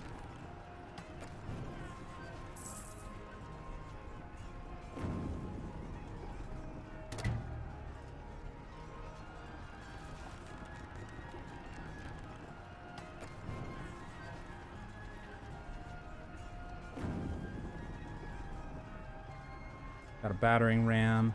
We can probably get a couple siege engines here too. Actually haven't checked to see what the front line's looking like. Whoops. Hopefully they're holding it.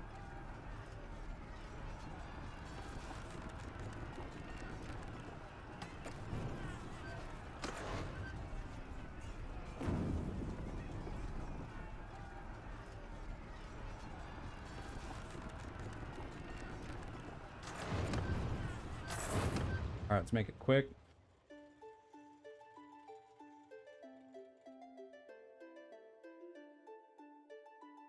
€450. Oh, shiz. Okay, gotcha.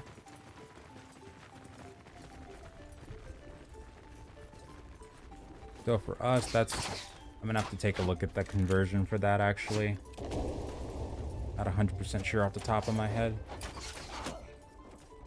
Hold on. Oh, like 520. Oh, man. Damn. Okay, gotcha.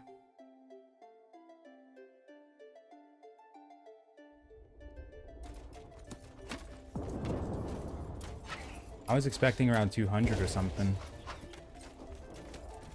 But if there's a low version, as long as it does what I need it to, maybe the remote desktop program, then I might look at that one instead. That ram's taking a beating.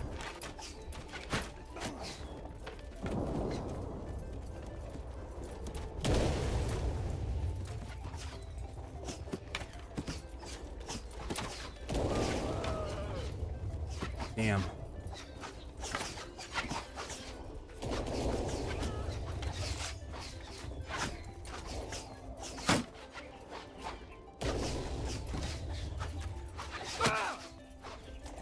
I think it's possible. I'm probably gonna stop playing this about 30 minutes from now because I'm gonna try and see if the servers will come up. They might.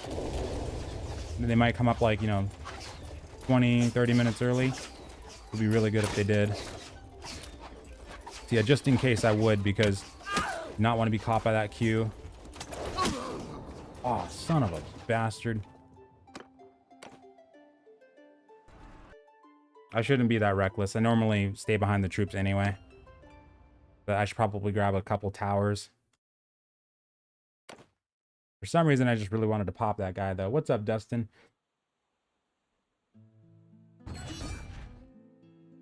But yeah, I think around 20 to 30 minutes from when it's scheduled to, it's possible that they might open it up. What level? 34. I'm getting close to 35 in game, actually, too. Getting pretty close to 35.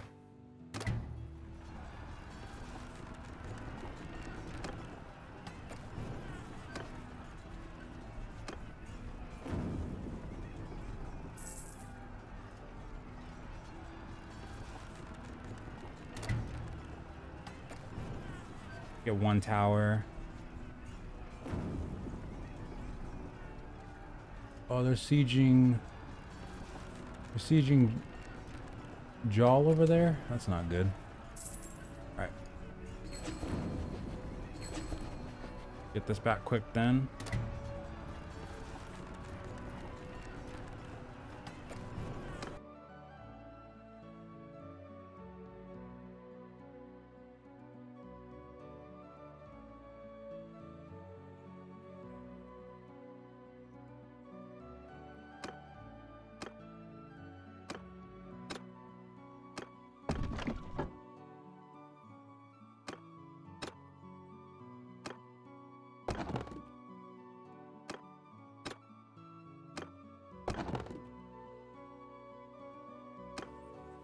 Bowman! Stay close!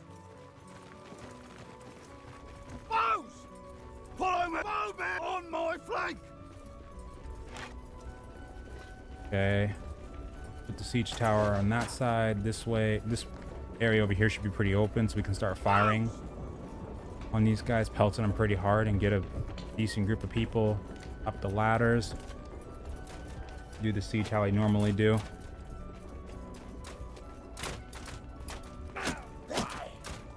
Bowman! Around!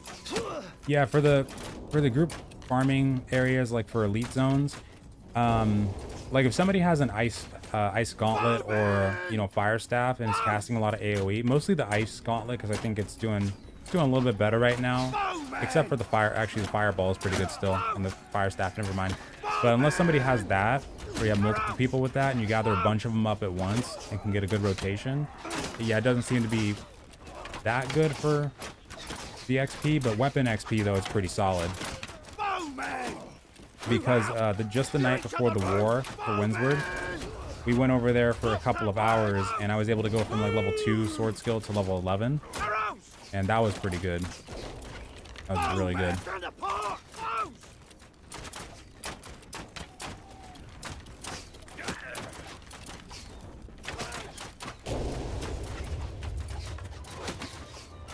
Bowman! Forward! Around! Face that way! Bowman! Straight the field! Footman! Here, footman! Keep close! Close! Rotate some people over here. Soldiers! Okay, we're getting a really good wave in there already. Perfect. Soldiers! Attack!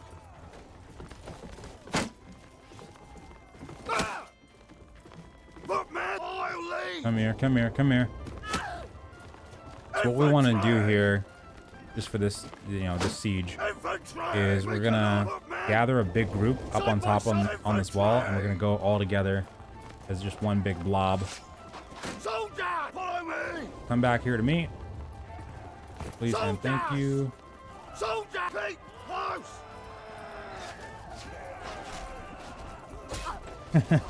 You know it, Jacob. I can't wait for Total War Warhammer 3 to come out. I want to play that one. I want to have that one as like my go-to maintenance game for a little while, or even Age of Empires 4. No, not actually. I remember we talked about this earlier. Age of Empires 4 would be too long, because I like to play the big games with like 6 or 8 AI. So it would take like an hour, hour and a half or so for those games to go through. Take way too long. Okay, we're gonna send people on different directions. Soldiers! Soldiers! Soldiers! On my footman! After me! A little bit more.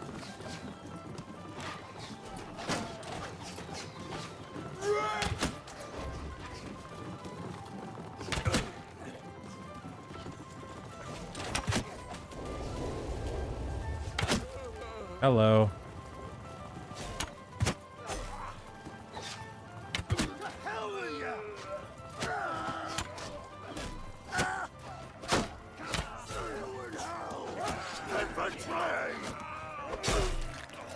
Let's do this.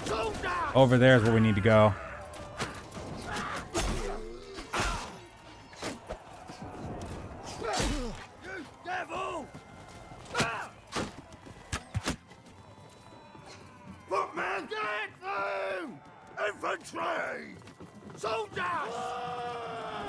Here we go.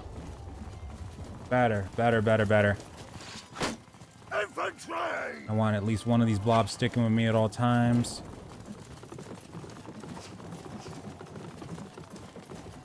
Yeah, Age of Empires is so fun. So freaking fun. I didn't get a chance to try out the technical test for Age of Empires 4. I didn't even know what was going on, because I think they had the Insiders program, and I think that's how you had to join it. But I was able to sign up for that now, but I cannot wait to actually play that game. Like in my off time for sure. Whenever I get a chance to. Probably play like one game a week or something like that if I can.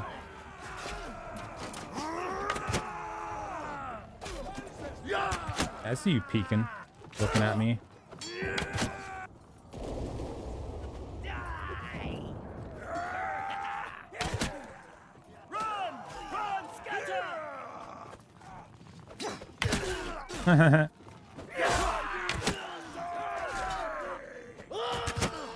Look at me being cheap.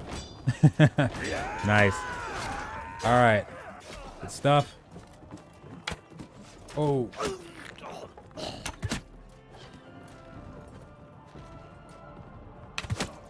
That was close.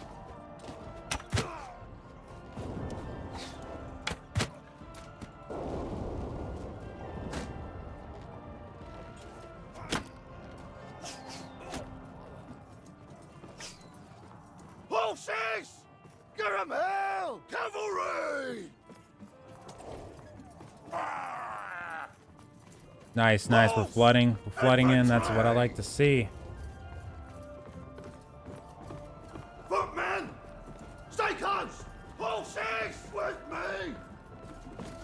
Go down here. Oh, it was open for anyone? Oh, what? Crap. I missed it then. I completely missed it. When did that happen, actually? Did that happen a couple weeks ago? If rain.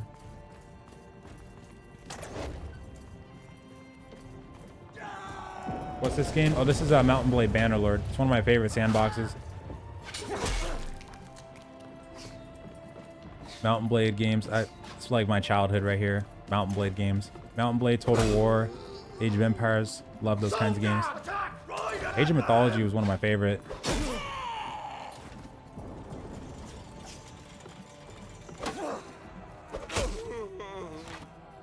You're the guy. Nope. That was close, though. You're safe now.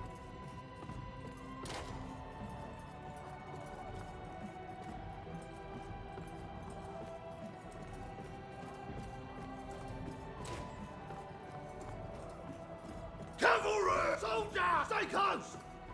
Horses! Damn it. Yeah, I don't know why it does that sometimes still on YouTube gaming with the quality, because the bitrate, well, for me at least, I've always had bad luck with that, because the bitrate I think is still at like 7,000 plus right now, so it shouldn't be, but I don't know. Somebody's got to move though. Move it, move it, move it. Let me through. What unit are you in? Infantry! Get moving! Move! There we go. Thank you. Infantry! At the moment! Give me! Get home! Come on! Oh yeah, I think we won. We got them all.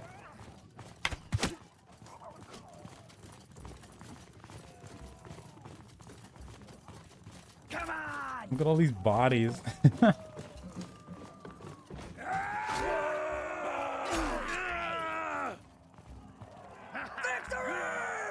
Yes!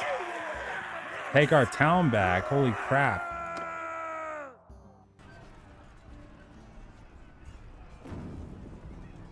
Ten more?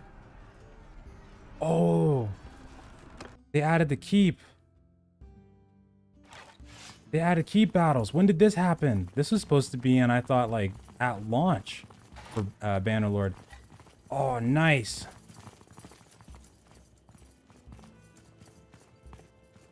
They're retreating all the way up there, too. Oh, this is so sick. I hope they're not just full-on retreating. Hold on. Okay, no, I think they're funneling us into corridors. Trying to do a Reigns of Castamere situation. Got crossbows in the vantage points. This is so cool. This is new. Yeah, it was stuck AI. Really annoying when that rarely happens. But it's annoying when it does. Rarely happens anymore, that is. Looks like in the keep battles, they still got a couple AI issues, though. These are, like, relatively new. I don't know what update they put these on. But They don't seem to be reacting that well.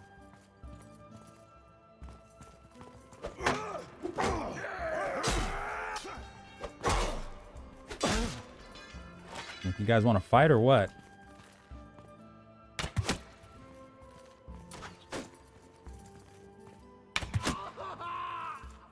Wow. Well, they got the battles, but they're bugged. They're bugged as hell.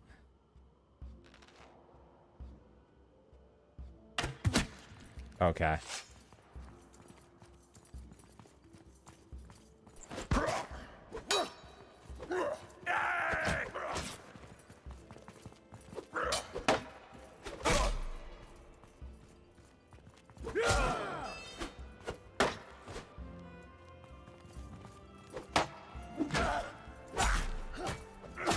Finish him off.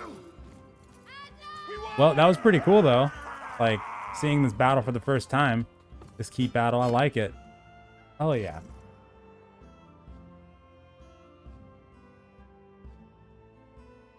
Okay.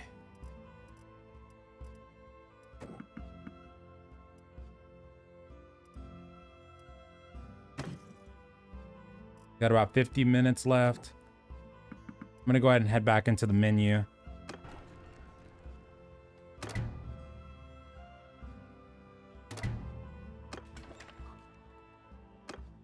All right, cool.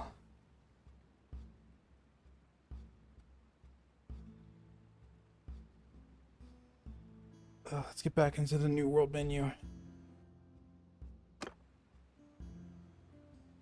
Double save just to be safe. I'm surprised this campaign has lasted this long though. Like there was a time when the save files were really bugged out for Mountain Blade. And during that time, a lot of people were just starting new games, but I was determined. I was saving my save games to my computer, like pulling them out of the folders and putting them on flash drives. And in between updates, I would always keep trying them. Always, always, always, until it started working again. And from level 25 going forward, yeah, main story quest, side mission. So I would go down to like First Light if you haven't done all those quests yet. Do those side quests. And then at level 25, you should be able to move the Cutlass Keys. Do a couple quests in Cutlass Keys, the ones that are below like the level 28, 29 ones. And then once you get to those ones, you can start rotating to Brightwood and doing those side quests there. And then you just kind of rotate between them. So you do Brightwood ones, Cutlass ones, and then anytime you can do faction missions, do those. And anytime you can do town projects, do those too.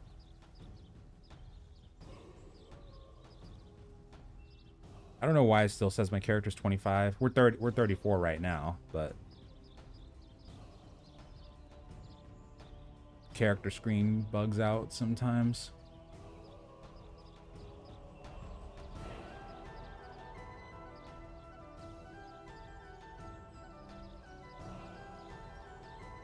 Appreciate that so much, Tyler. Thank you.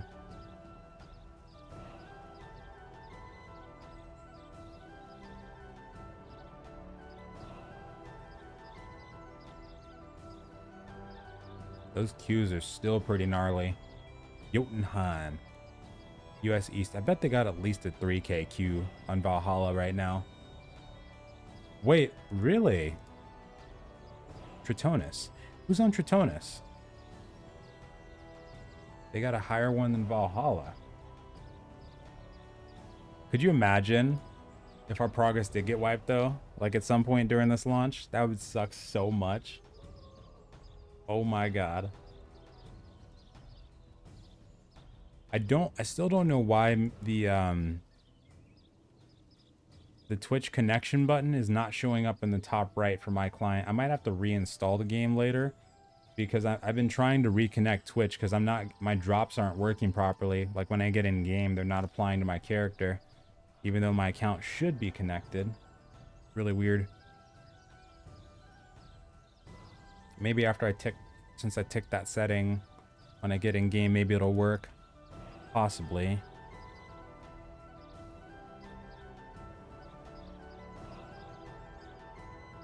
Did you suffer through the login times? A couple queues. I've been through like 3 of them at this point, but normally I've been in the queues like while I've been asleep.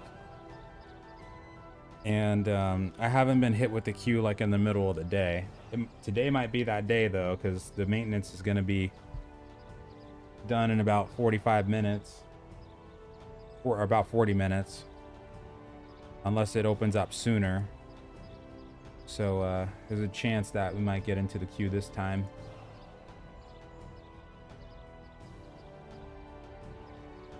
Oh, let's filter by this. Here we go. El Dorado.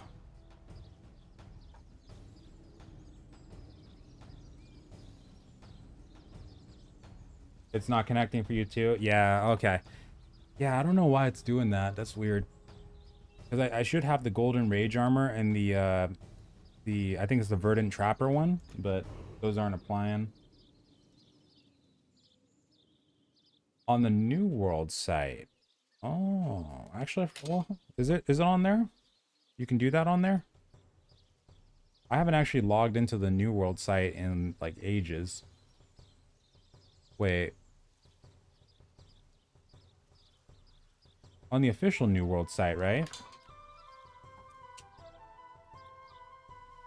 Or are you talking about like when you go to Twitch and you go into the notifications and the drops menu or the Prime gaming menu or whatever? Are you talking about in there? Because I need to find out.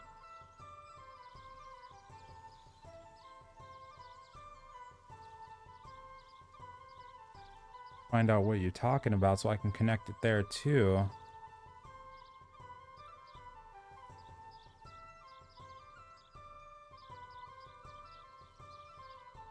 Server status.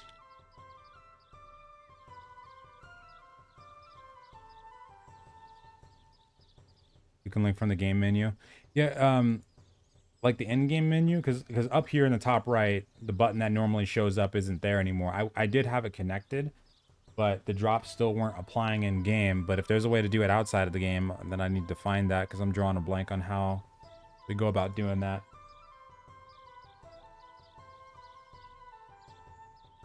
Let me restart the game again. I don't know why it's not showing up there. Weird.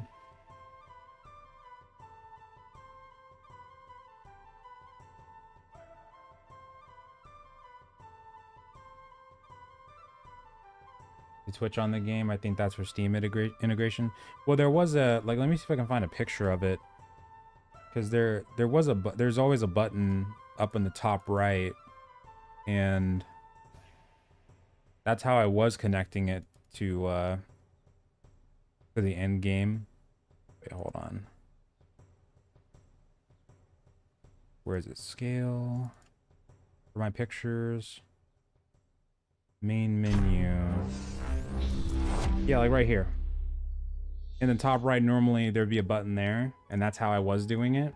But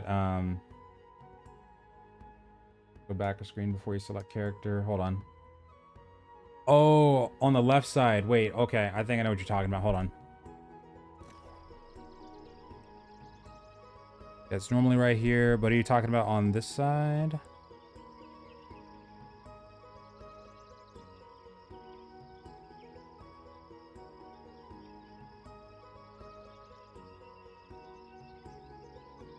Oh, okay. No, hold on.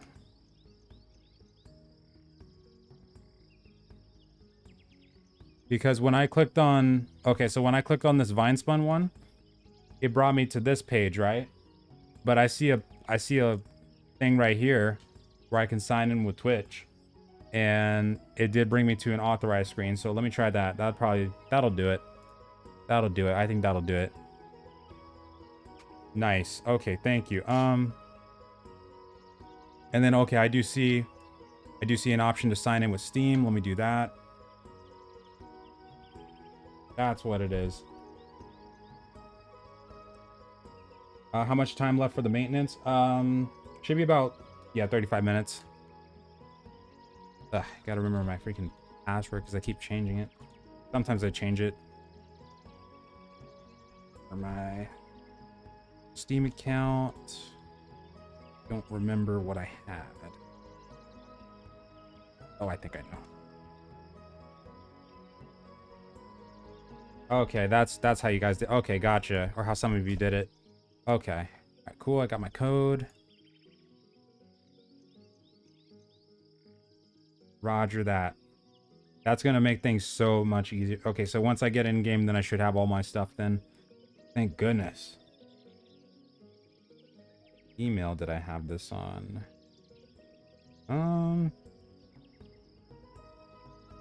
Oh, right. The app.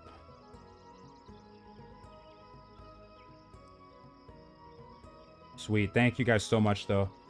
Because I was not sure how I was gonna get those to work, especially once that option disappeared.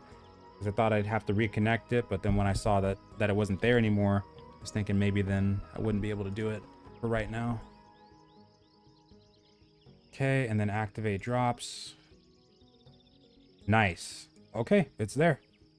It says your drops will be available starting September 28th, so we should be good.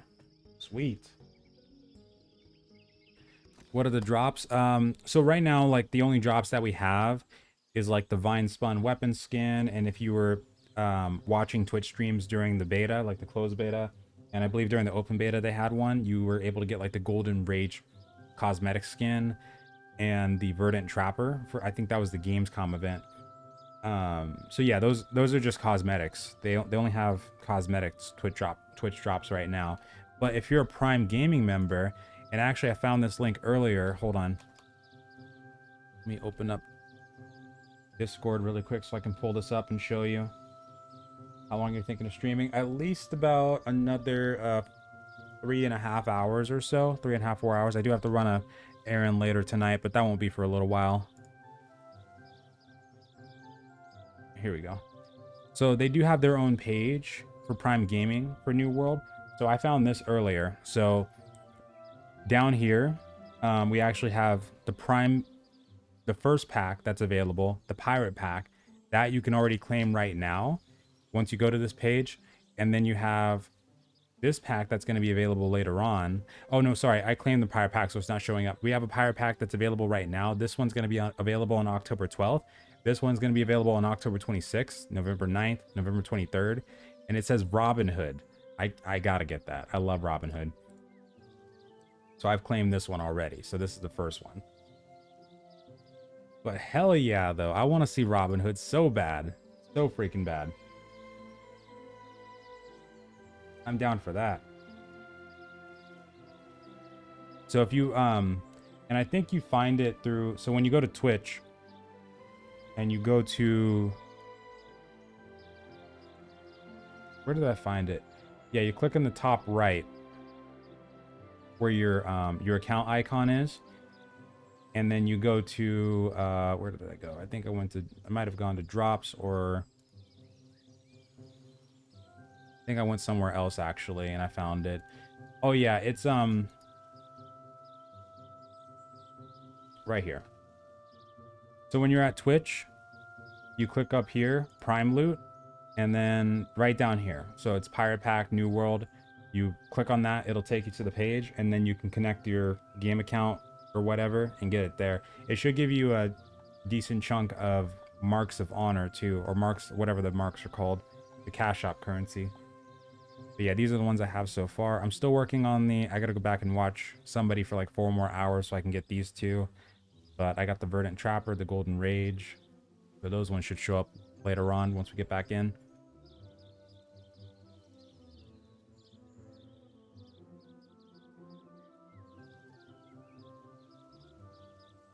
Fast pass. Oh, $1 fast pass to get in servers. Oh, hell no. Well, one thing that shocked me was that they were like not only capable, but talking about server transfers this early, because I thought about it as soon as they put that on Twitter, and I was like, are they going to sell server transfers later on? Because it seems like they might, potentially. And I mean, after, you know, a week and a half from now when they're planning to do it, might be a testing you know, a testing opportunity for them for later on. The only thing they should never, absolutely never do is try to copy other games that might let you do faction changes, because in this scenario, that'd probably be an absolute disaster, especially if it would let you bypass the faction restrictions that are placed in game. That would be a full-on disaster. Totally couldn't do that. Nerfs incoming? No, they didn't touch any of the weapons actually in the launch patch. They might do a patch over the next couple of days, but it's probably not going to be that big. I think what could happen instead is the first patch that they do in October, the big patch, like around October 15th or 17th, because normally, like historically, they've done the patches on like around that area of the month, like between the 15th and the 20th. So that October patch might have some big balance changes, but this one though, it was like nothing, which is really surprising. Really, really surprising. Is your Twitch Sir Medieval? Yeah, it is. Yeah, just Sir Medieval on Twitch too. But I don't stream on Twitch anymore. I used to, but it got too much to manage to do both platforms at the same time, so I just kind of picked one. And plus, on there, like they have the the rules against not streaming after you end a Twitch stream. Can't stream on another platform for 24 hours or something like that. It was either that or like VODs they had rules against. So I just ended up choosing this instead. Let me see something. Okay.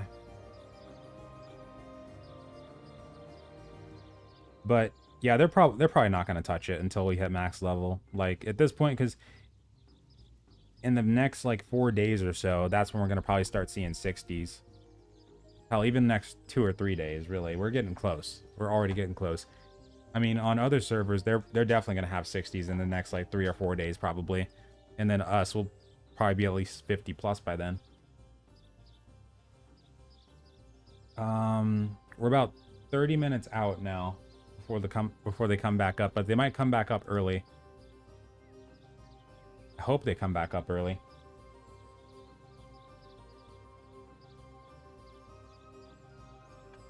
Your drops don't show in game. You might have to do the thing that I just had to do, Cody, where I went to the main menu and I clicked on this Vine Spun Twitch drop. It brought me to the real website, the New World website, and there's an option if you scroll down where you can connect your Twitch, connect your Steam, and then activate Twitch drops for New World. So I did the first two and then I activated it, and I think it's going to work now when the servers come back up. Because yeah, for me too, it normally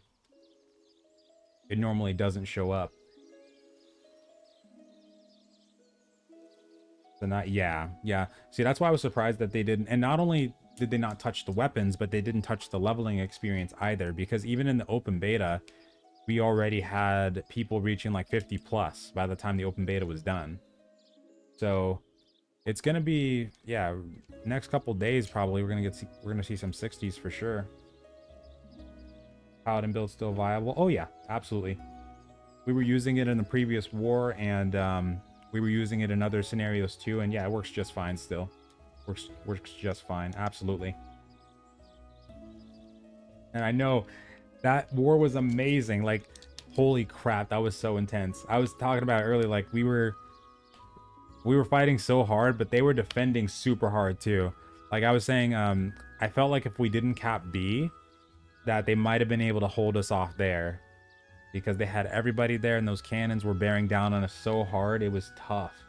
But once we got that point, we rushed right into that fort. Like we pushed in. We pushed in pretty hard. That was an intense fight though.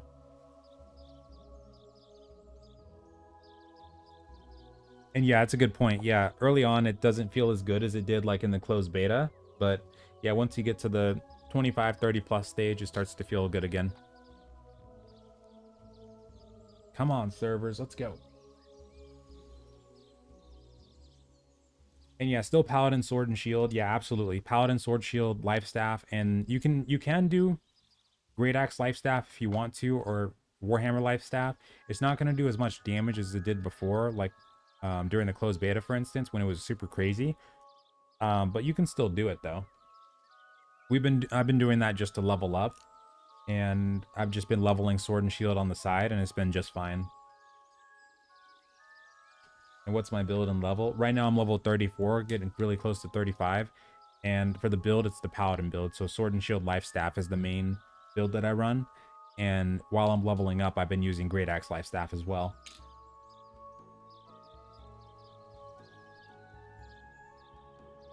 Async, likewise. Yeah, that was likewise. That was so fun. Larson is about to hit world first. Whoa, 15. What was he doing? Because okay, so there was a rumor that somebody was level 45 about 2 days ago. I think almost a day after the server started, there was rumors of a 45. So what was he doing? Is that somebody that's like streaming and stuff like that? Because even if there's been people that have been going like 42, 48 hours straight. And I mean, if they're on EU, they're going to be much closer to that because EU went up first. But still, though, I would assume we'd see like 45s right now on EU, but 59 though. And I never found out who that person was that was rumored to be 45 on our server. The only person I've seen so far close to that range is level 40. That's all I've seen so far.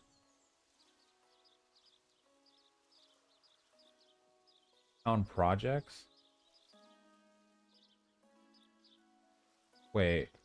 But no, they nerfed the town projects though. Unless, because I remember somebody said that after you get 100 mining and 100 weaponsmithing, I think, that the town projects become really good again. So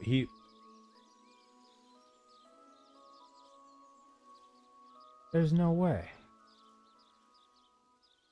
Because hell, I'm actually like halfway there. I'm getting there. But I mean, there's no way that they left that like it was for launch though, like, or left a way to get past, you know, the initial, or like left a way to get to that point again. There's no way. Town boards mostly? You gotta be kidding me. I might jump up. When I jump back in there, I'm gonna try to burst up to 100 weaponsmithing really quick and see. Because yeah, I know there's like, yeah, there's 40 pluses. Like on our server, we do have people getting to 40 right now. But 59 though, holy shiz. Larson is currently 59. Was he, so he was doing town projects? 4,000 XP after, so they kept that in then. Okay. Okay. That takes steel, right? For those? I might, my mining's only like 40 something though. Yeah, it might be worth getting to 100 now. Like right now. Holy shiz. 59. 59.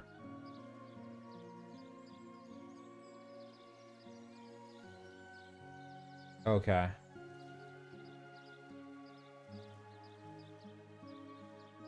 Oh, wait. You're saying it's about your character level? Like after level 40, you'll get tier 3 orders, and then so the armaments for the 4,000 plus, that must be star metal ones then, right? That people are getting for the 4,000 ones. And then so after level 40, we're gonna get tier 3. Well, wait, I think I'm already starting to get level 50 ones, because I think my weaponsmithing is level 50, right? 50 plus right now. And I remember when I was doing that some of the last Windsward Town projects before the server went down, I think one of them was like level 50 weaponsmithing requirement.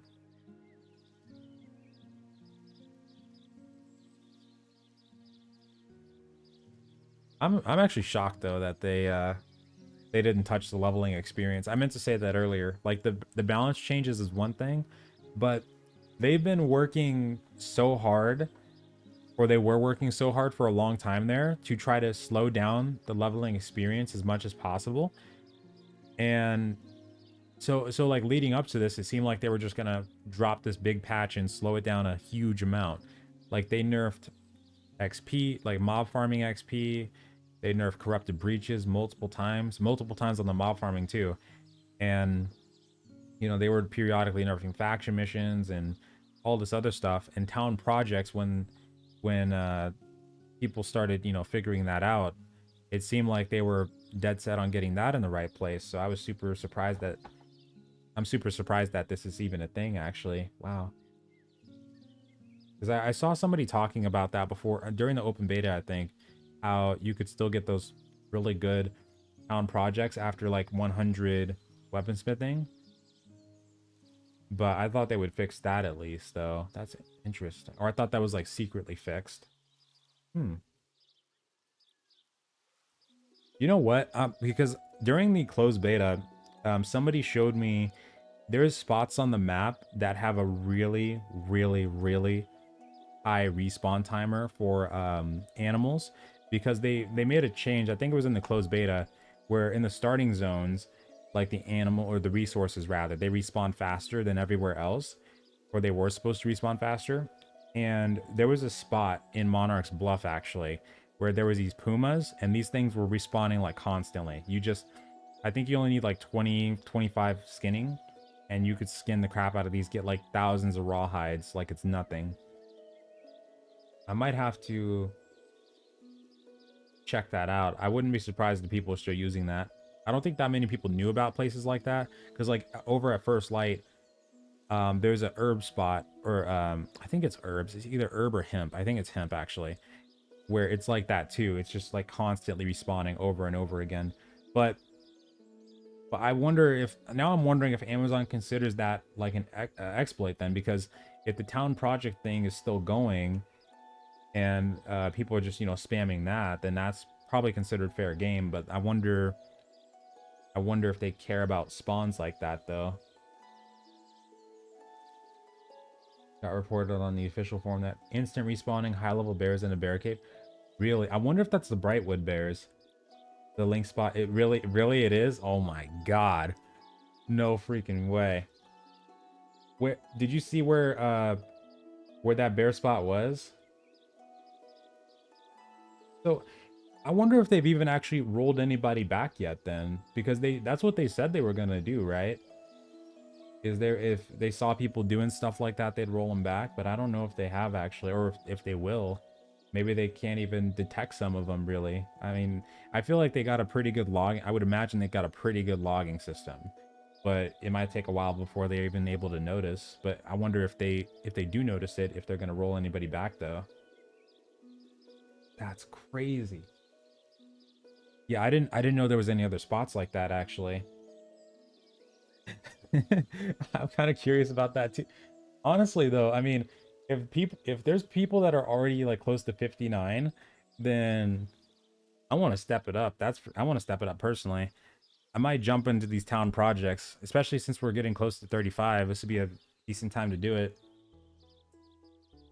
I mean, yeah, that's why, and very true, Gary. That's another reason that like I know a lot of people were asking about these kinds of things too, but whenever I made videos about it, I was always trying to ask for more leveling methods, because it was like that during the alphas. Even there were so few leveling methods, like we don't have a whole lot, that anytime there's a really good way, like an exploit, or just something that is super stupid good because they buff something, people just funnel into it because there's just nothing else for us to do.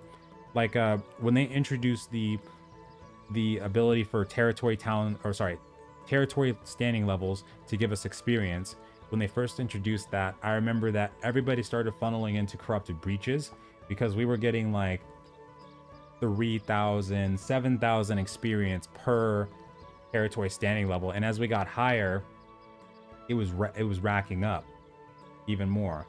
So people were just spamming that. We had a really good run going in Restless Shores, where people were just going around in a circle doing all the corrupted breaches, and we were even taking low levels over there, and I think people got to like 60 in about 2 days. Like that's how crazy it was. And then the town projects came along, and then people were flocking to that, and we don't really have a whole lot of methods. That's why it'd be really good if we had like at least one more, like more PvE dynamic events. You know, more maybe world bosses. I think world boss would be really sick. And you know, other stuff like that would be really good if we had that before launch. But check the forums for the bear spot. Like, and it's still there too. So wait, somebody said the link spot was nerfed. Like right now. Is it the link spot in Monarch's Bluff?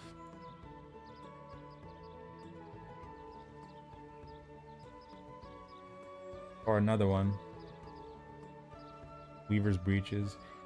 We could, yeah, we totally could, but I don't know if those ones will be, because normally with the Weaver's ones, at least during the, I think it was the open beta actually we tried, or no, closed beta, we tried that. We weren't really able to get very far because we only had like 5 or 6 people. But if we had like a full breach train, it would have been good. But it's so hard to get people. It's so hard to get people to do Weaver's portals, though.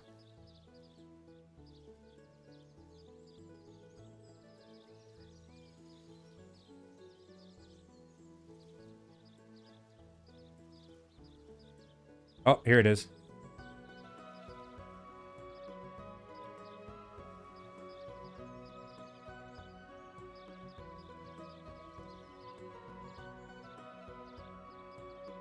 No way. Oh, this is in another language, I think. I know it's a little blurry. Oh, there it goes.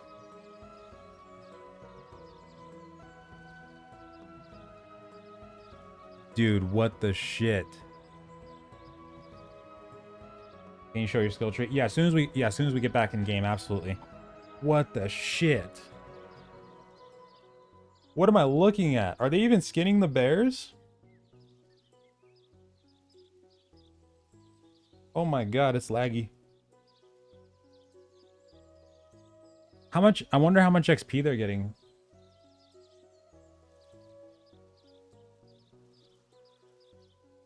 What the actual shit? Hold on. Atlantis, South America. Okay. No, they're not hackers.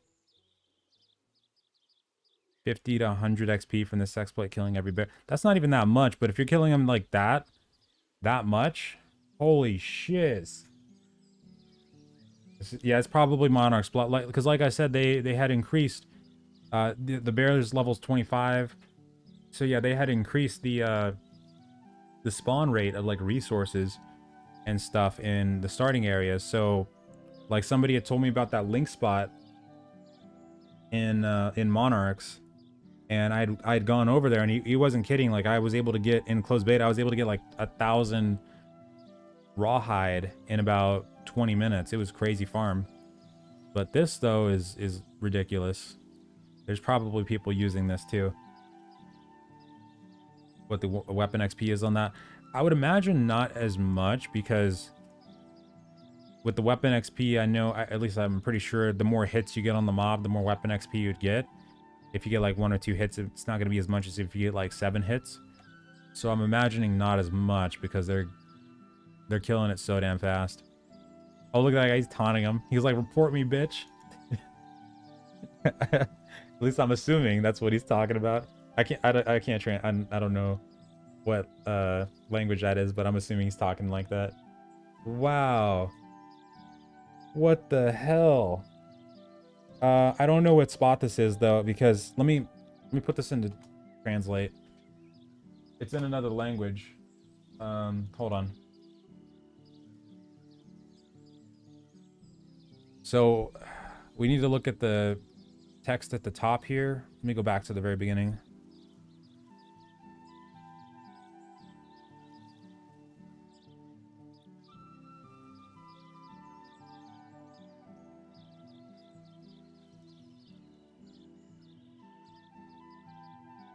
Report my loser. Oh my god. Damn. Like even they know. Even they know. They're like, do it, bitch. Do it. A layer of meh.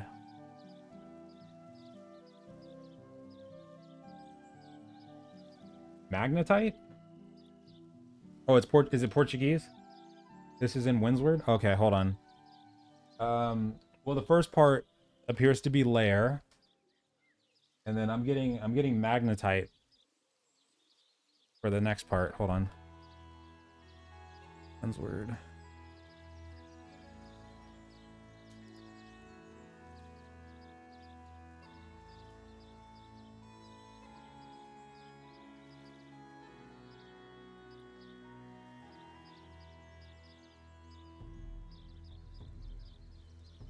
Right.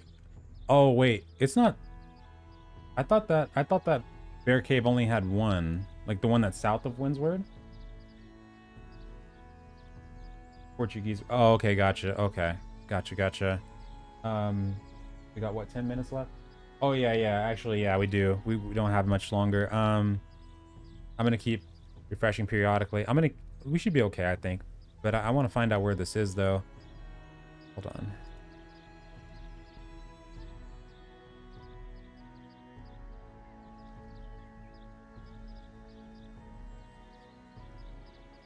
Was anybody able to read that though? Like, know exactly what the name of that cave is in English? Scratch Rock. Well, yeah, there's not that many bear caves here, so it absolutely could be.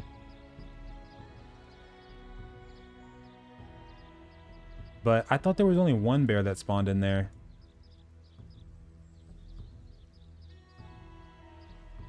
Oh, form and scroll down? Oh, yeah.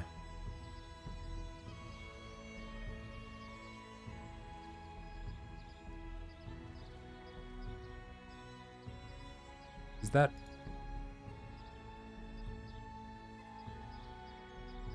Do I see it again? Okay, hold on one sec.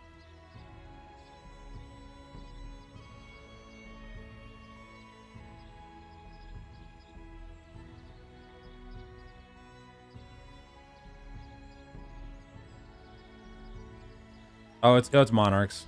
Oh, I'm dumb. It's verdant crown. Oh, verdant crown and enter the lodestone lair.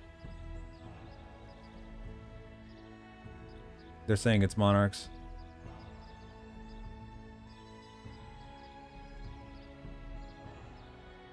Oh, yeah, because I was gonna say I thought there was only one bear in the. Wow. There's a name that does the same thing in Brightwood, but it's not an animal. Is it a bear though? Because I know that people were asking for help during one of the testing phases for one of the bear caves in Brightwood. It was like this random thing that they had a quest for. Because I know I was thinking initially of this area right over here, but I feel like if it was over there, people would have detected it because that's a part of the side quest. But lodestone layer, okay. So that's just northeast of Dead Man's Cove. That's actually not too far from the link spot too. But see, the link spot is Opal Grotto right here, I'm pretty sure. That's where I was told if you want to get a S-ton of hide, you totally can there. This is blowing my mind though.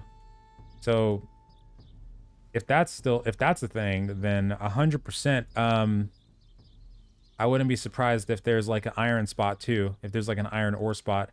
But I would imagine like the level 59 person, if they've been streaming the whole time, the people would have noticed if there's like if they went to a spot that has a crap ton of fast respawns for the resources. Main Bear in Brightwood.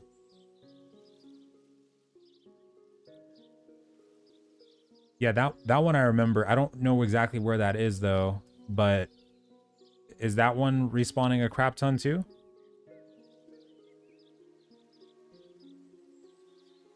From Korea, a lot of Korean people are using your source in their videos. Oh, awesome, Soda, thank you. This is blowing my mind though, holy crap. I can't believe that this is actually a thing. When was this posted? 2 hours ago. Oh, shiz.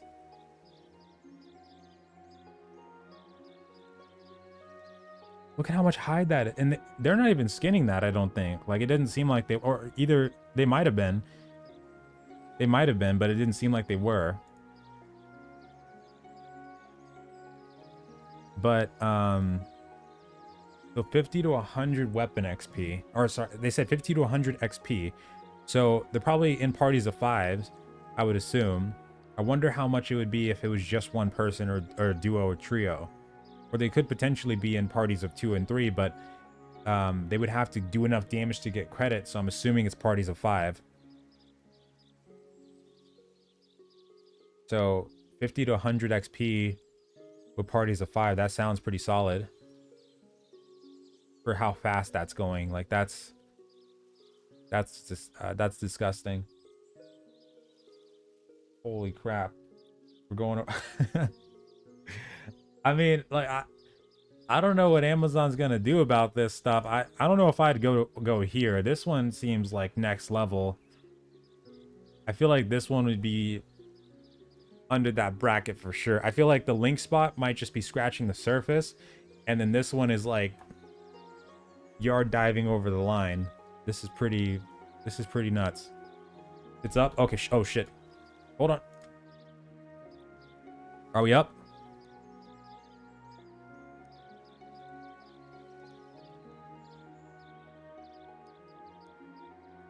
Were you saying the server's up? But okay, I'm gonna look into town projects when we get back in. I am legit gonna look into town projects some more because I'm gonna level up my weaponsmithing, and I'm going to see if I can get pat or close to 100.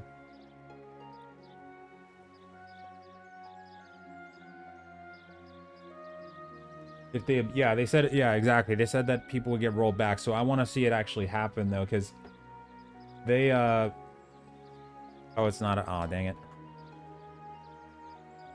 I mean, they have to. They have to with some of this, because like that's not only is that bad for like, you know, XP, but that's going to completely shred. Like rawhide is really, if you can stack rawhide, I think next to iron, that is like next level right there. That is a butt ton of rawhide. Shroud hopped on. He's on Camelot, right? Or Caladon. I'm gonna keep refreshing. Let me go back to that really quick though. There. What was it? Exploit? Yeah, exploit.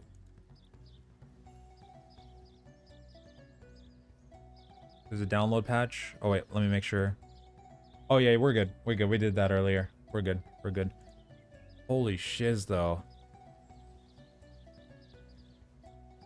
You still use, yeah, we're still using the paladin build. Yeah, absolutely. We're still using that. I've just been using greataxe periodically as the main weapon to level up with. So I've been doing greataxe lifestaff, but we were able to get our sword and shield up to about 12 the night before the Windsward War. So I'm still leveling that up, but it's going pretty well. Yeah, they'll have to. Oh, he's still waiting. Oh, okay, gotcha. They'll have to do something about this because we're in launch now. See, this is the thing about why I'm so in shock, because they delayed and they said they were working on, you know, bug fixes and stuff like that. But then when we got the release patch, it was just half a page. It was, I mean, we can just go to it right now. There wasn't any balance changes or. And I was thinking last night, maybe they wanted to do that, you know, because they didn't want to, because they're notorious for making aggressive changes literally almost every time they do a patch, at least the big patches. So maybe they wanted to change it up this time and keep things where they were for a little while. But it seemed like, you know, the delay was mainly for, you know, making sure that exploits weren't there. And you said server, just server? And bug fixes happen and stuff like that, but we have quite a few that are still here though, it looks like. But yeah, I hopefully they'll do rollbacks at the very least though, because that'll be insane.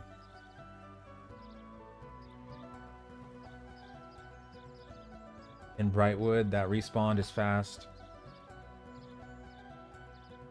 As you killed him at some parts and he was dropping gear, he was inside the chapel. Oh, inside a chapel to the south near the big cemetery. What the hell? Oh my god. What abilities? Oh, we're using a beacon, sacred ground, and orb of protection for our spells for lifestaff. Yeah, I don't want to touch any of the big ones though. Like this one right here, this one seems intense, but I might try that Lynx one. I don't know that I mean, they're responding fast, but they're not like immediate fast like this one. This was just holy shiz.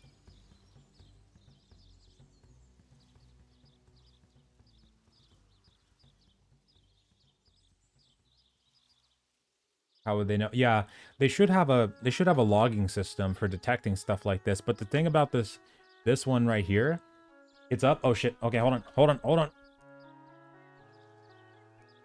Is that people could flood the crap out of the market, and they might not be able to, you know, roll back the trading post as easily as other people's characters. So I don't know what's gonna happen there. But come on, refresh, please. It's up. Okay, go. Yes. Go. Go. Holy crap. All right, we're loading in. Oh my god. Okay.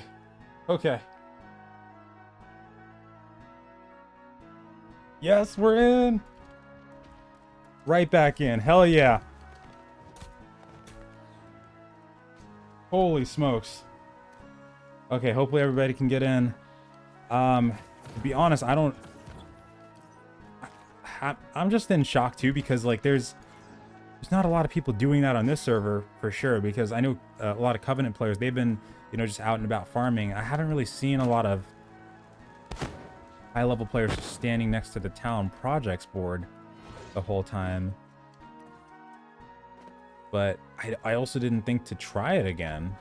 You know, I've just been periodically leveling up my professions, but I didn't think to actually gun for that. So I'm at 41 mining, 57 weaponsmithing. I'm gonna go visit that cave. Let's go check out that cave real quick. Hold on. I thought I was much closer to 35. Trog, yes. The Lynx one is it's over in this area over here. Wait, hold on. It's jeez, I'd have to actually go there to tell you now. Probably this one here. No, actually, damn. Either that one or it's somewhere in this general area.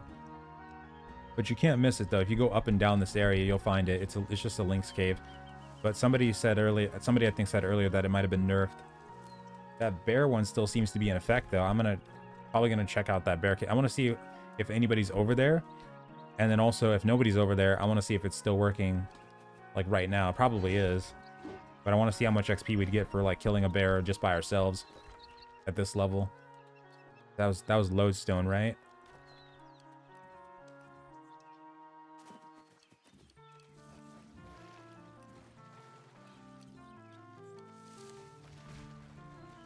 Oh, I'm sorry.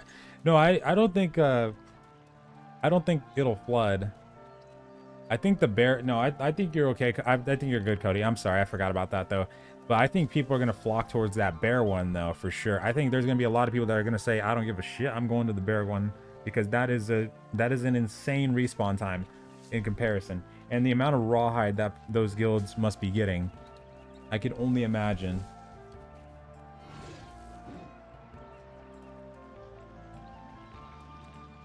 You're at the bear cave right now. Oh wait, what's your suggestion on training mining fast? Oh, just finding a really good iron route that's not contested is the main thing. I know down in First Light, people were always talking about, at least during the testing phases, how, at least some people were, how there's a pretty decent iron route over here that you can go to. I think it's actually in this section here too, where you can get a pretty good uncontested route. Because like most people, you know, some people would probably tell you to go, you know, like south of Windsward or like west of Everfall over here, but those are areas that a lot of people know about, so you got to find a route that, at least on your server, isn't normally contested. and just keep a good rotation going. And you can, as you're waiting for the respawns for iron, you can just keep mining stone in the meantime and just keep dropping the material as you go. And try to keep an eye out for really good tools being put up on the broker, especially tools that have a higher gathering speed, and maybe even perks on them too would be good. But yeah, just keep it going is the best way to do it, I would say. Why Orb of Protection? So Orb of Protection is another skill that you can put down on the ground and then switch to your other weapon and it'll stay on you. So like if I put Beacon, Orb of Protection, and Sacred Ground on, and I switch to my sword and shield, technically greataxe in this situation, but sword and shield, it'll stay on the ground, or it'll stay on my character while I'm tanking. And with Orb, that's a pretty good one because it gives us a fortify buff for 20 seconds, and it also gives us a heal over time if we get Protector's Blessing. That's why that's the only one that we get. We don't need these other two. As opposed to if we were to get Light's Embrace or Sacred Ground or even Divine, using those in the middle of combat is going to take too much. It's going to take too much time because if you're using targeted healing, it's going to generate a little bit of a delay before you're able to self-target it on yourself. So that's going to be really dangerous to do, not only in just PvP, but PvE as well, like in expeditions. And then if we have targeted healing off, like for Sacred Ground, we're able to cast that much faster. So we'll probably always have sacred targeted healing off regardless as a paladin. And if we had Divine Embrace or Light's Embrace with targeted healing off, it'd be much harder to heal ourselves using that. You aren't supposed to speak of that iron route. I'm sorry. I'm so sorry. Okay, I didn't say anything.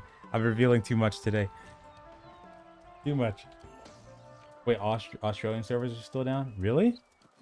Oh, shiz. What's your current build? Sword and Shield Lifestaff. And I'm using just greataxe Lifestaff right now just while leveling.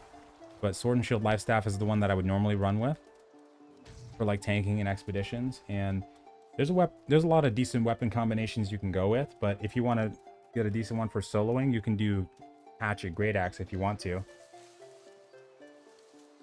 Don't make a video. Oh, no, I'm not. Oh, absolutely not. I'm not touching that. Especially because I feel like I feel like this is something that they would patch quickly, but now I'm not so sure. I feel like this might be in for at least a couple days, to be honest, because it shouldn't even be a thing to begin with, honestly. I mean, that right there was ridiculous, what we just watched.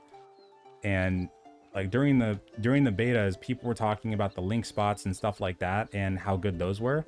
So I would imagine that they, you know, I would have imagined that they would have looked into those spots and tried to narrow down which ones were doing that and tried to make sure that those weren't a thing on launch. But that bear one is next level right there. That is hell no.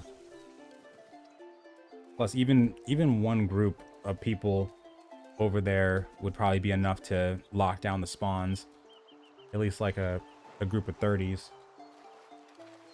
So if I think if a video was made on that spot, then it would just ruin the spawn. Then you'd see like 30-40 people over there trying to get all those bears by themselves. I'm gonna look on the map again really quick. Hold on.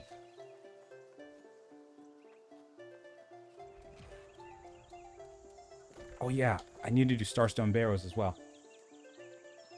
Yeah, bow's still pretty solid. Yeah, absolutely. Bow's still good. They didn't really touch anything in the release patch, so yeah, bow's pretty much the same as the open beta. They didn't touch any weapons in the release patch.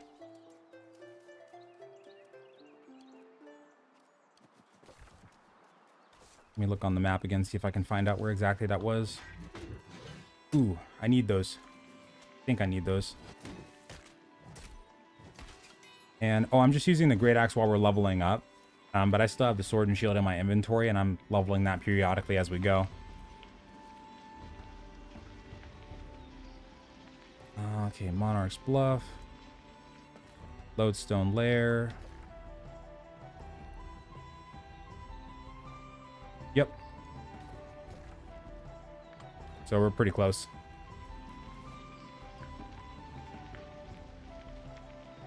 Current bug with receiving rare drops from mining and logging.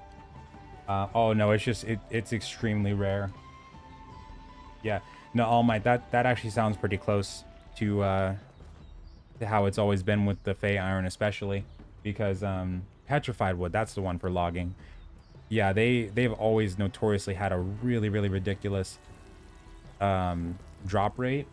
The luck, you know, the luck gear and the luck trophies and stuff like that, that'll help a little bit, but yeah, that stuff is just incredibly rare.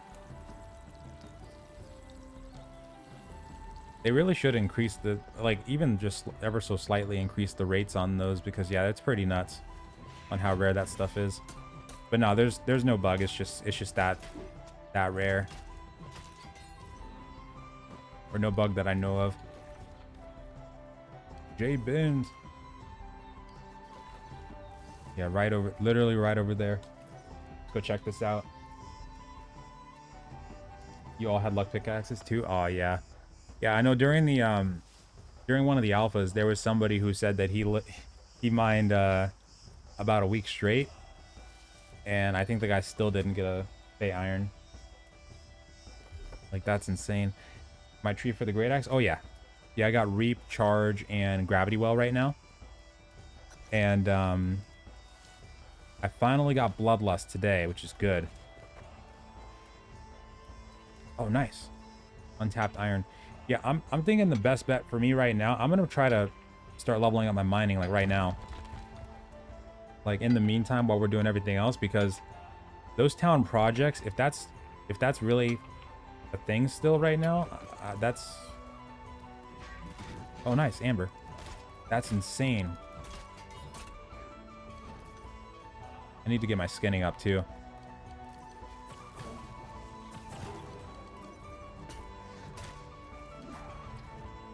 Aw, I thought it would lunge me forward.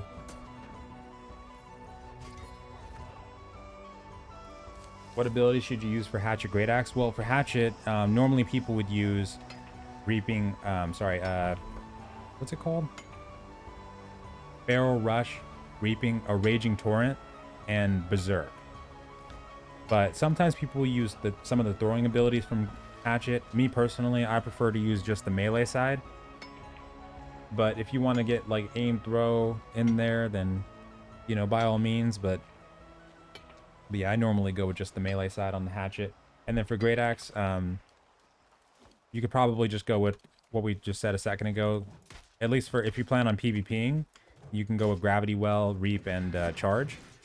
But sometimes people prefer to take Execute instead of Gravity Well. But it's up to you on that one, though. And yeah, weapons still max out at 20. That's correct, yeah. Is it a glitch if you have water slotted like you do? You can hold an infinite amount. No, that's just how it works. Anything that's on your consumable bar, it just doesn't apply to the overall weight of your character. It's kind of weird, but yeah, it's always worked like that. Or for the most part, always worked like that. Honey. I don't actually think I've seen a lot of honey trees before. Holy crap. To me, they're super rare. Okay, let's go up here. Should be a staircase here. Oh, never mind. Wrong area. My attributes, yeah. So 107 con, 61 focus is what I have at the moment, but it's not showing an accurate description of what my attributes would really be, because my heavy armor is not on right now, and my sword and shield. If I had all that on, I'd probably be at about 124 con and about 80 focus right now. How much is respec after level 20?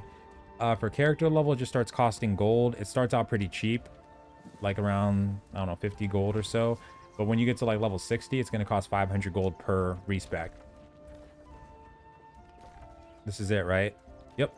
Lodestone Lair. Oh my fuck.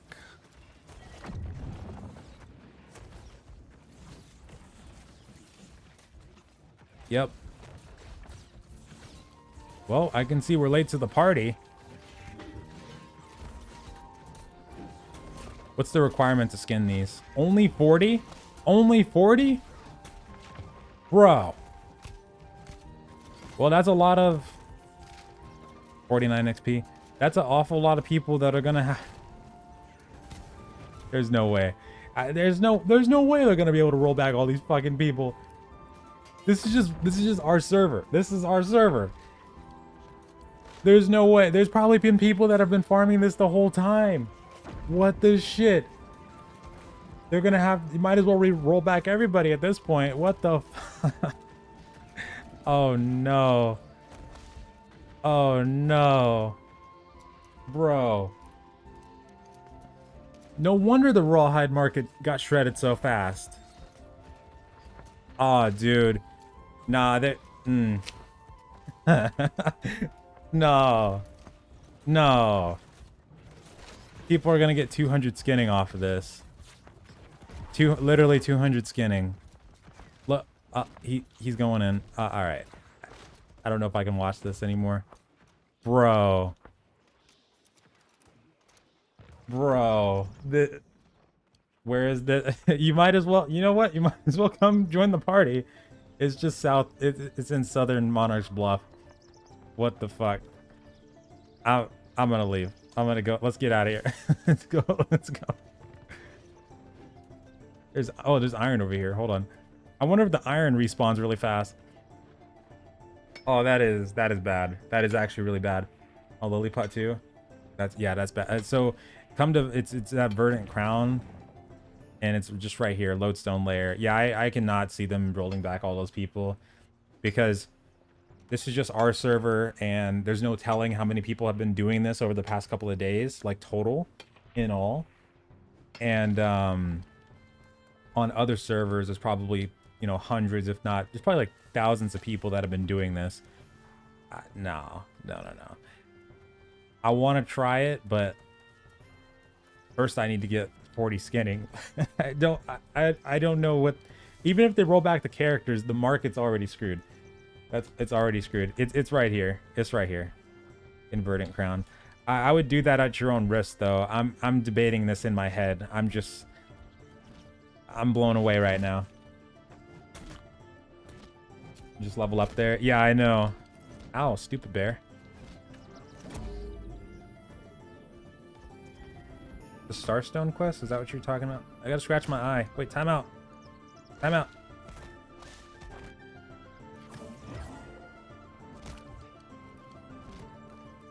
Okay, sweet. Yeah, I need to do Starstone. Higher areas, they drop epics. Okay, yeah, so there's there's a lost area or a lost mob in Brightwood doing the same thing. And there's the lynxes. This bear's on crack. Chill, dude, damn.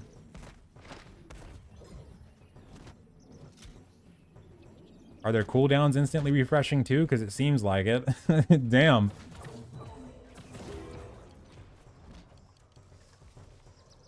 Yeah, I think especially if you got a decent level character already, I would not risk it for a biscuit, to be honest with you. And I'm just okay, so I'm thinking of multiple things here, right? So we're gonna have server transfers in 2 weeks. And I'm wondering if they're gonna transfer, because they didn't really say. I'm wondering if they're gonna transfer banks and inventories too. Because I would assume so, right? So what is this gonna do? Because there's gonna be a lot of people coming from underpopulated servers that are probably not gonna have a lot of people in areas like this, right? So oh boy, I don't know what to think right now. I'm trying to process this. I'm trying to process. Oh, it's not gonna be good. Oh my god, it's not gonna be good. Ah, man, I mean, it's the lower level resource economy, granted, but I still think it's gonna have a bit of an effect overall. You stupid bear. Stupid bear. They might suspend people. I mean, I don't know. Potentially. I don't know. There's I don't know if I don't think I'm gonna touch that area as much as I want to. I feel like the Lynx one, compared to that at least, is probably gonna be okay. But that right there, ooh. Oh my god. The amount of rawhide that you could get from that. Jeez. delete everyone's rawhide to refresh the market. They could. I don't know if they can, to be honest with you. Like, I feel like they can roll back characters, but rolling back the market, I feel like that's a thing where they might have to roll back the, you know, the servers a little bit. Is what I don't know if they'd be able to, you know, delete all those individual pieces of rawhide that came from that specific spot. You know what I mean? That's why I'm just like, I'm just thinking the market's kind of screwed right now. But yeah, I'm curious to see how they'll handle that too. So that was reported 2 hours ago on the forums, but it's probably been a thing since the server started. It had to have been a thing since the server started. So if anybody's even tested that the first day and then they started telling other people about it, like their guilds and stuff like that, then there's probably some servers where the rawhide market is just completely tanked at this point. Yeah, in that case, if they, that's kind of what I want to see too. I want to see if they stay true to their word on the whole rollback thing, because if they don't, then yeah, everybody's gonna start doing this stuff. If they don't, there's just, I mean, what can you do? That's so much rawhide. That's insane. That's insane.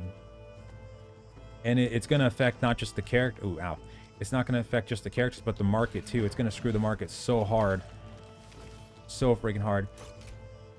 I mean, people that are doing skinning, they're gonna just zoom. Like that one guy who was actually skinning the bears, he's gone. He's out of there. He's probably at 150 skinning already.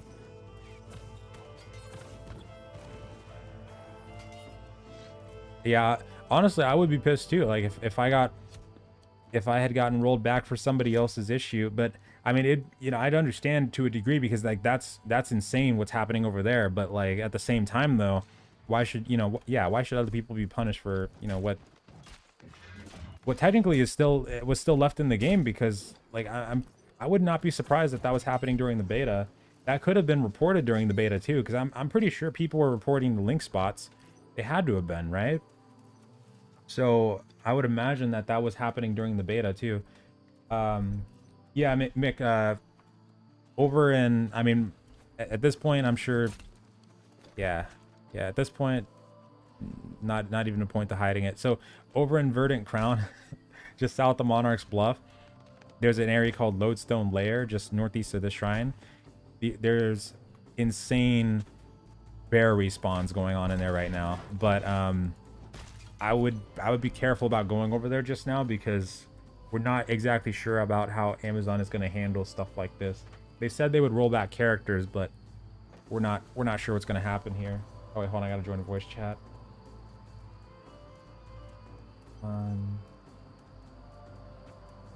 Yes. Hey.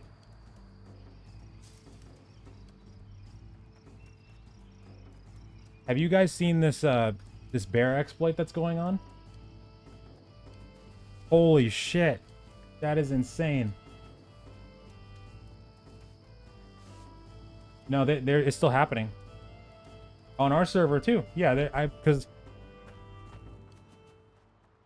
well, the mainnet said it was. Oh yeah. But people are over there skinning the crap out of those bears right now, and that's gonna be so much rawhide. That's crazy.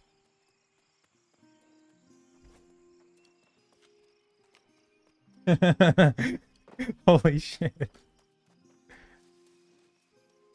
That's insane.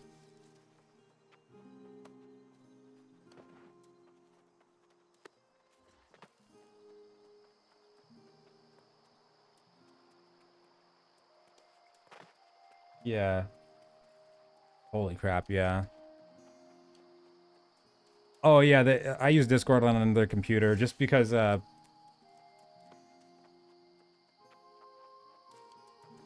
didn't get any faction ones, but I got the regular ones. I use Discord on another computer just because you know, sometimes when like wars and stuff like that are happening, it makes it easier to where if that stuff's not all being broadcasted. But sometimes it also, you know, might get distracting a little bit with like a bunch of different voices going on at once. So normally I just put it on this other computer. I I don't know. Like, I feel like to a certain degree, like the damage might already be done because I don't know if they can pluck all those rawhide out of the market. I feel like that's gonna be tens, thousands of raw, like at least tens of thousands of rawhide. I'm just trying to understand the severity of it, and also like the other areas too. Like that makes me wonder how many other areas there are like that. Because if there's a, so the other one's somewhere in Brightwood, and apparently it's giving did somebody say epics? So it was towards the southern side. There's an elite lost, or was it an elite lost or a regular lost in a chapel? I would normally assume it'd be over here, but I feel like if it was over here, people would have noticed that one pretty easily because of the main story quest. So it's got to be like over in this area then, because it can't be over here. That's Angry Earth, so it's probably like somewhere over here. It could be like right over there actually. Holy shiz. Are you gonna go full constitution? Oh no, not full constitution. We're going con focus for the paladin build. I need to go get my heavy armor because we're about to do Starstone Barrows though.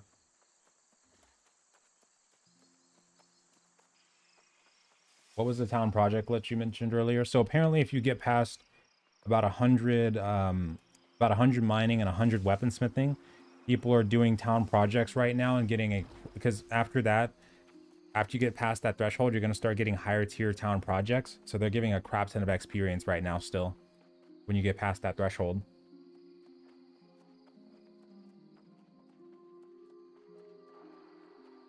Wipe the market instead of rolling back all characters. I mean, yeah, I'd probably yank all my stuff off the market before they did that, but yeah, it probably would be. I mean, well, I don't know, because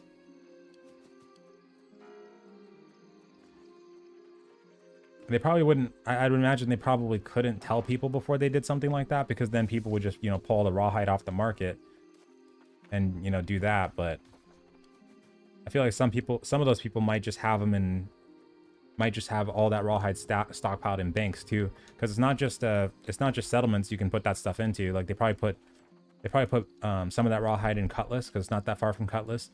They probably put some of it in Monarchs and probably Windsward and other places too. But you can also go to these outposts up here, like in Greatcleave, and they also have banks of their own too. And then also, like if they were to, pluck all that rawhide out at once, and then let's say, because I bet a lot of those people have already sold a crap ton of that rawhide on the market, so it's just like it might just get yanked out of other people's inventory and stuff like that too, which might suck a lot. But that might end up being a much better solution either way than rollbacks. Rollbacks would probably be the worst, especially with the queue times. Especially with the queue times.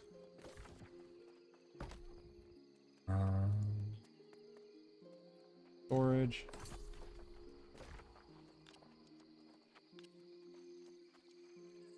All right, let's go back over here.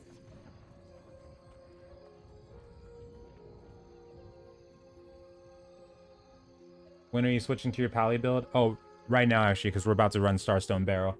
I'm just gonna start mining a bit before we get in there, because I'm gonna start working on these town projects. I really am. That sounds like a lot of good XP to be had there. And I'm already like halfway there. Not only that, but I do have a decent chunk of gold stockpiled right now, so I'm going to start buying some more iron from the market too. Put this on.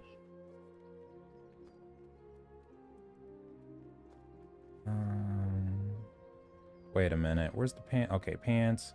I just need boots. And I was going to buy faction boots. Okay. Oh yeah, I also got to do the promotion quest. That's right. Promotion quest.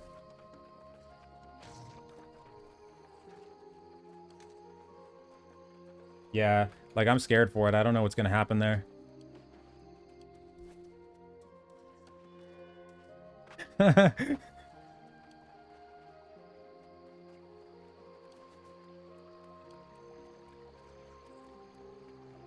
That was insane.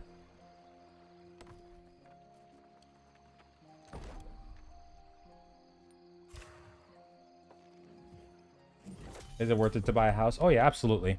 Yeah. You you get a free fast travel point, free fast travel respawn that goes on cooldown, but you can also reset that cooldown by spending Azoth. You also get territory like trophies that you can put in My there, blade, my life. where if you put like a luck Choose your trophy next inside your house, it contribution can give to you a our luck cause. bonus, and they're supposed to be global. They should still be global, where like anywhere you're on the map, as long as you have a trophy like in your Windsward house, it should always apply. And then you also have like storage chests, you can put those in your house, and that can increase your I actually haven't checked to see if anybody's making storage chests yet. I bet they are, but that can also increase your bank space in that territory. Oh, I'm just getting my last piece of gear out. I'm ready to go though.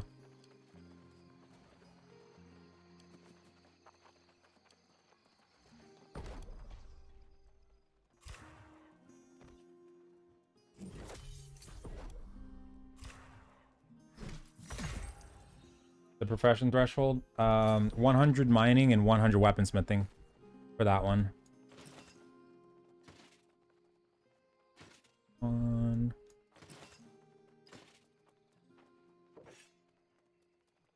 I need to get a diamond for this lifestaff. Let me make sure I salvage lock that. Okay. Light meal. All right, good to go.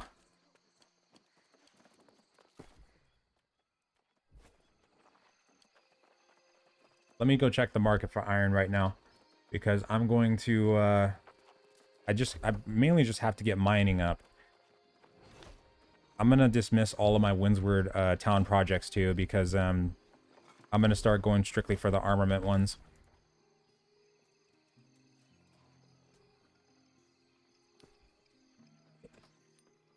Yeah, apparently there's somebody that's like level 59 right now that's doing just town, not on our server, but just in general doing town projects. Apparently there's a threshold when you get past 100 mining and 100 weaponsmithing. This was talked about during the open beta, but apparently it's still happening. You start to get higher tier ones, and they're giving like 4,000 XP right now.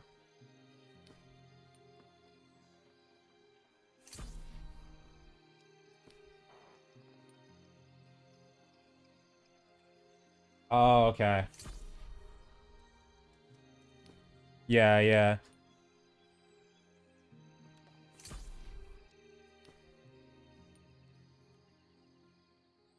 Damn, this is cheap.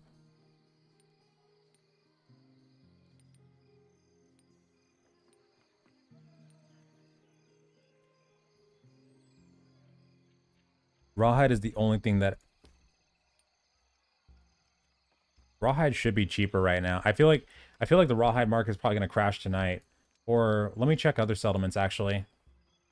Yep, that makes sense. That makes sense actually. Okay.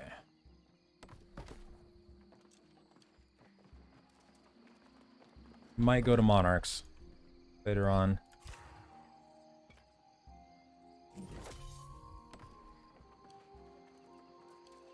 Server and location, North American West, El Dorado for the server.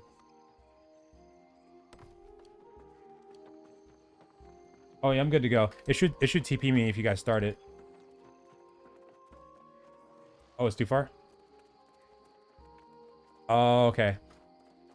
Oh, does it? Oh, there it goes.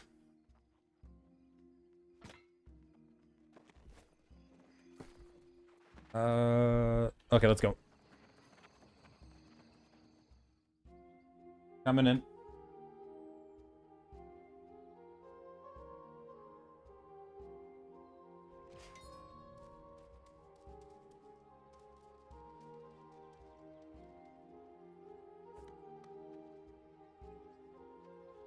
Wei said there was a larger patch this morning. The only patches that I've been seeing, that they've been doing were for like the server stability and stuff like that. But I'm looking at the official news. I don't see anything for like other balance or, you know, regular patches that they've done. But yeah, they didn't change anything in the release patch notes. But yeah, I think it's still the same. I don't think they changed anything in those other ones.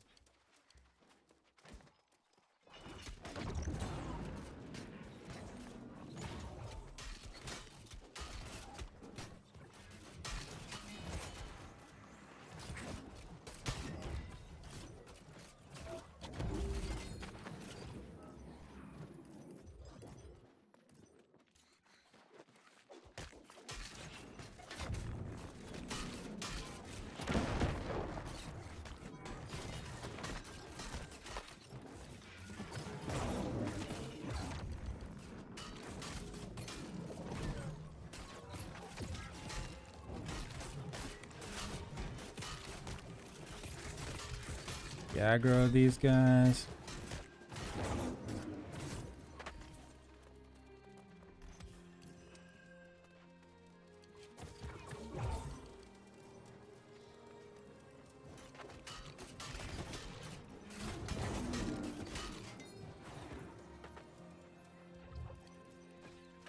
Okay.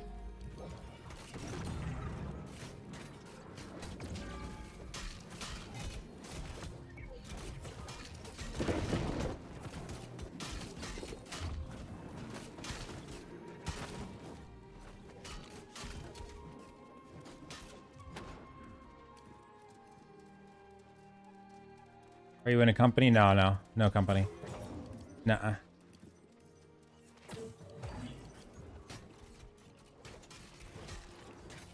Bale, thank you so much. I appreciate that. Thank you so freaking much. Holy crap. Ah. Give me that aggro. I'm trying to get my chain off repeatedly so I can keep stacking aggro on these guys. Thank you so freaking much. Gonna see how much XP the bear gives for skinning. Yeah, I'm actually really curious. I mean, I feel like the damage is done on that one. I don't know if they're gonna, you know, try to roll people back. There's too many, especially if people know about that elite one, the lost one, then there's already too many, and there's probably other areas like that too. Like I told you about the herb one. I think it's herb over in First Light. It's a really, really fast spawning node. There's probably other ones like that too. So it's probably too many at this point. They probably have to do a rollback on all those characters somehow, or maybe just they might have to just, or they might decide to let it slide. I don't know. They shouldn't let it slide, but that might end up being what happens.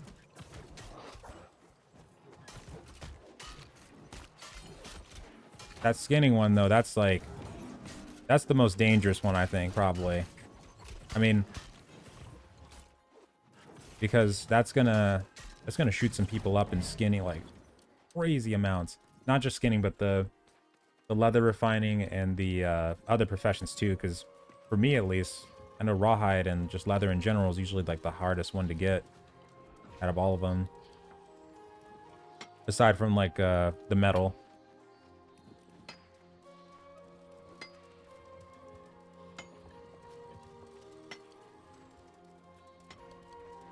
Full con. We're doing like 80% con and then 20% focus. The lost one, I don't fully know. Somebody said that it was in southern Brightwood, and it was a lost mob that's in a chapel.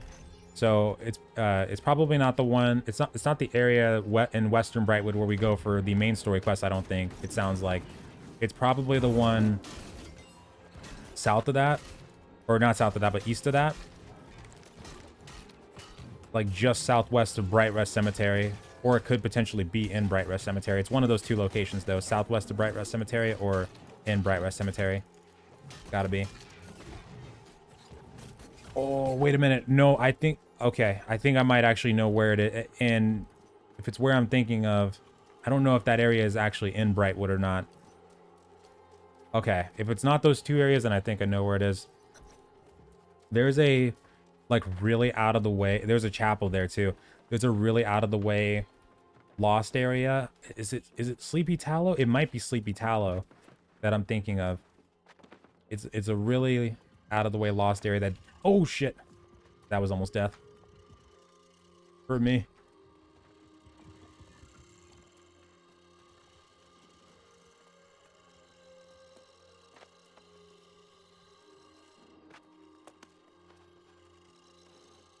Yeah. Oh my god.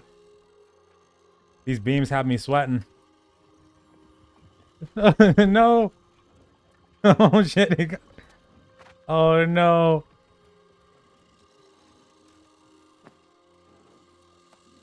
There we go. There we go.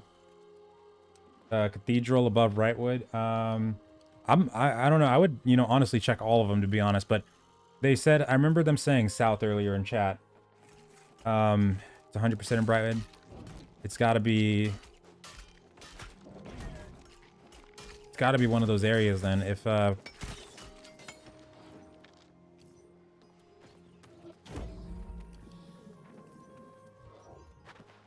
got to be one of those areas. And if it's not southwest of Brightwood, the Bright Rest Cemetery, or Bright Rest Cemetery, then it's got to be one of the other ones, because it can't be over in the southeastern, because that's where the Azoth tree is, and like the Angry Earth. That's just strictly their area over there. So it's got to be the other locations. You know where it's at? Oh, the countermeasure to mobs that spawn laser beams. Oh, the slicers? Yeah, the slicers, you just have to dodge them, because there's no real... You dodge them or kill the mob, basically. Because there's no real way to deal with the slicers. I know what you're talking about, though. Slicers can be annoying to deal with, though. Or annoying to, like, maneuver around.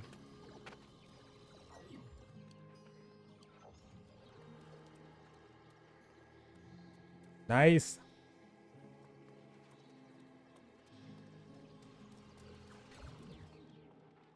All right. That blows my mind, though. What's up, Rusty? How you doing? What's up?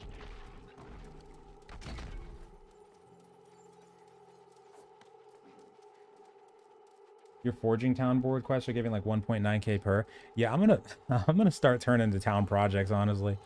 I mean, I was just I knew I was gonna level up armor smithing eventually anyway, but I might just start that early, because that's a decent chunk of XP that those apparently seem to be giving. Like, somebody's already level 59. That's crazy. Crazy. Oh, shit. Oh, my God. Bloody hell. Damn.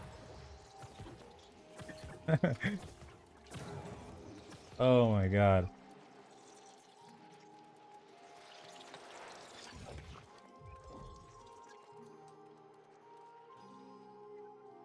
Oh, I like this area inside here. Those ancient statues are so badass. I love them. I've always loved them. On them.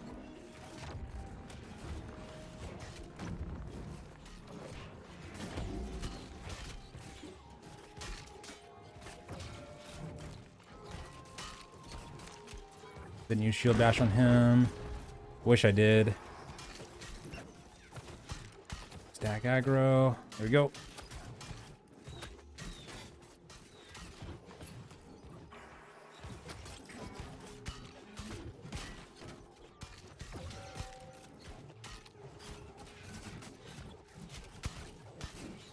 Yeah.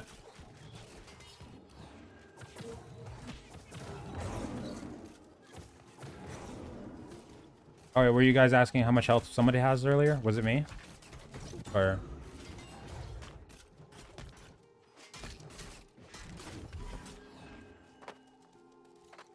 Oh yeah, right now I got 136 con and 6.6k health.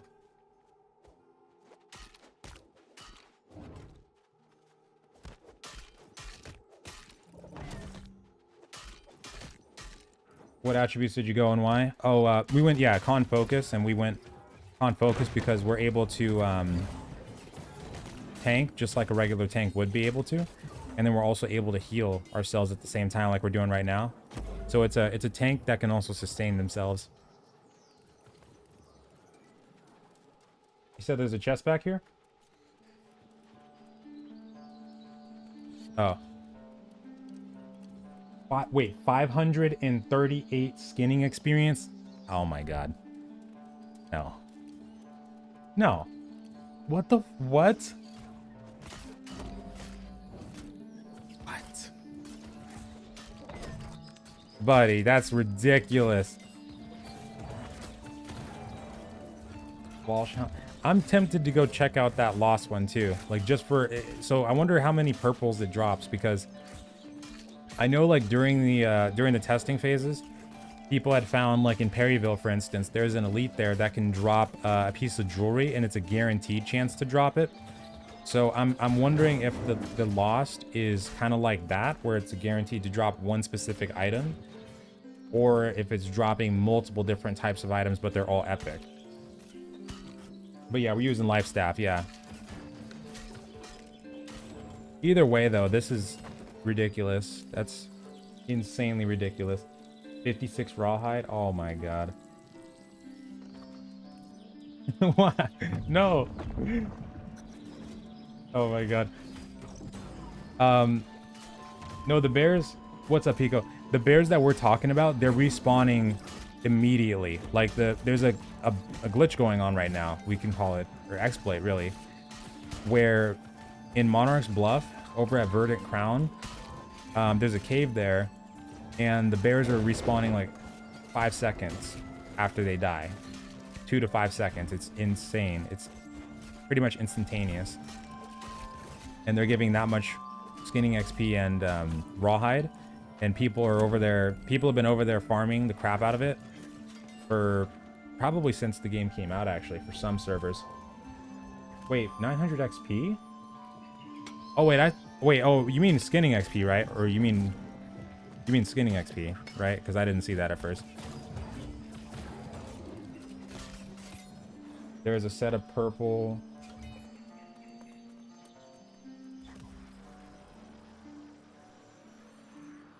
Oh, so he's just dropping like muskets over and over, purple muskets.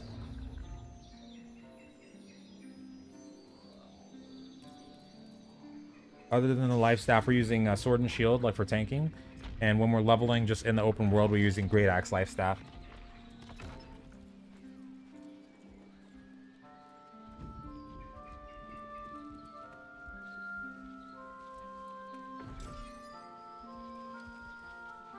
Wait, are you talking? Oh, I know what you're talking about. The elite ones over in, I don't know if they're full elites, but the special ones over in the northeastern part of Brightwood, like for the side quest.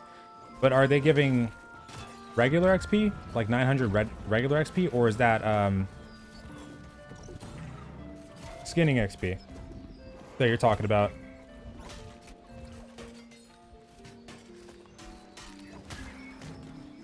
I'm legit going to Monarchs later to buy up a crap ton of that rawhide, though.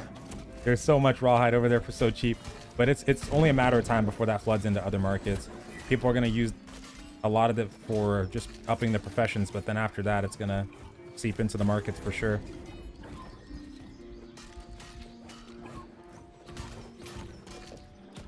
Attack up aggro.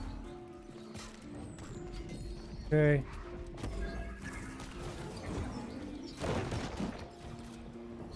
Oh, skinning. Okay, I gotcha.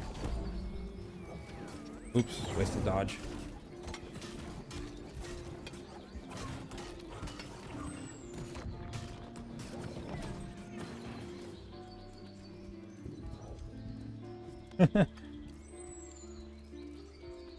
How long will you be at least about 2 more hours. Around 2 more hours or so.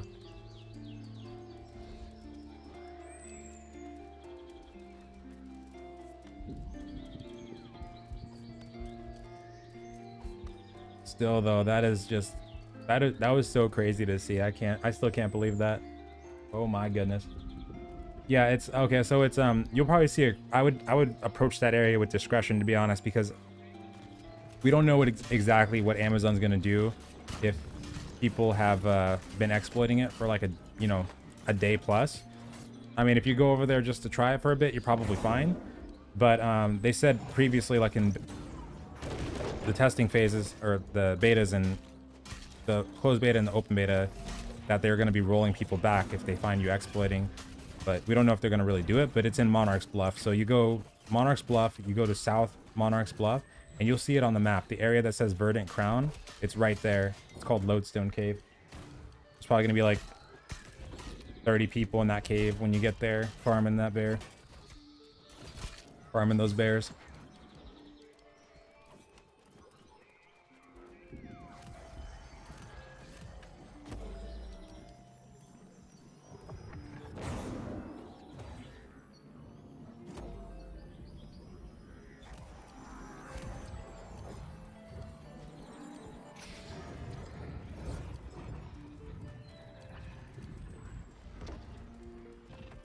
The bear in your server doesn't seem to be glitched. Oh, really? I wonder if it's just some servers then. Well, the one that we saw in the forums when the maintenance was still happening, we were reading about it on the forums. That one was in South America. So it could be no one's exploiting on your server. Oh my god, no way. What the hell? Well, once people find out about it, though, like more people start finding out about it, then they probably will. But I don't know. You might be able to just have it all to yourself then. That's insane.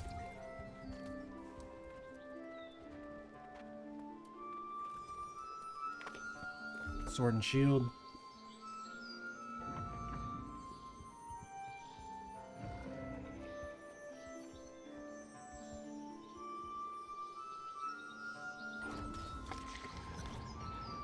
Okay.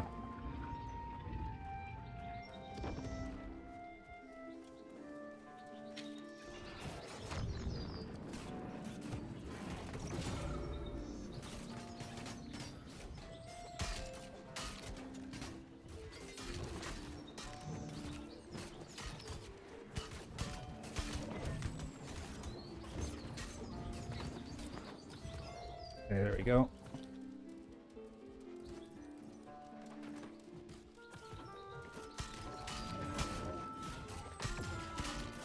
That's insane, though. Okay, if that's the case, then if there's still some servers where it's not being, you know, touched yet, because that thread was posted about 2 hours ago, the one that we saw.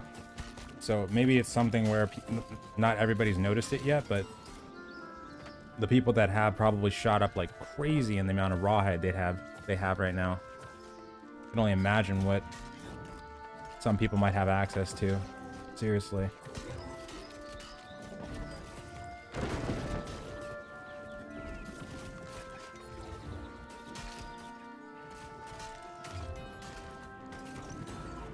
Come to me.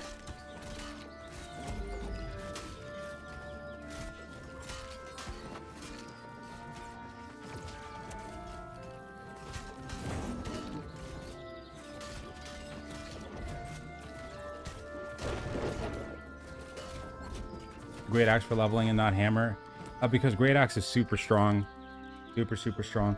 It has been strong like pretty much since the closed beta and even before that too, but they didn't nerf it, so a lot of people just been using great axe even more because you have bloodlust passive on the left side tree that gives you 30% movement speed increase, but also a 15% damage bonus when you're facing a target. And the basic and heavy attacks just deal a crap ton of damage on their own, but also you have access to all kinds of different nifty CC with it. I mean, you have decent CC with Warhammer too, but you have mobility with the charge skill on Great Axe, and you also have Gravity Well and Reap on top of that.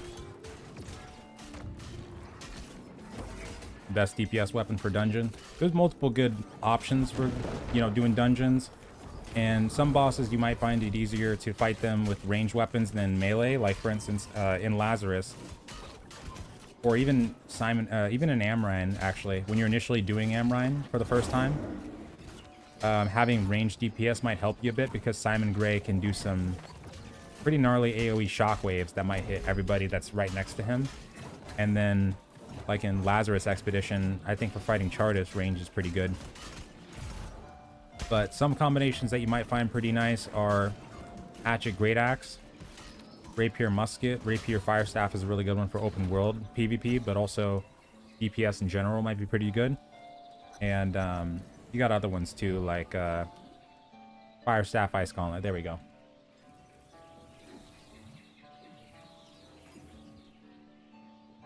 Like, can they track you if you've been to the area for a long time? I think the only way they'd be able to, like, at this point, I think what they'd have to do is get GMs to go to the area on every single server and see if people are exploiting it or not, and then tell people to leave. And then if they don't leave, then they'd roll them back. Because I remember when this isn't the first time stuff like that's happened. Like in the alphas, there was a lost mob over at the quest that you do in Monarchs. When you go do the Devil's Honey quest, that's what it's called. It's over near the near the mines just east of Monarchs. There used to be a zombie there, and I forgot his name, but one time he was spawning at like a ridiculous rate. Like there was about 60 different clones of that one mob there, and people were farming the crap out of it during one of the testing phases, and they had to get a GM to go over there and tell people to stop, and then they started like rolling out punishment for the people that weren't. But I think they might do the same thing here, or they might just, I don't know, like use the logs on some people, because I don't know if they'll be able to catch everybody. And then I also don't know if they'll be able to wipe the market of all those rawhides without affecting the rest of the economy or having to roll back anything else, because it seems pretty severe, like the amount of rawhide those people are getting. Like, jeez, I don't know what they can do there. Oh, whoops, completely forgot about that. Thank you.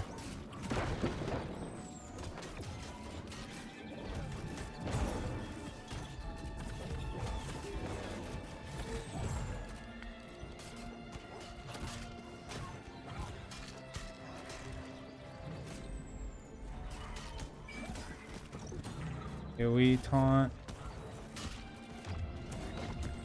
I got so distracted by the bear thing that I completely forgot to take that off.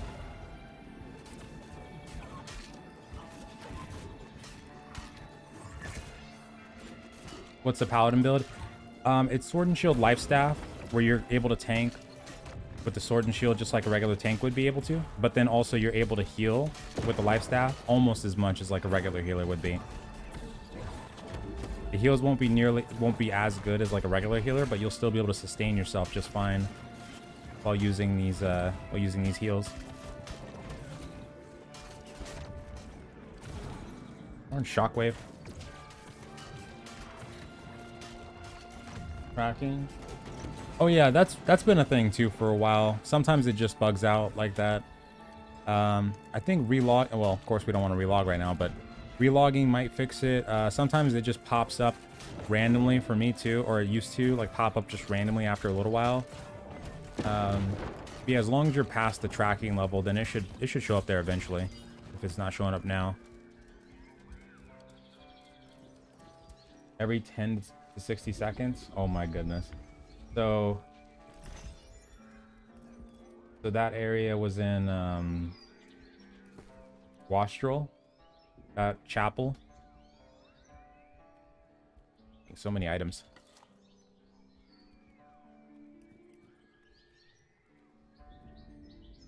Ooh, crap. Nice. On the way.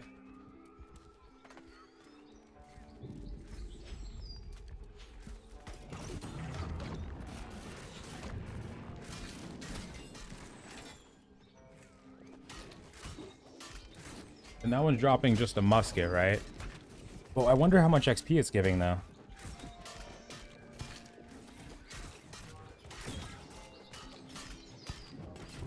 Oh, you know what? If that was an Angry Earth one, I would just kill it over and over, and I wouldn't even like pick up the items. I would just want to kill it just to kill it, because one of the achievements that I really want, I have to kill a bunch of Angry Earth for. Damn. If only.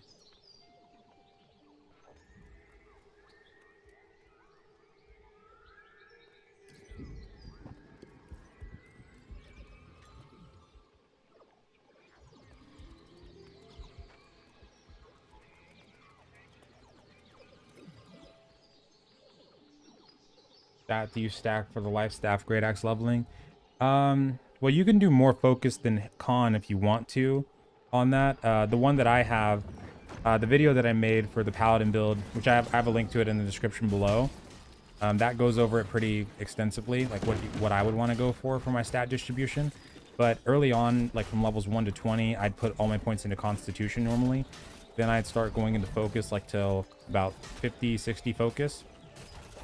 Switch back to con to get to like about 120 con, and then just keep flip-flopping from there, kind of thing, until we get to where we want to be.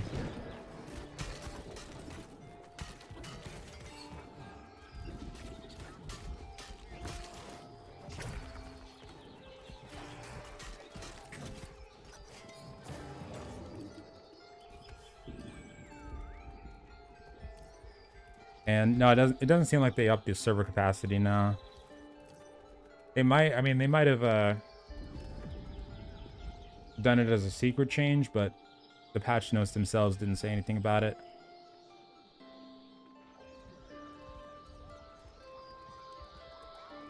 It's more of a tank. It's a hybrid really, but it's more of a tank than a healer. It uses the healing to support its tanking ability. Oh, so it's only some servers then. Some servers, interesting.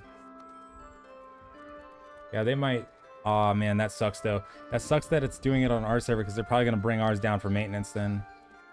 Damn it. You know what? Wait a minute. South America's the other one, right? That was getting it. I wonder if, and I think somebody checked EU, and I think, I can't remember if anybody was on EU and tried it. Is it glitched out over there too, like respawning constantly?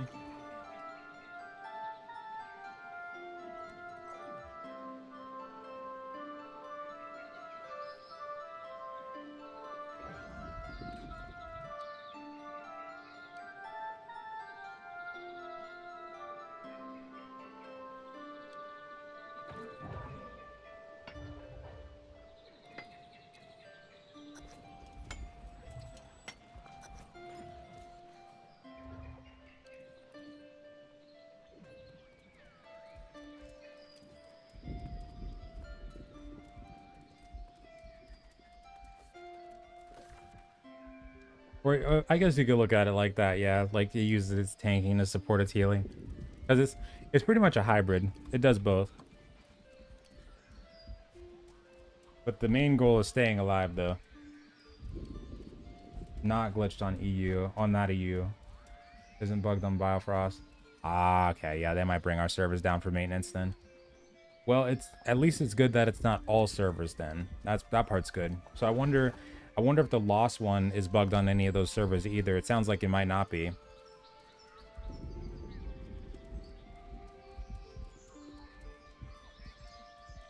The spawn is decent though? Okay. So interesting though. Well, at least it's not all of them. There's that at least. But that sounds like maybe then all of the and potentially all the Australian ones too. So all the South American ones, Australian ones, and all the North American West ones. Then I wonder about NA East. NA East or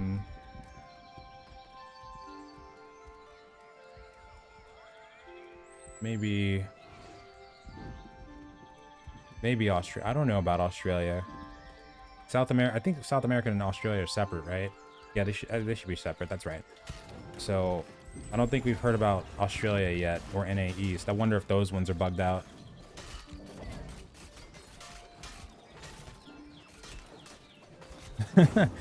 I know. I mean, I have a feeling that they're just not even gonna attempt to roll people back. I feel like they're just gonna try to patch it, and that's why it's like a mental battle of going over there or not, because like the fact that that's still a thing, because it probably was a thing in like the closed beta and open beta too, because the link spots were super good in the closed beta. So it just makes you wonder, like, are they actually going to do anything about it? But then also, like, if they do something about it, then what are they going to just touch the characters or like the market? Because now both of those things are affected now.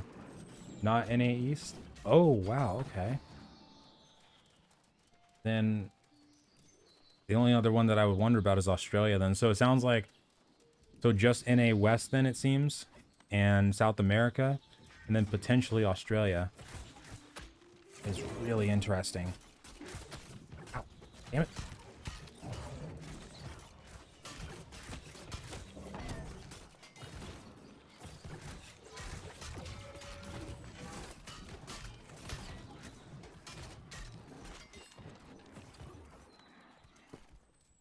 $4.4K. Okay, just check my gold. Yeah, the damage output will be pretty low. You can still level with it, and early on at least you'll want to focus on getting your faction gear especially, Like get the sword as soon as you can. Put an amber gem in it if you get lucky and find one, and that'll help a little bit with soloing. But you can also just use a greataxe early on, and then level up the lifestaff at the same time. And then when you get to about level 20 plus, and let's say if you're going to be playing with a group, or even if you're not, just go over to Dead Man's Cove in Monarch's Bluff, which is in the south portion of Monarch's Bluff, and you can farm up weapon XP pretty quickly over there with your sword and shield. That's what I ended up doing. I initially started off by leveling with the greataxe, and then around level 20 plus, we went to south of Monarch's Bluff, and I was able to go from like level 2 sword and shield to 11 in one night.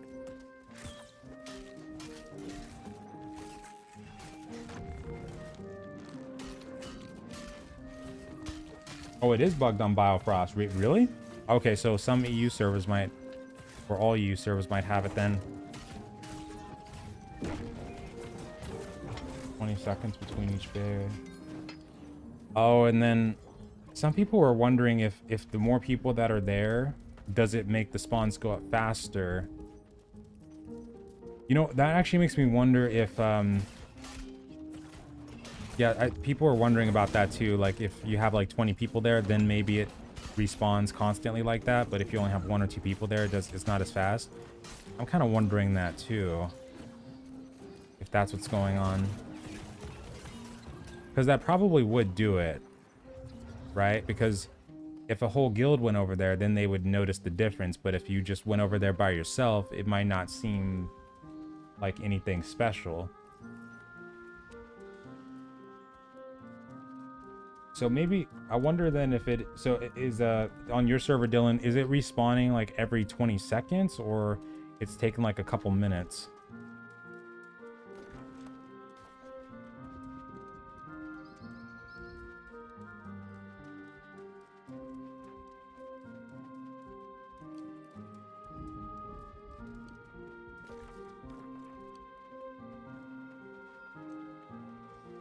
It's related to that. Yeah, that's what it might be then.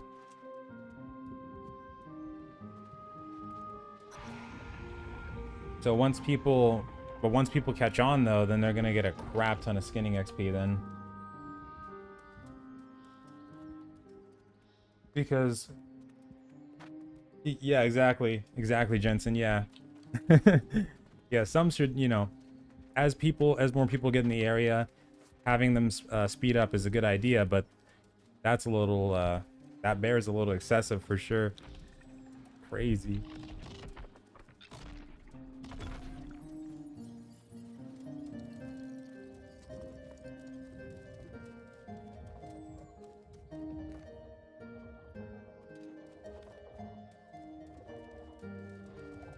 Two to 3 minutes, okay. Yeah, I wonder. I'll take it. I can take it.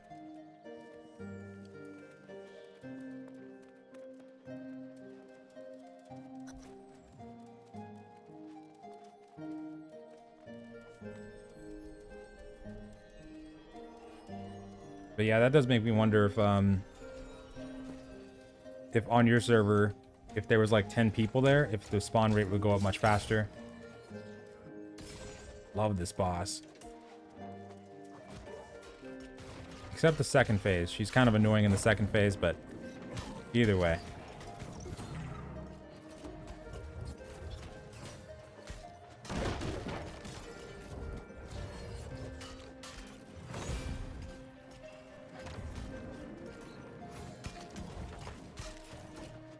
No, there's the second phase.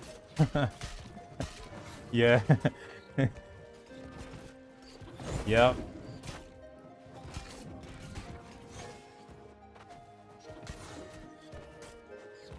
Taunt, you bastard. There you go. Oh, meant to block that. I let it go at the last second, though.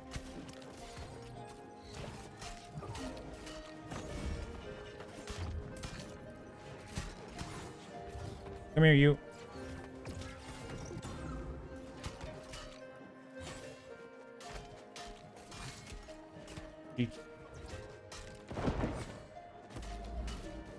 She keeps switching aggro so often. It's crazy.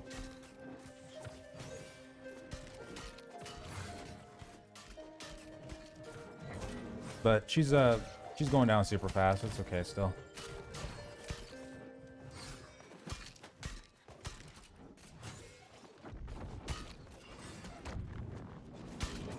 Anything new between release and beta? Nope. No. Well, oh, sorry. Yeah, there is. So there was like a minor patch that they did on release day. They did introduce the rest of the story. So now instead of this main story ending at the depths, it does go all the way to Shattered Mountain now. But there wasn't a whole lot of like balance changes or anything like that. Just bug fixes and stuff like that aside from that. When she does the jump, you can dodge that. Yeah.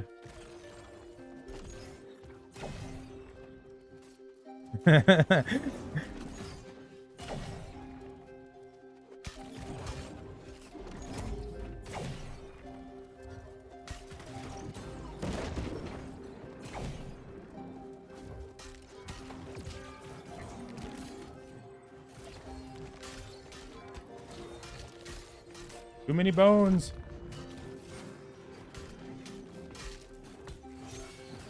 Dang, ancient.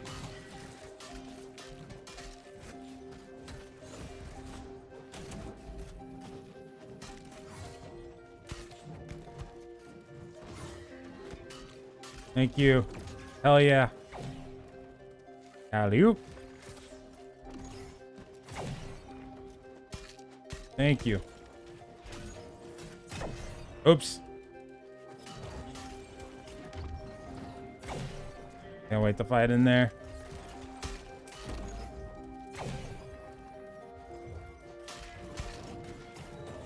Lonely bear in a cave. Oh my god. Yeah, I don't know. So I guess maybe if you brought like only 5 people there and it was respawning pretty fast, but like not lightning fast, maybe they wouldn't consider it an exploit at that point.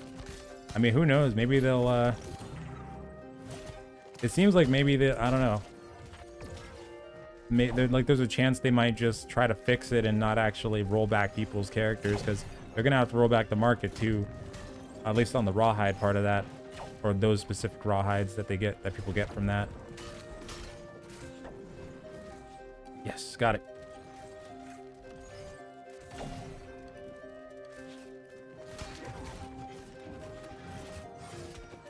Ouch.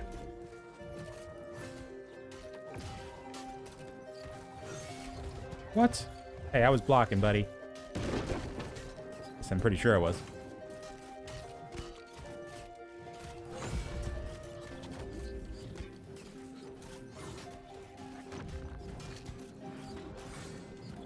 Oh, man.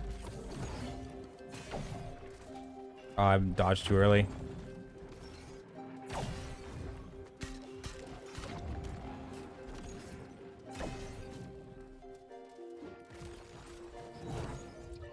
Right, yeah. That's possible. You know, that is very true. That's a good point. I mean, when it comes to like their QA testing and everything like that, yeah, they could have potentially just done it solo, or even with like 2 or 3 people, and it didn't show the effect, and it wouldn't have shown the effect unless they had like 50+ people. But that's the kind of thing I think they, you know, as soon as they notice that, they should probably try to hopefully hotfix it without bringing down the servers. But I don't know. That seems like a maintenance kind of fix. Ooh, that staff looks so cool. Is this bind on? Oh, bind on equip, or bind on pickup. Sorry, bind on pick. Ooh, bind on equip bow. I'll take that. That should sell well. Chain ice on that spear. I like it.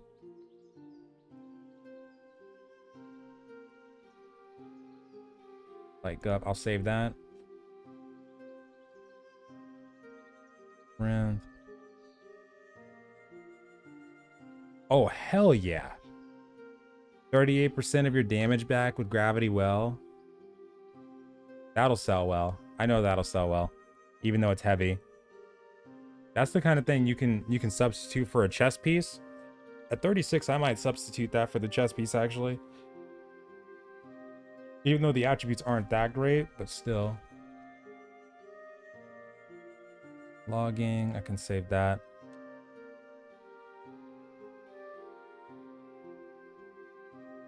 Respecking attributes, an option for dungeons, so leveling with greataxe is faster.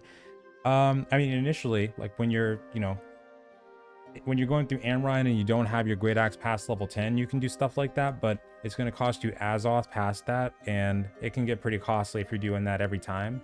But yeah, if you have a you know, surplus of Azoth, then you totally could respec and go into strength instead, and then or respec and go into more focus instead of con, stuff like that you could do. Get that. You can. No, I'm still in. Yeah, you can come back in.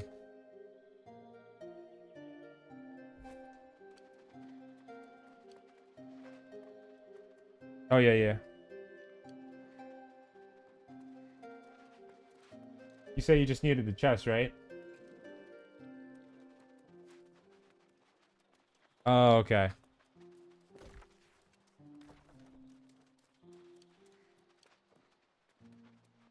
More bones for Barkimedes. Oh, what the hell? I gotta go to Shattered Obelisk. Server capacity on West. Wait, 2.2k? Really? Oh, I hope they did that. Okay. That's pretty good if they did.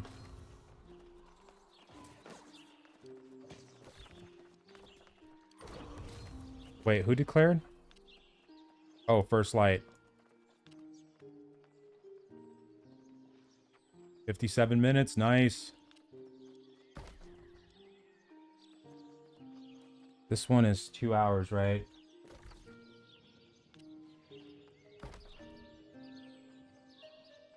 Atlas.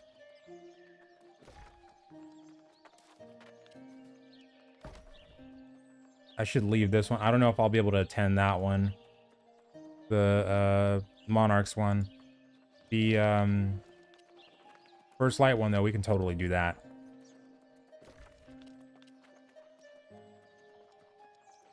And okay. Okay, let's go there. Oh shiz, hold on.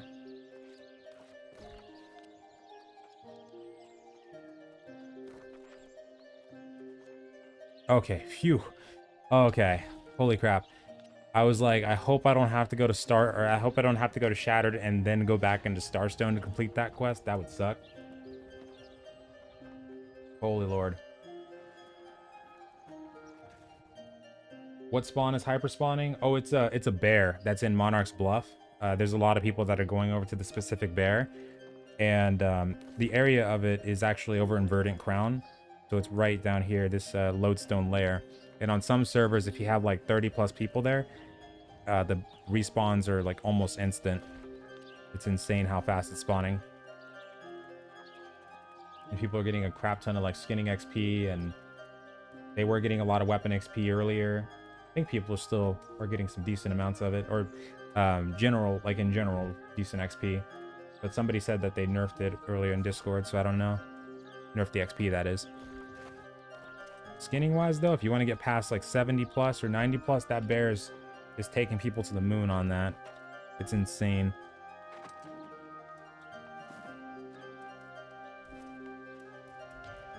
And how important is gear score?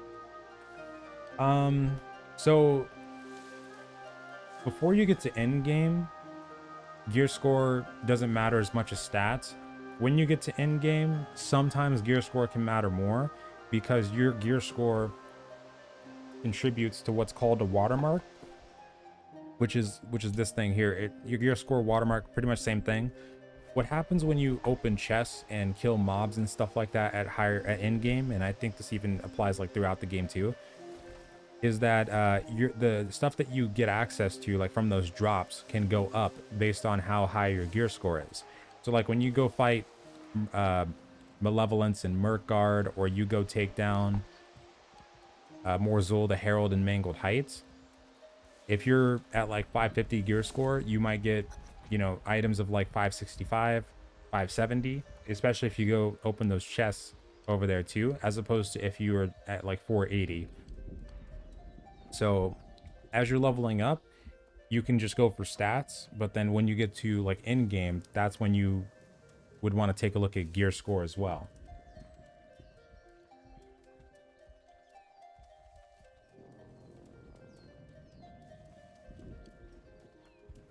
Not worth going over 100 on any attribute. Oh, no. It's absolutely worth it. I mean, for people doing, you know, like healer builds, absolutely. And then tank builds, absolutely. And DPS builds for the majority, I think so, yeah. Absolutely. Excuse me.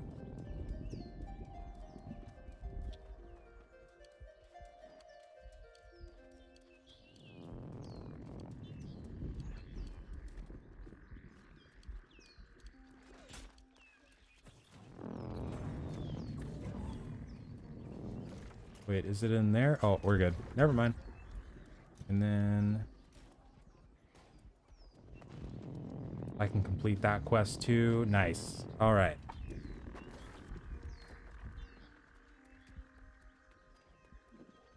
Ah, I wish that was focus.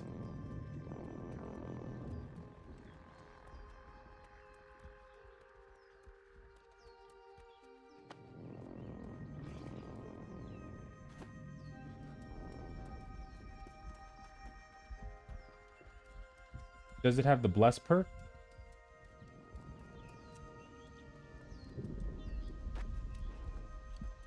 Oh, gotcha.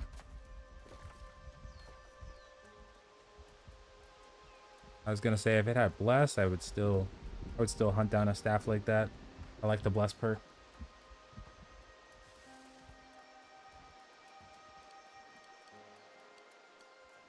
Go baby, go baby, go.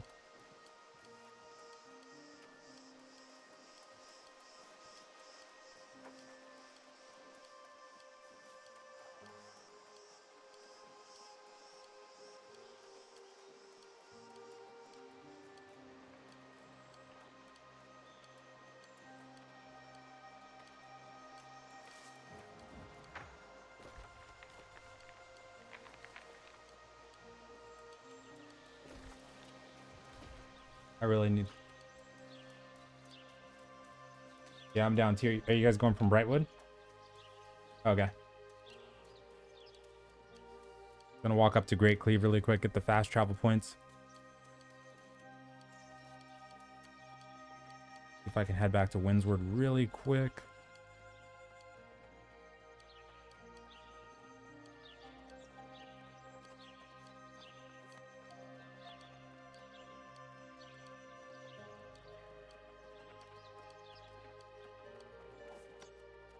Oh, right over there. And I need to start working on the promotion quest too. I need to start working on that.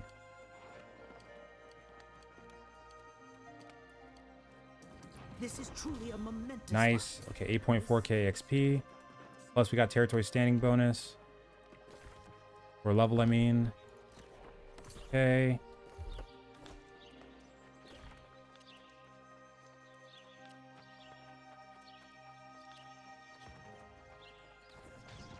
Have you bought your first house? Yep, teleporting back to it right now. So, got my first house, and yeah, I'm gonna head up there soon. I'm gonna TP to Brightwood. And I'm gonna try to get a second one at some point.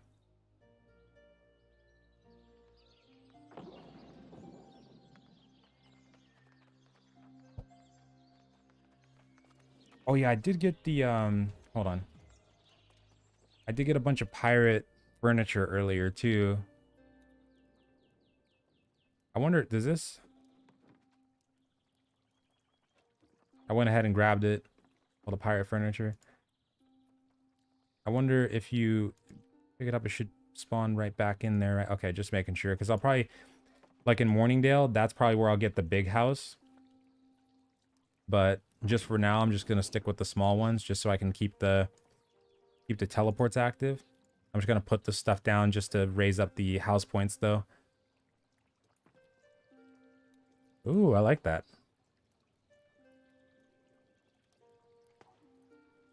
Yeah, put in this furniture in here, even though it's random. This is just gonna allow me to raise up the house points, so it goes up in the rankings. Can't place too many of those. What? Oh, I gotta get the... Yeah, okay. I know why. I want to see some Viking-like furniture, though. Pirate was my second favorite, so I'm super glad they already gave us pirate one. But I gotta see Viking too. Getting 200 and not from doing the bear. Jeez. Did they say what they were doing? Oh, I like this painting.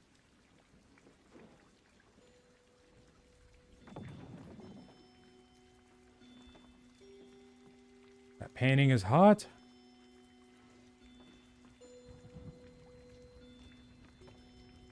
Yeah.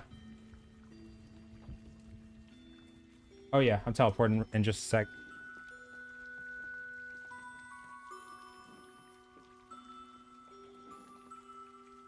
On my way.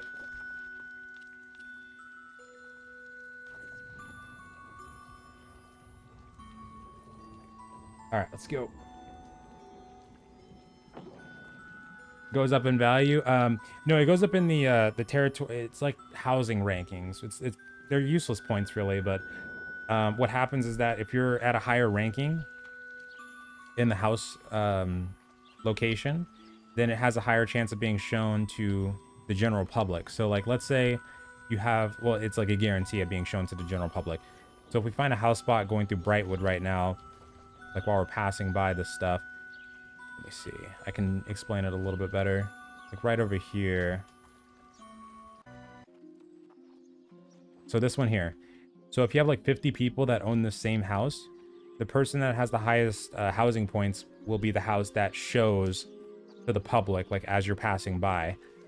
If you own a house in that spot, it's going to show your house by default. And if your friends, like if you're in a party and your group members have a house in that spot, it'll show theirs if you don't have one there too.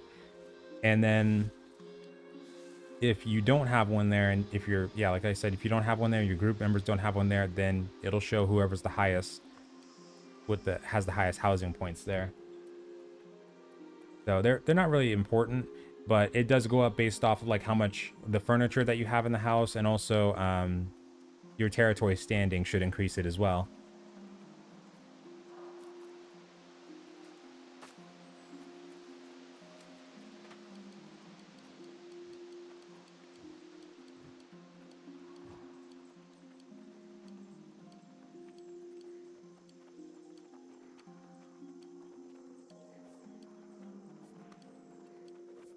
Are you able to max out more than one? Well, after you get past 300, the attributes still keep going. So you can easily max one out by just putting all your points into it and having all your gear specialized towards it. But it will keep going. But diminishing returns will start to kick in around that stage.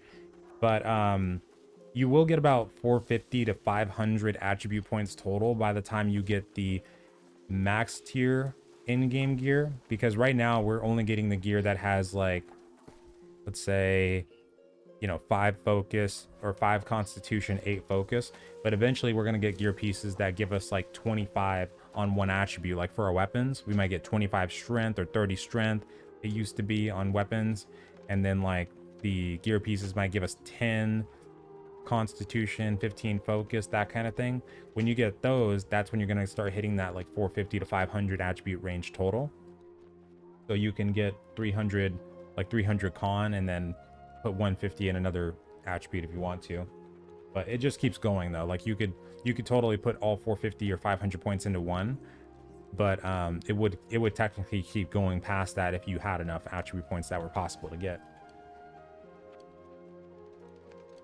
What's the plan for now? Well, we're gonna head up to Great Cleave right now to get the fast travel point for these outposts really quick, and then we're gonna probably go back to, I'm gonna turn in that quest really quick at Brightwood, the town projects.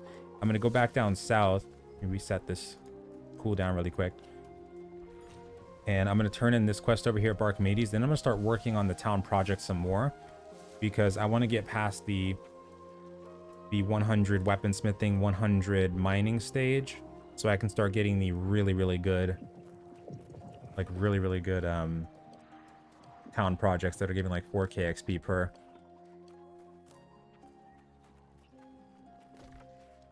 But I think I'm also gonna, I need to do the promotion quest for the faction stuff, and I'll probably keep doing the quest lines at the same time. Like I can just mine oil in Weaver's Fen while doing the quest lines. That way I can keep doing my mining and also keep leveling up in general, get all those quests done. But probably later on tonight, though, I'll probably start shifting more towards town projects, because it sounds like those are giving a crap ton of XP right now. The crafting fee. Oh yeah, like whenever you're like refining, because there's a refining tax, but there's also a crafting tax. There should be a tax that goes through, like whenever you access a bench and create something. When you make stuff or refine stuff, that money should go to the settlement, because you're gonna get like a, let's say if you refine 100 stone, you might have to pay like 50 cents of gold or something like that, and that all goes to the company treasury that owns it. So if a Marauder owns that territory but you're Covenant, anything that you make or refine in that territory, it's gonna have a tax on it that goes to them. But if you are in a faction or a company that owns the territory, you'll get discounts. And also the territory standing perks, you can get ones that will give you a discount on that too. Even if, just regardless of whoever owns it, you'll get standing perks that will reduce that even further.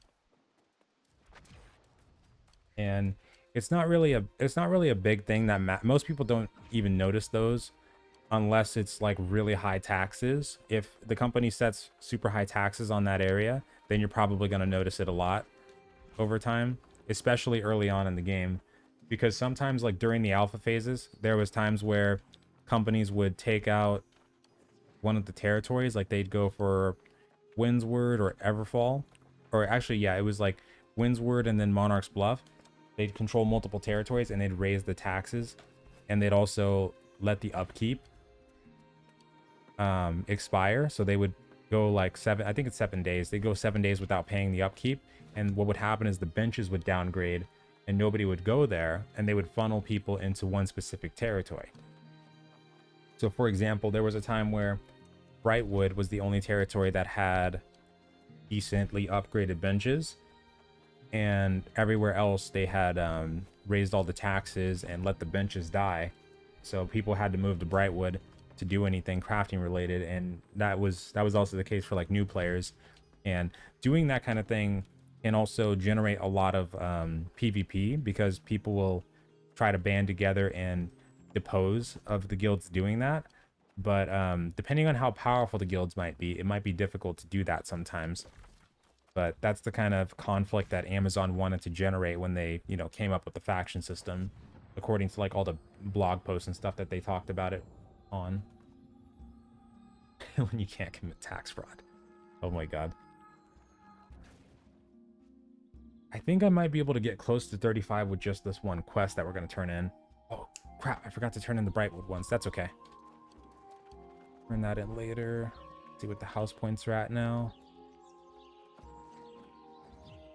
Okay, it didn't go up yet. But I think I should be getting close to... I think Poker might have multiple... Wait, hold on. Oh, Poker might have a lot of furniture. Besides the pirate stuff. I haven't even gone in here to check. Wait, really? Oh, so they just have the pirate stuff. They don't even have like crafted furniture for the most part. So I'm probably gonna go up to Poker's points then. Interesting. Wait, let me finish this here.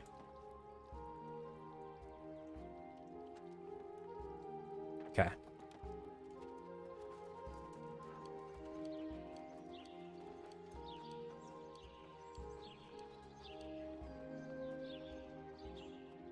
What's in today's patch? Oh, it was just the server stability patch mostly. It wasn't really anything too special. Nothing too big.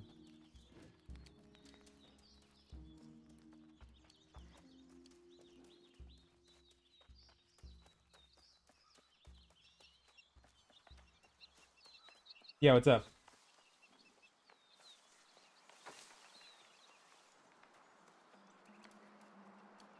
Oh no, I wasn't. I was like, I was thanking you so much that you were there.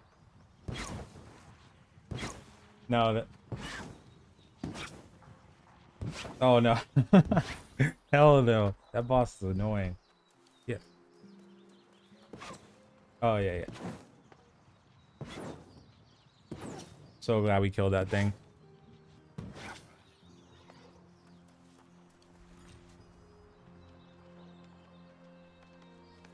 Right now?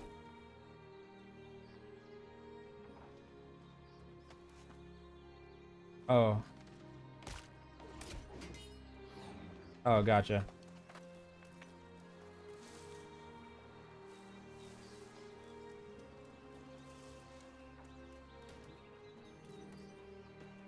Have they said anything about increasing the server capacity? Someone was saying earlier that apparently it was increased to 2.25k. I didn't go check it to see, but I think somebody said there was a chart where you could actually see that on. I think I saw that. I saw a little bit of it in a Reddit post, but I didn't see it. I didn't check to see where it was actually from. But yeah, somebody said earlier in chat that they might have increased the server capacity to 2.2k, 2,250.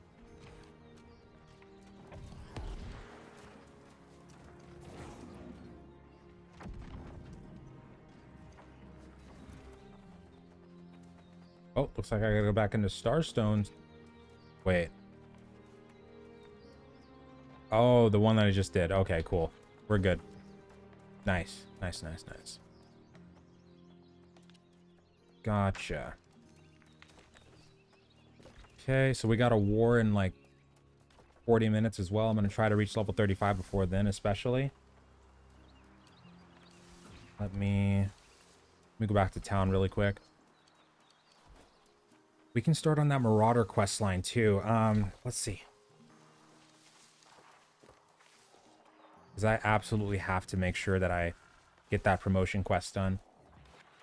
So the war starts in about 36 minutes. So actually about 20 minutes until the invites start going out. So let me see where this quest is. Oh, the Ravager. So I gotta go Weaver's Fin. I think that one might be pretty quick too, if I remember right. Let's go find out.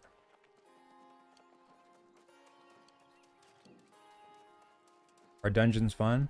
Yeah, they can be pretty fun. I mean, I feel like, and this is something that I talked about in one of the videos that I made about the content side of things, but I feel like they kind of lose their luster after, like, you know, the second or third run, rather. Like, it's at that point it just becomes something to grind as opposed to like something you can enjoy. But you know, I guess most dungeons across most MMOs are like that, unless you're talking about the ones that like go in on their dungeon experiences, because the game itself, like this New World dungeon, these dungeons that I'm talking about, they're pretty solid.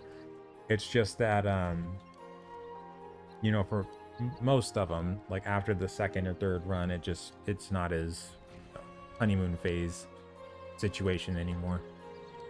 But I personally always love doing Dynasty Shipyard. That one is one of my favorites. And then past that, Lazarus.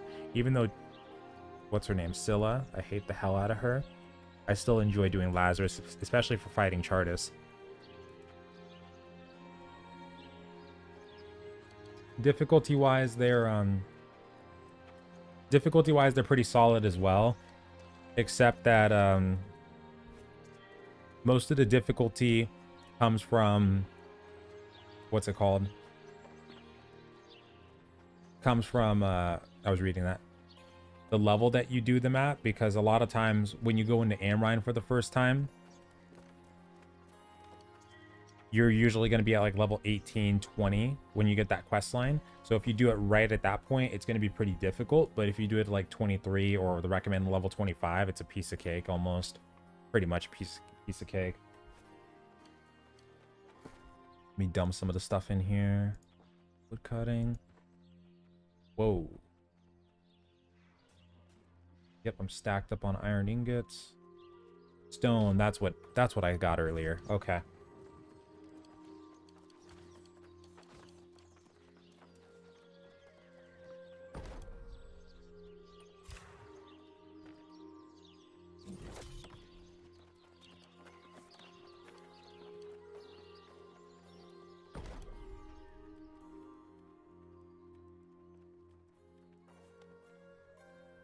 Boots.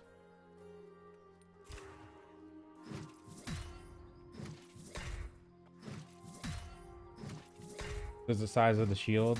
Yeah, just like Gary said, the size of the shield does matter. So round, kite, power. Round has the more offensive stats, and what I mean by that is, I believe it's where if you do, like, let's say a shield bash with the round shield, or let me actually go into the setting and I can show you, but like for the kite shield and the tower shield, those have more damage mitigation and block stability. So like for the tower shield, it has the most block stability, which means while you're blocking, the amount of stamina damage that you take is going to be less than if you're using a round shield. And yeah, damage stat wise, there we go. Because there is damage stats on the shields too. So like the round shields, they're going to have the more offensive stats. The kite shields are in the middle. And the tower shields are going to have the more defensive stats.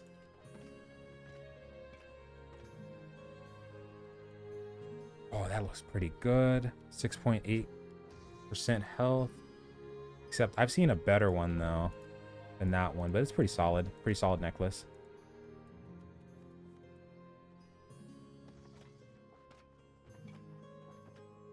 Yeah, that solo fight was so dumb.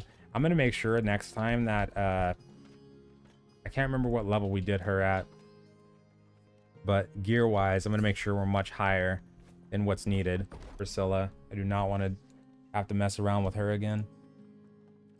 Like right at 60.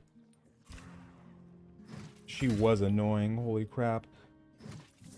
I'm gonna probably hit up the in-game areas multiple times first before I even try to mess with the expeditions. Like I'll go to Mirkgard, we can farm the priest, or the Archmagister, I mean, and then Mangled Heights. I'll probably wait like at least a day once we get to 60, because that way can get the chest drop. Because I think the chests over in those areas have they have a pretty big respawn timer, I think. Like I remember one time in the alphas, I think they said that they were about 24 hours for some of those chests, like the elite ones, because they're really good. Like I think the Mangled Heights one with the priest, I forgot his name, but I think the priest has one of those. I remember I got a 595 battle axe off that guy's chest one time. It was amazing. I had a lightning gem and really good stats. Build you recommend for all-purpose content? I mean, if you're soloing as well, you can probably get away with using Hatchet Greataxe. It's a pretty solid all-around build. So yeah, I'd say for all-purpose, if you want to do something like that, then yeah, Hatchet Greataxe is a solid one. If you plan on doing a lot of open world PvP, Rapier Firestaff is pretty solid as well. Bow Spear, of course, for if you want to do ranged.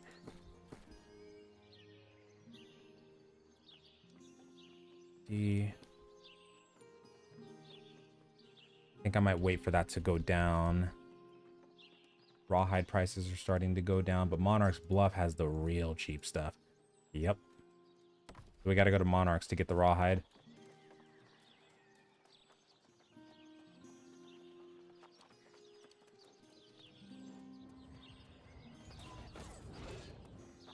Waiting for the CPU now. Oh, geez. I hope it comes through. Either way, you'll still have some time to, catch up and whatnot. I think that once people get to 60 and they start doing the, the arenas and the elite mob farming or elite point of interest farming, some people might start taking breaks and stuff like that. So that'll be a good time to catch up for sure. And some people might just keep going at it, but once everybody gets close to like 600 gear score, then it'll kind of start to slow down by quite a bit. So at that point, once you get to 60, you just got to catch up and, bring that gap down a little bit more.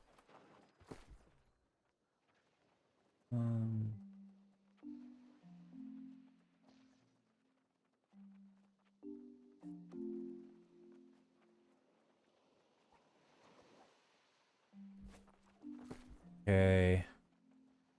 I have too many items in my inventory right now. I need to list some of these guys. Let's do that.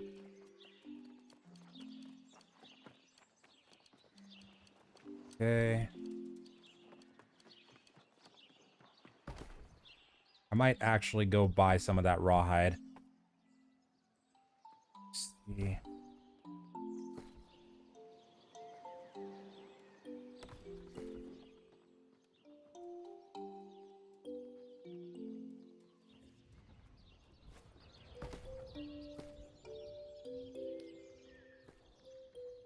Okay, gem slot, dex, and con.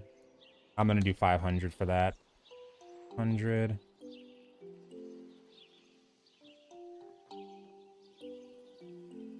Appreciate that, Zach. Thank you so much. I appreciate that.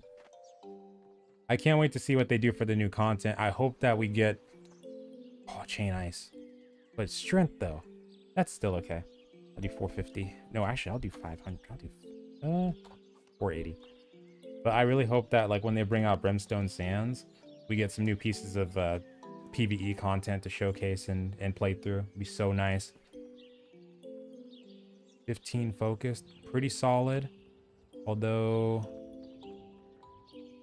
they kind of murdered the market on some of these. This one specifically, it's just, look at that. 3 gold? I don't even know if I want to sell that. A decent staff too. Damn. Okay. Arenas. Oh yeah, there's the Siren Queen arena. There is the Eden Grove Spriggan arena in this game. There's also the Protector of the Source. And there used to be the Corrupted Spriggan, but that area is being redesigned for a later expedition. Isabella's Lair is the one that I'm thinking they're gonna do there. But yeah, there's arenas. And what they are, they're basically like Final Fantasy 14, the primal fights. They're kind of like that, except it's just one boss fight and they don't have a whole lot of mechanics to them, not as much as like the primal ones. But yeah, they're just like one boss fight and that's about it. The Siren Queen one is pretty cool though. If you like Pirates of the Caribbean, you'll like her. Love fighting the Siren Queen. She sings during the entire fight too.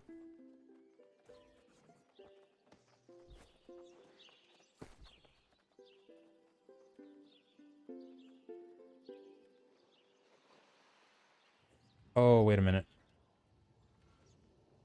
Okay. What did you do to get money? I was selling consumables pretty early on, like potions and on focus. I'm gonna keep this one. I've been selling gear as we get it through the expeditions. So like anything that ends up being bind unequipped, specifically the blues, I've been trying to sell those on the broker for a couple hundred. Because for the greens, like people have been selling those for like, you know, 5 gold, 10 gold, really, really lowering the price. But the blues, they do sell. Takes a little while, but if the stats are decent, they'll probably sell.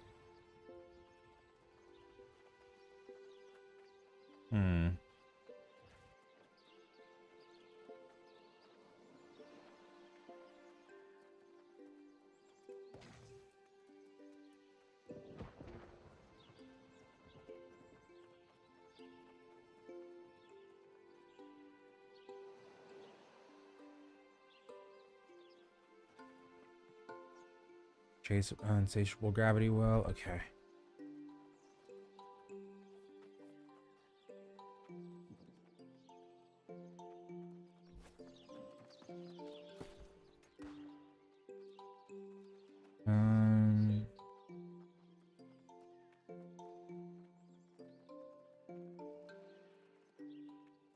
Okay, I'm gonna switch this up a little bit. I'm gonna grab my greataxe and put that on.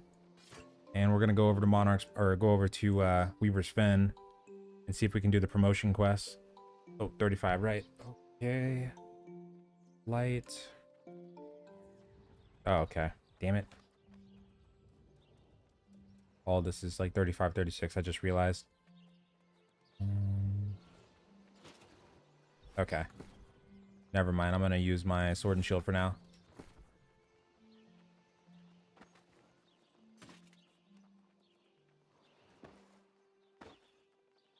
I have so much gear. I need to switch. I need to switch all this gear to another town later, because otherwise it's going to get confusing. Man.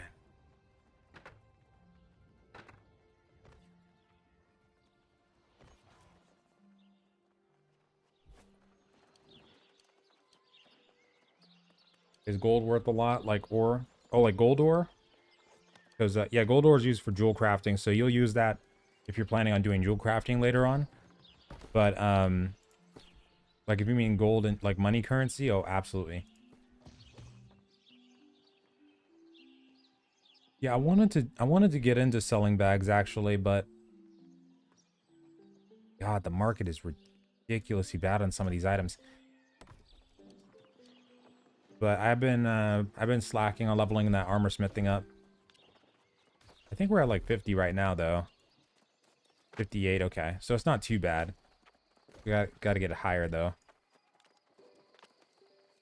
I don't want to burn too much Azoth here. Up for Starstone.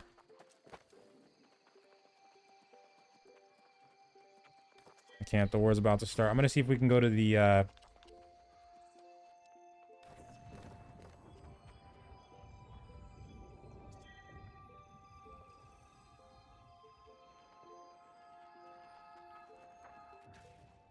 Oh, dang it. Why would they push a zone into a conflict and not declare war? It happened to us last time, and looking like it's going to happen again tonight.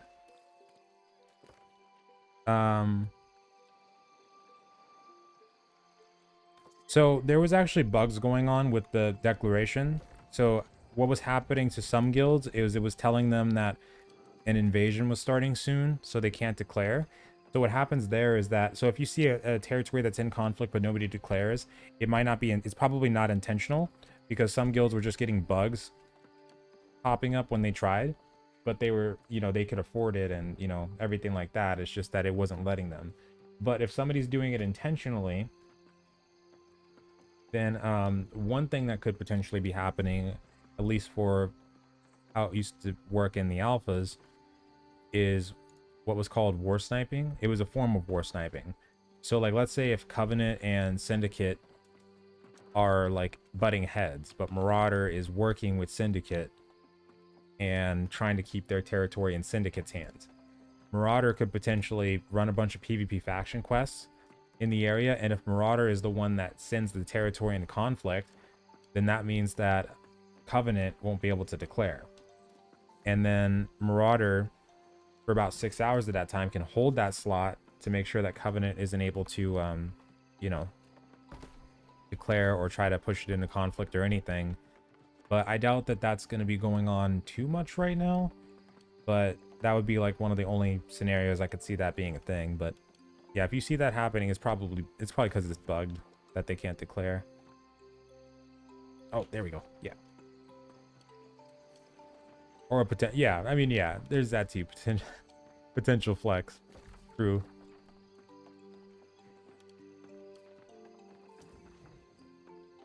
Oh no, Alex, you want to spend your tokens early on too, especially if, oh crap. I can't seem to do that right now, the promotion quest.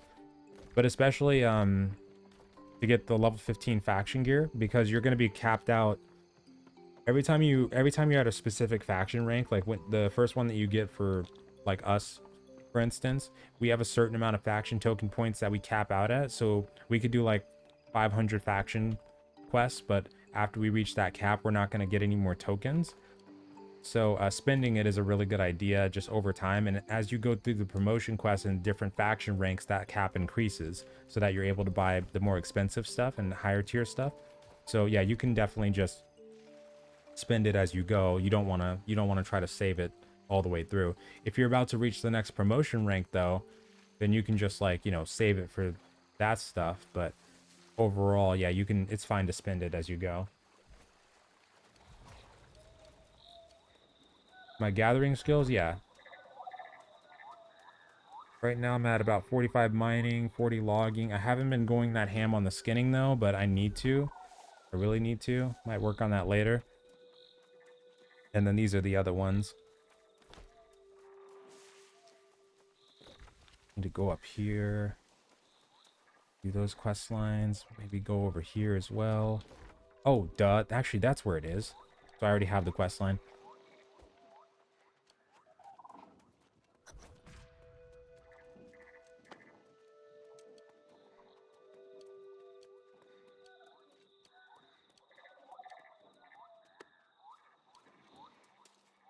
A quick guide on greataxe hatchet build, like progression wise and armor stuff. Well, right now, light armor threshold builds are kicking butt with greataxe hatchet and just great axes in general, really. So I'd probably run about 4 light pieces and 1 medium chest piece. And for great axe, I'd probably go with like reap, charge, and gravity well for open if I'm going to be, you know, flagging for PvP quite a bit. If I'm not, then which I did forget to flag, dang it. If I'm not, then I'd probably go with charge, reap, and execute. And then for a hatchet, I would always go with berserk, raging torrent, and feral rush for the skills. And I'd probably just, you know, get the entire melee side, honestly, because I tend to do that with hatchet anyway. And then for like progression, I would just start off with, you know, getting charge first. Like for great axe, a really good skill to get, you know, first if possible. And then you just kind of work your way from there. Get reap, get gravity well last kind of thing if you want to. But yeah, that's pretty much the gist of it. And then you can just go strength con if you want to, but I normally put the first 20 points into con, like the first 20 levels I put points into con only, and then after that I kind of start rotating into the damage stat, and would be sure to also get the level 15 faction gear if you can. Heavy armor for healer. No, you can, because of the threshold changes that they did, if you're going to go pure healer, then you can go, it's probably going to be a better idea to go light armor threshold, because they reduced the overall healing output by 20%, but they gave light armor bonus or light armor threshold the 20% back. So if you're wearing light armor, you're going to do 20% bonus damage and healing, but if you're wearing heavy, you're going to lose that 20% bonus. During the open beta, because that's when they made that change, people were doing some testing, and it seemed like the change might not have actually been in effect back then, but it's probably in effect now. Even if it's not, though, you might just benefit off of using light armor anyway. But yeah, you can do light armor threshold and then do lifestaff ice gauntlet, or while you're leveling up, you can also use lifestaff hatchet just to make things easier until you can get to a point where you can level up ice gauntlet pretty easily.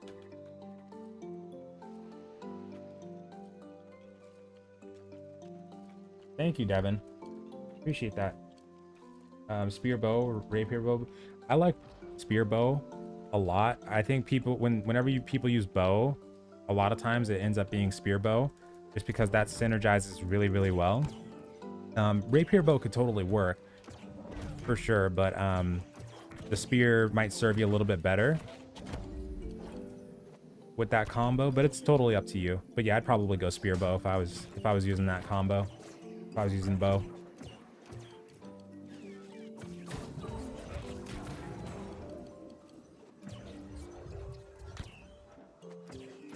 And thank you, Zach. Yeah, I loved using Hatchet Great Axe during one of the alphas. I think it was Alpha 3. I was using that one exclusively. It was so fun. Due to the squishiness? Well, wait, what? No, because you can, so if you're going to use light armor, like for instance, we were dueling and a lot of people were PvPing for the past couple of days. And a lot of us were using light armor because of the 20% damage bonus. But you don't have to use all light armor. Oh, sweet. Okay. You can use, I didn't get the promotion quest done, but that's okay. You can actually use 4 pieces of light armor and 1 piece of medium, and you'll still be within the light armor threshold. But no, it's absolutely worth using the light armor because that gives you a damage bonus. You get a 20% damage bonus if you're within the threshold, and as long as you're comfortable with dodging, like you don't get hit a lot, then it should be just fine. If you're somebody who's not fully comfortable with dodging yet, though, then when you're looking at like a build like Hatchet greataxe, then it might be better to do heavy. But and also like in territory wars, it might be better to do heavy with the build like that anyway, because you're probably going to be on the front lines. But in open world, though, using light armor, I like using light armor. It's really good. It's really good. People are no longer exploiting the bear. Wait, really? On all the servers, or just the one that you're on right now? Or wait, are they using it on El Dorado? Are you on El Dorado?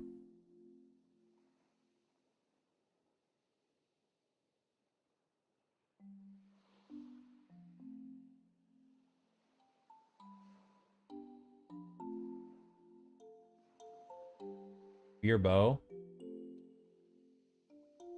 Oh yeah, spear bow is a solid combo. Yeah, actually, to answer your question, Vag, and wait, who else was asking that?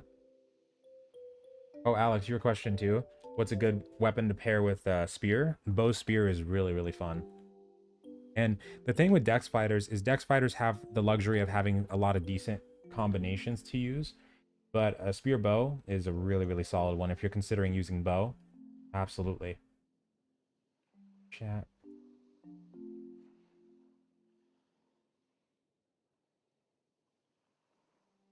Okay, I hope this war gets us to 35.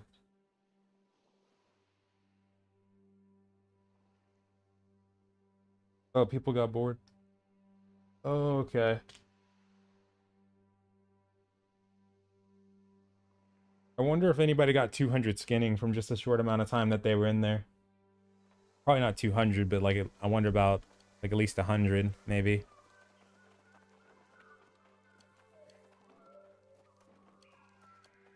Time for war. Time to see if we can win this.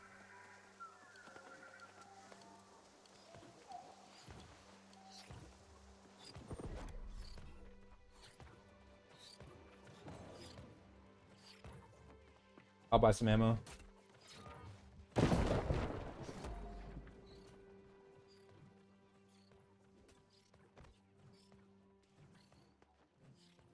Attribute food. Let's switch those potions around.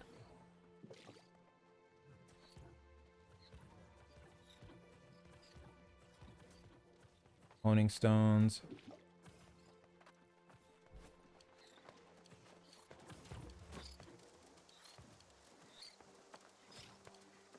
Oh, you're on El Dorado. Oh, okay. Oh, gotcha. Okay. Oh, damn. What's the plan for leveling to 40? Well, what you can do like around the 35 stage is if you haven't done any other side quests, definitely finish the ones that you haven't done yet. And if you haven't done your promotion faction quests, do that for sure. Weaver's Fin should have a decent chunk of those for you to use. And also always be doing faction missions where you can. So when you go to a new region or you're doing side missions in one region, try to do faction missions on top of that, and town projects too if you can. But you can also, if you can get a group together, go into the elite mob points of interest and do AoE grinding in those places too to get a decent chunk of XP. And a lot of the times that'll give you really good like weapon XP. But if you do it for long enough and you have like you know, ice gauntlets and fire staffs, you probably get some really good weapon XP or regular XP too.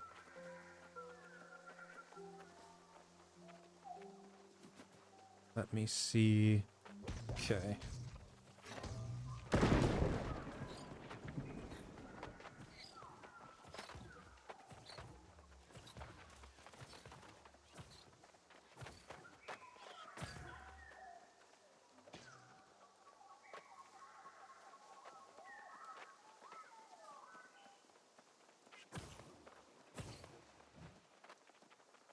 That is so funny though, the people left the cave because of that. Holy crap. Yeah, if I was thinking if that bear cave was anything like that, or if the bears in that cave were anything like the one we fought outside, then I can only imagine how fast people were dying in there. Like that bear was crazy. It was just a mini one too. All those Twitch arm. Oh yeah, I forgot. I gotta check the drops. They should be working now, I think. Yes. Okay, cool. It actually works. Awesome. It's so shiny, like it sticks out like a sore it sticks out. It really sticks out. I also got the Verdant Trapper one. That's working now. Yeah, I'm not too crazy about that one. Probably go back to the bear. But I'm glad they're working now though.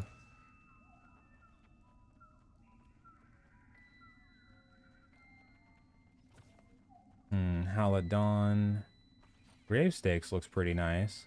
That's probably gonna be one of the Halloween ones.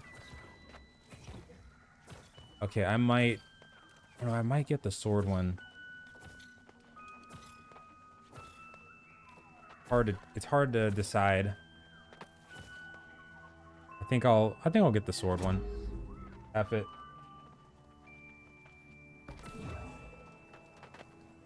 Can you dye the armor skins? No, I thought they were gonna potentially do that at some point, but looks like we can't.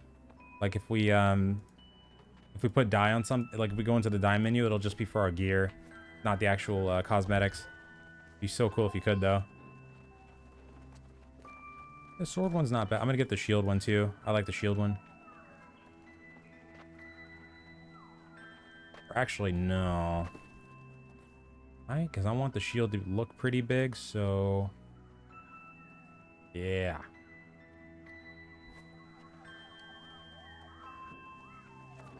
I wish we had a different color scheme, though, for this one. Ugh.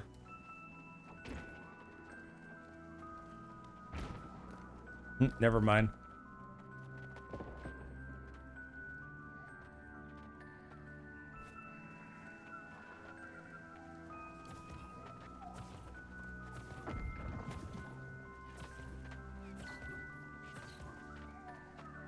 What happened to the cave? Oh, on our server, at least, it looks like people just got bored. Stopped doing it. Got some 41s in here. Oh, snap. Jonathan, thank you so freaking much. Thank you. Welcome. I'm probably going to fall behind at least about 2 levels tonight, though, because I gotta go out for a bit. That means Q. But tomorrow, though, going back in. Right back in. For the Pally set, I've been running it since level 1.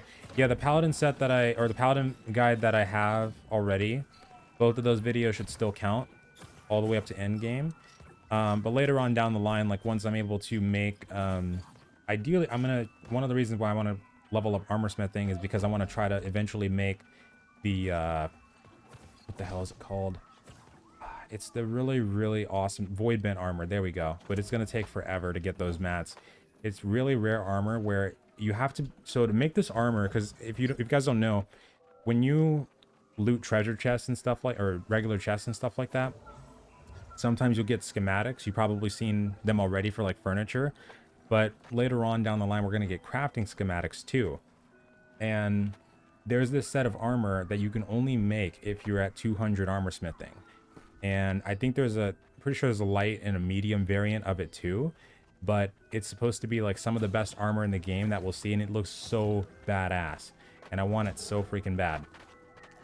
And it's gonna take not only 200 armor smithing, but also really rare mats and the artifact piece that you have to get from the chest too.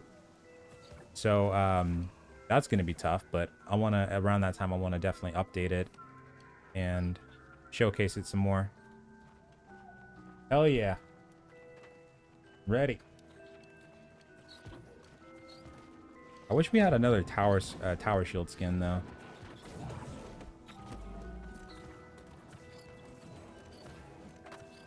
Bundle. How'd you get all those skins? A lot of them are actually just Twitch drops. Like, or not a lot of them. Oh, that's what the Robin Hood one's gonna look like. Yes, that's gonna come. That's gonna come like in October. but some of them are Twitch drops. And then 2 of them I did grab from the shop because I had like $40 or so saved in Steam funds for like the past couple months for New World. I just had it in the Steam wallet just sitting there, just ready to go. But I want to make sure I get at least one more of these, maybe the Husk one, because just in case later on, if they rotate these outfits out, which I'm thinking they might, like they did for the closed beta, I want to make sure that I get the ones that I need first.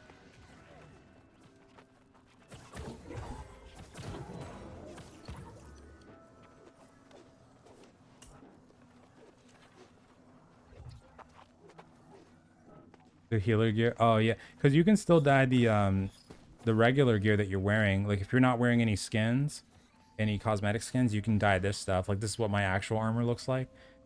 But for the I don't have any dye in my inventory. But for the cosmetic ones, we can't though. I wish we could.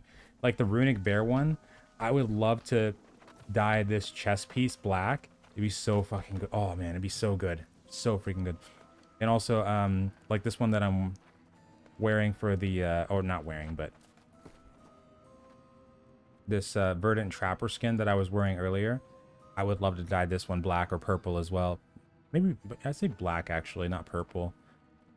Maybe white. That would be pretty cool. But I wish though, they might do that later on though, down the line.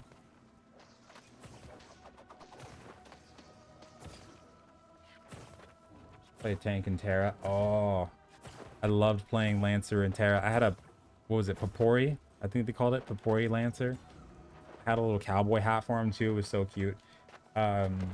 So for sword and shield for like tanking, a good backup, if you don't want to use lifestaff, could be hatchet. So if you want to use lifestaff like the paladin build that we got going here, you can sustain yourself, especially when the heals are on cooldown. You can keep on, you know, healing yourself and your party that's directly around you. And the other option, if you want to be just more melee based, is you could use sword and shield hatchet. What you can do with the sword and shield hatchet is you can put a carnelian gem in your sword, and that will enable some of your skills to be taunt compatible. And then you can also put one in the hatchet too, and then that's going to allow berserk to be taunt compatible as well. So instead of just one weapon that has the majority of your taunts on it, you get 2. What's your strats for wars? Oh, this is a war that's ran by Syndicate, so they're gonna be calling the shots, I think, in their Discord. But for us, our group is supposed to be for defending the siege engines, is what they want us on, I believe. But there's multiple different strats that you can use in siege. A lot of times, you'll see groups do things like split pushing, like rushing A and B, or sorry, rushing A and C to kind of do a pincer move, and getting like so many amounts of healers on one side, so many amounts of healers and tanks on the other, and just pushing as hard as you possibly can. And some of them will use a more focused strat, like using siege engines. Like you'll always see siege, most of the time see siege engines in general on the battlefield, but some of them might do different kinds of strats, like putting them all in one specific area and trying to fire all at once, or, you know, stuff like that you might see.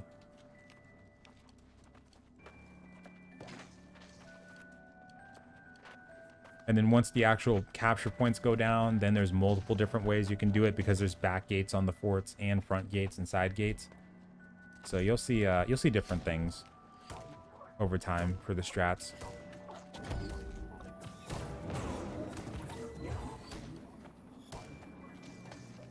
Normally for me, as a paladin, my job is just to stand there, soak damage, and stay alive as long as I can while pushing the capture point.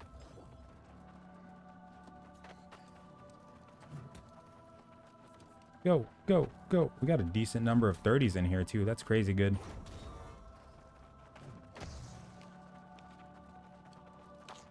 Gotta pop food, I almost forgot. Okay, let's go.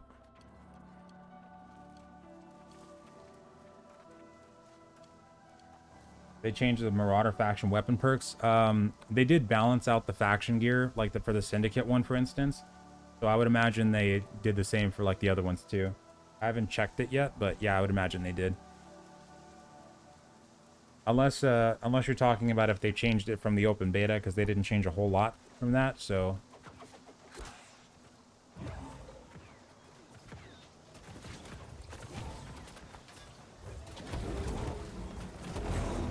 Holy crap, we got no opposition over here. Awesome.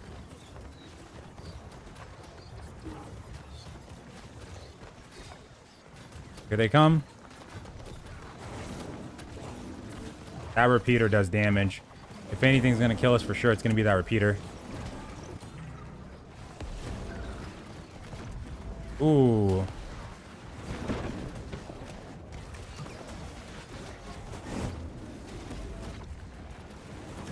Got it, we got it, we got it. Nice.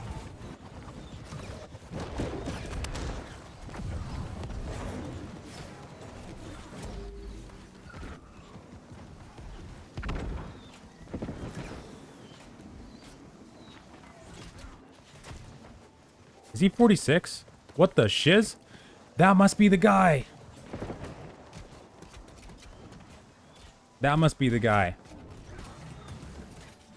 Holy crap. Saint, thank you so much. I appreciate that. Thank you. That's the level 46. I think that repeater's bearing on us. Bearing down on us. Thank you so freaking much.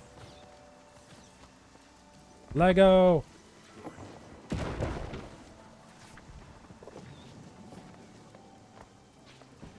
There's so many of them there. Holy crap. We got A, but a lot of them were focused on C or B.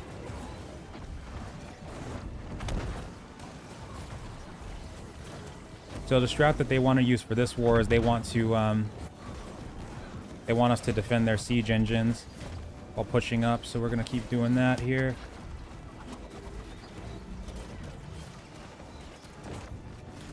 Charged the wrong way there.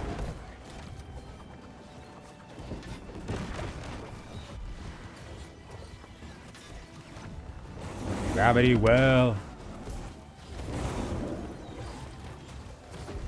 That dude came out of nowhere.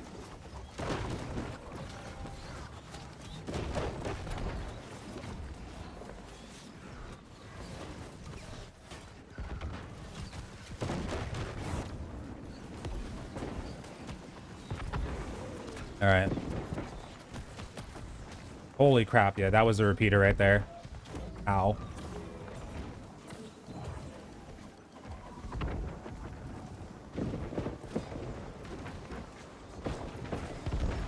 He's the guy from Spy Kids 2. I love that movie. That's amazing.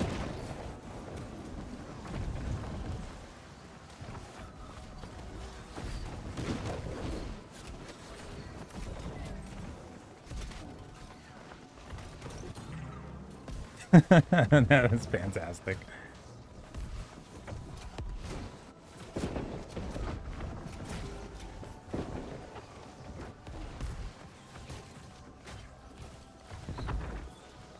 Damn.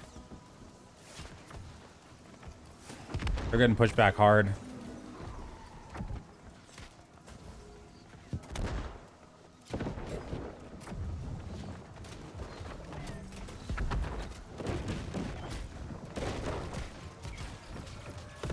Oh, this is where I die.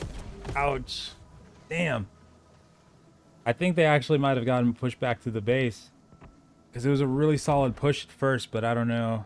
I don't know now. They might have to change the strat.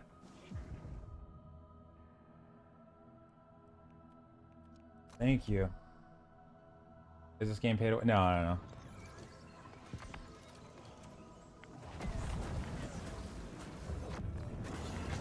Do you think that should deter me from going Marauder? 9% increased damage. So it's still like that, because I know the armor.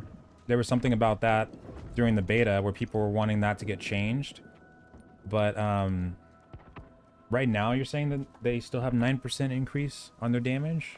Holy crap. I mean, yeah, if you really want, because I know during the beta, people were starting to go Syndicate more because the armor stats were really good on the tier 5. So if that's the case with the weapons, then that could be something to consider. That could be something to consider.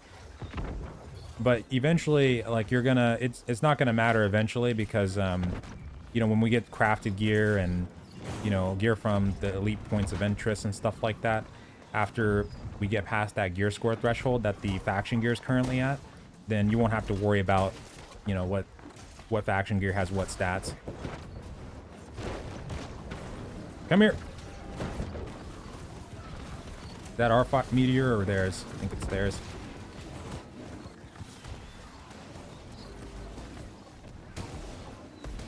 So many. Damn. All right. Keep blocking.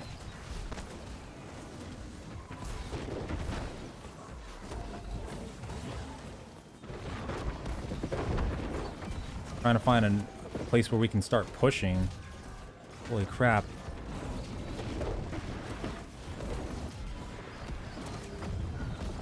I got hit by that clear out.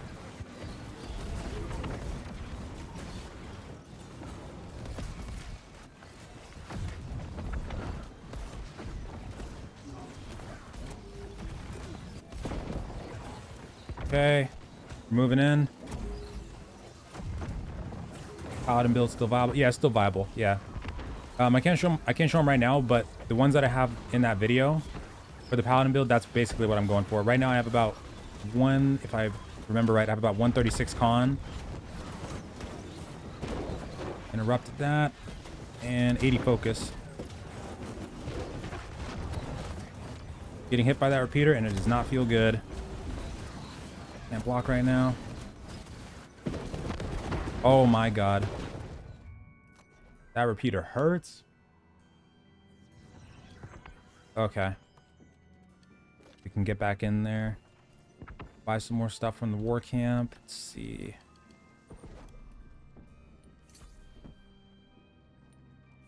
Okay.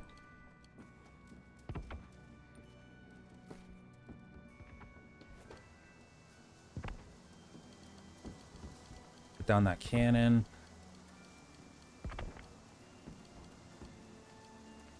Okay.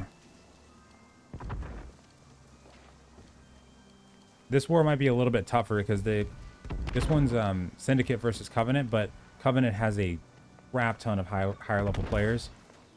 So they might be able to hold this one pretty well. We'll see though. Put that right there. And the comms are also split too. There's not...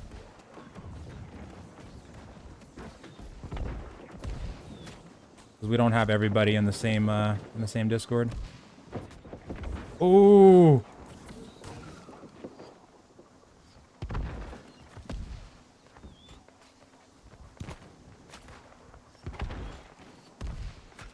Whoop, don't know where that was going.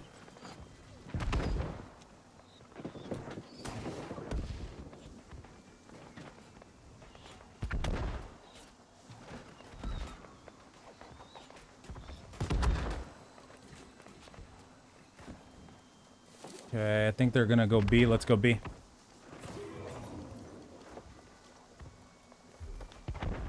Yeah, right now it's like, oh, 140 con. 140 con, 81 focus.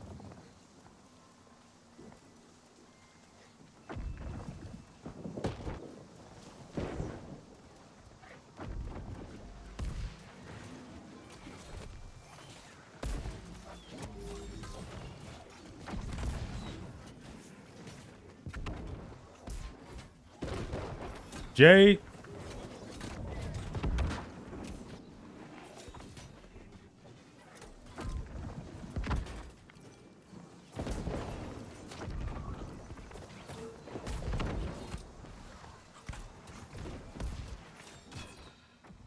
That's a good ball kick.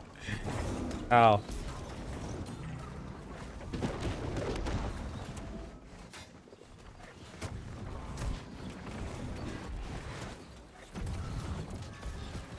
Almost got that shield bash off.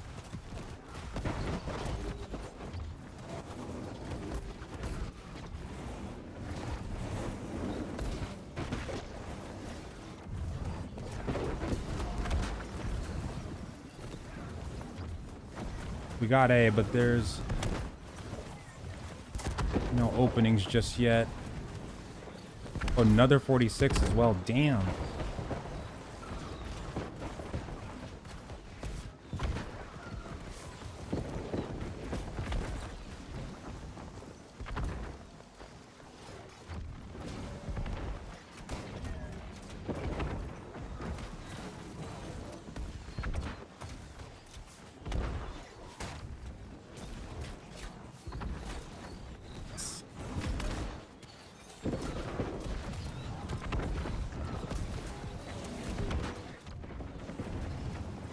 Hell yeah. Okay, thank you. Got decked by that cannon. Okay, they're splitting off again.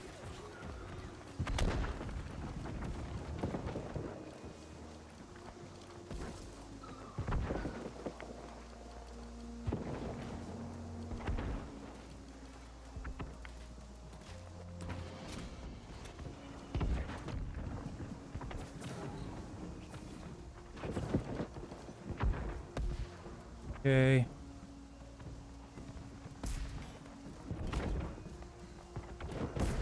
Thought that guy was gonna stay in front of me.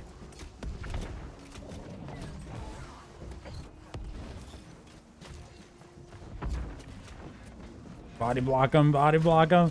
Yes.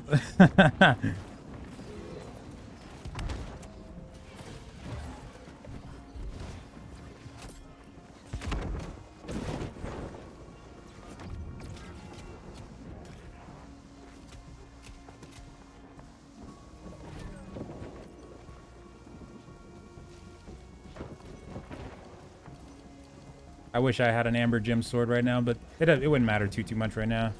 It's still okay.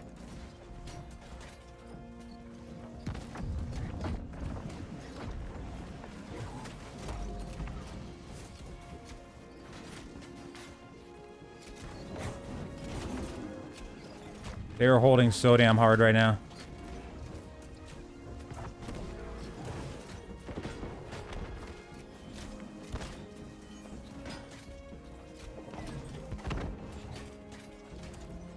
Back off.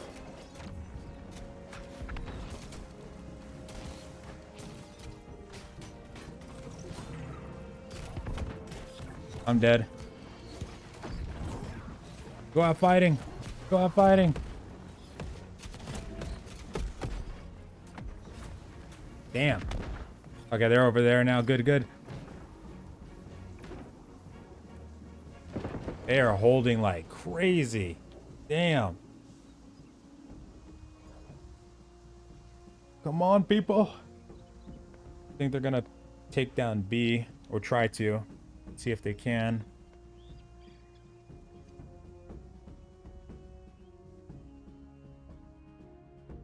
Or is that A where they are over there? Okay.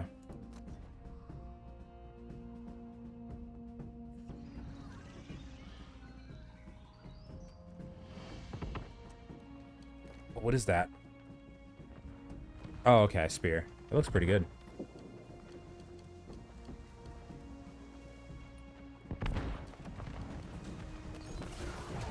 Yeah, they do have a decent chunk of high levels. Or higher levels, rather.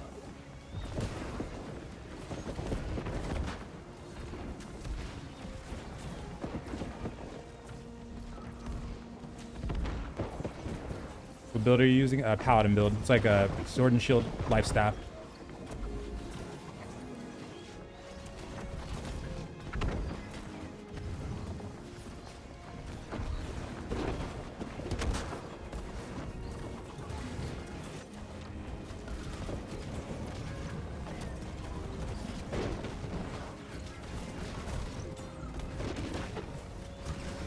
.46. He's down. I think he got hit by a cannon.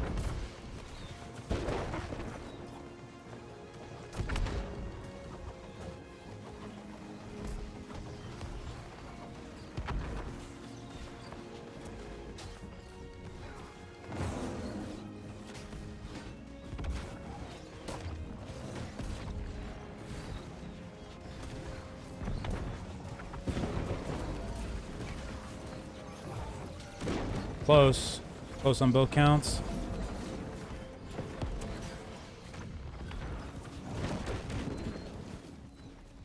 Ow.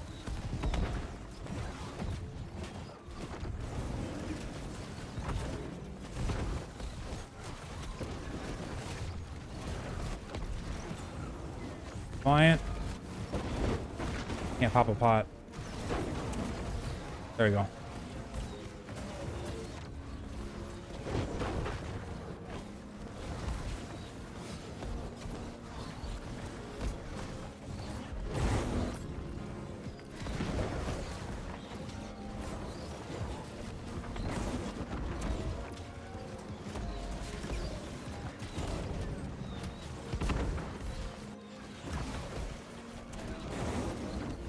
Okay, they're trying to take out the cannons right now. Our backline is.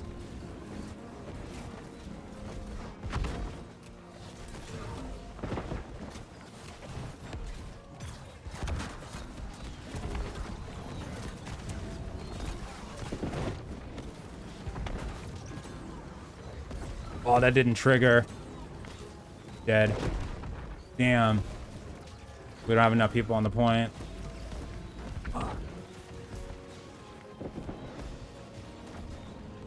It's more for, yeah, it's more for holding points. That's what the main objective is for the paladin build, like in territory wars. And in open world PvP, it's more for like soaking damage for your team.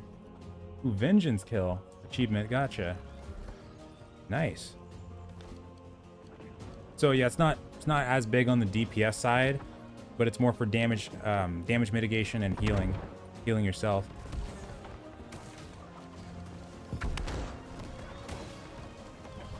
And your team too, if they're standing right next to you. Push in there.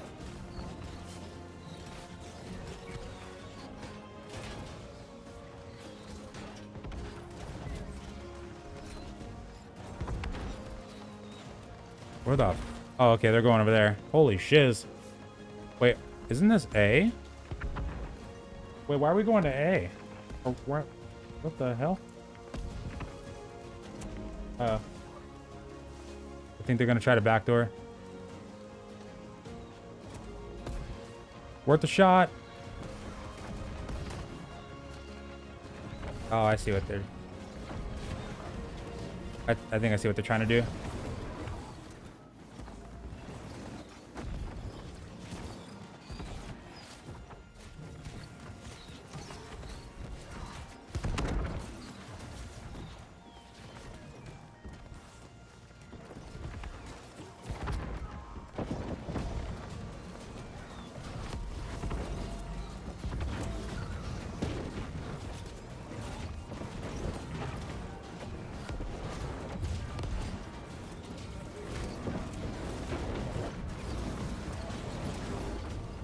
Yeah, we kind of rotated a bit. Well, it seems to be doing something. I think it might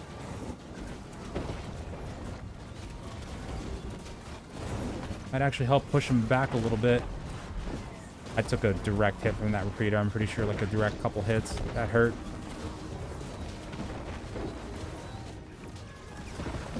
Okay.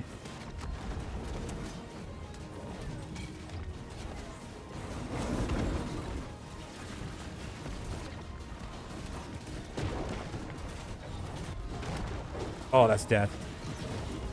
Got hit by that cannon at the very last second. Shiz. You still... Oh yeah, absolutely still viable. Yeah, they actually in the release patch notes they didn't actually change anything on the weapons side. Like that, all that really remained the same. So yeah, as far as the paladin build goes, yeah, it should still be just fine. Absolutely. What's the rewards for doing wars if you sign up as a mercenary? Oh yeah, it's the same as it should be the same as if you had signed up as like a regular faction member. Like you should get the XP, the gold, and the faction tokens. There we go. And normally, once we get to like Endgame, the wars at that point should start giving us more gold. And it should be some pretty good gold, actually, too. I can't remember if right now we're already getting like 400, 300, 400 gold per war. But I'll see after this one how much we'll get. Since we might lose this one, so we might not get the full amount, but it's worth checking. Cap the middle. Yeah. We probably should try.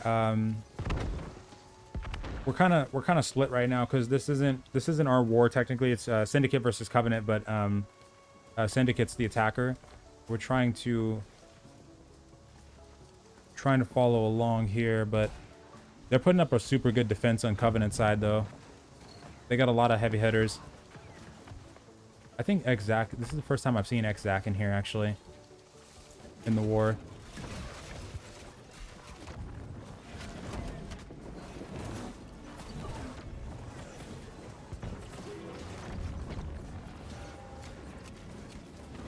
Yeah, they do got a couple. They have a couple 46s, which is really, really interesting. Holy crap.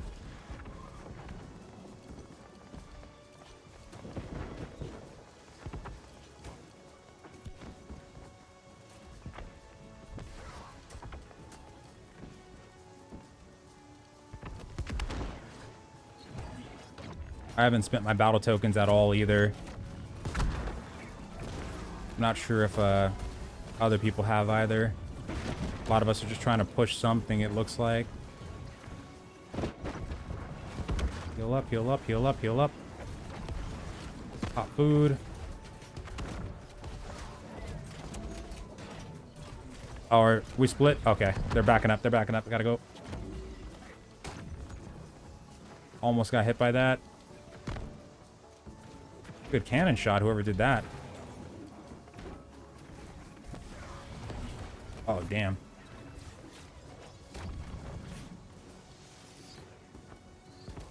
I think we got a lot more people over on that side.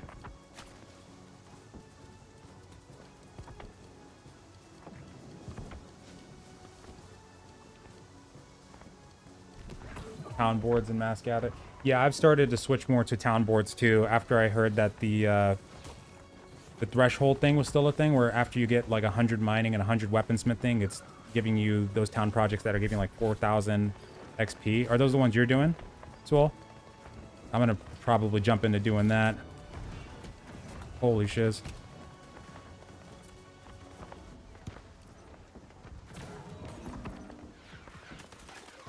They're everywhere.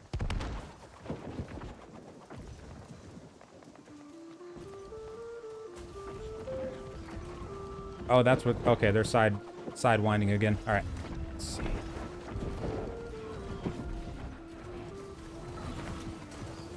Don't want to go too far from the heel.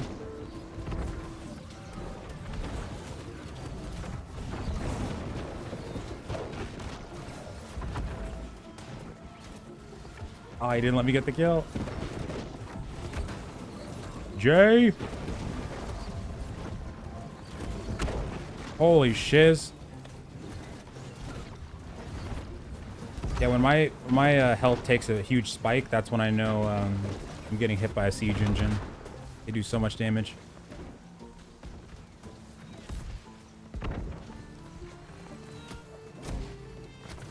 Okay.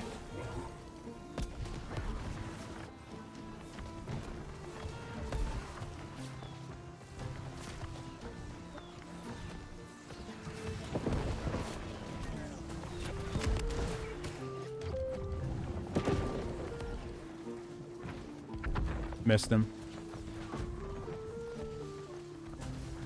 We're split.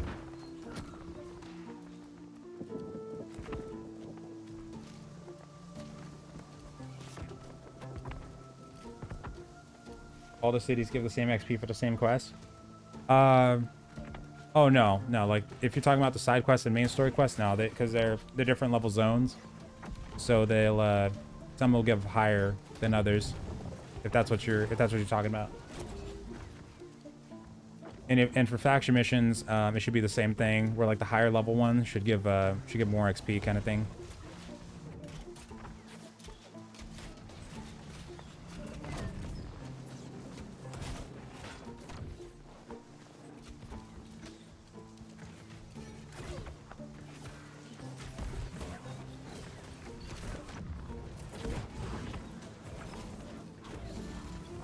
where you got your life staff. Where I got my first one, because I got it pretty early on. I think I got it from a chest. But you can get it from chest, drops, crafting early on. Although you might not have the mats for it early on to craft, but yeah, you can normally get it from those. And then later on, you'll get faction gear from the faction vendor. And you'll want to do that if you're like level 15. It'll be a good idea to get the faction gear from the first tier, because that stuff can be super helpful early game. Him.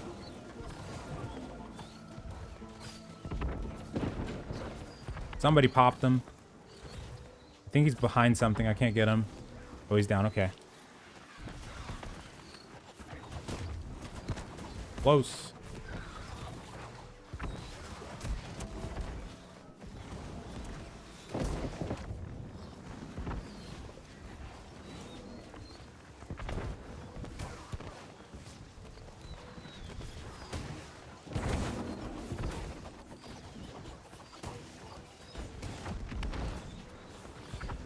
All right. Let's push up.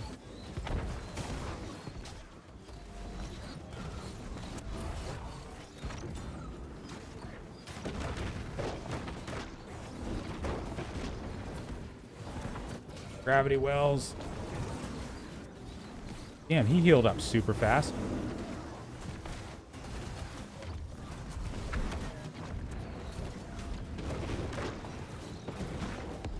Let go.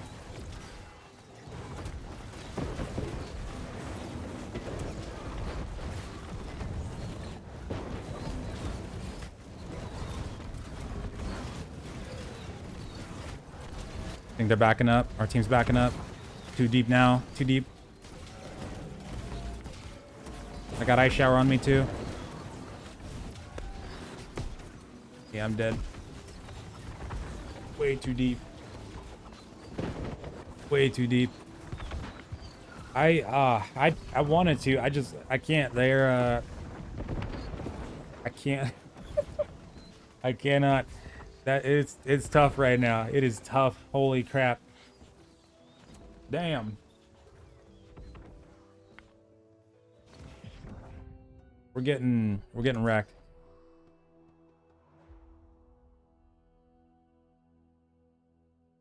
It looks low right now still. Hold on, let me what bit rate am I on right now? Let me raise the bit rate again, just in case.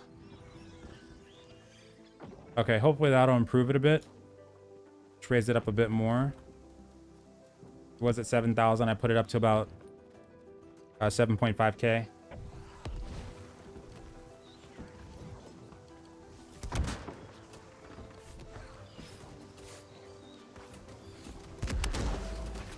Why did it put it right there? What the hell? That's weird. Must have been where I targeted at the last second, because I was trying to put it on the flag for a second there.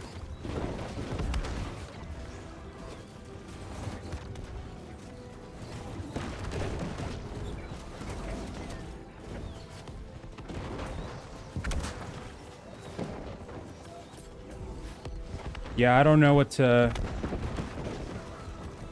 more I can do for those, because once we push up, we're dealing with some real heavy hitters. Like some of these guys got like a 10+ level difference, so when they hit you, you feel it.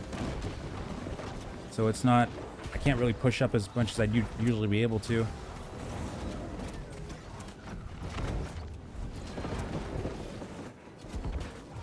Trying to be more careful.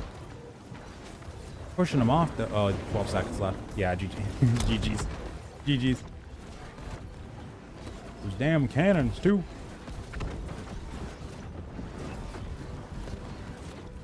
I was gonna do a fist bump.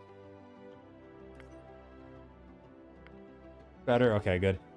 Oh man. GG's.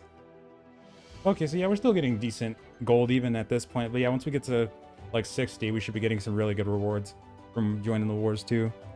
Probably like 500+ gold and decent chunk of not like really good rewards in comparison, but we should get, you know, a little bit more gold at 60. Holy crap. Damage taken, 260,000 this time.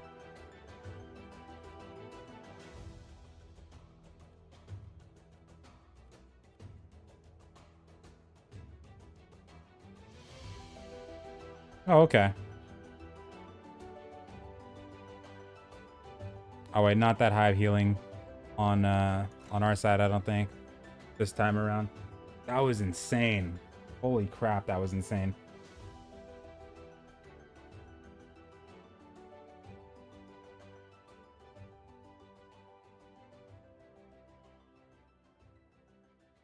GG's though, they held the crap out of that. At what point can I continue the main story quest at another town?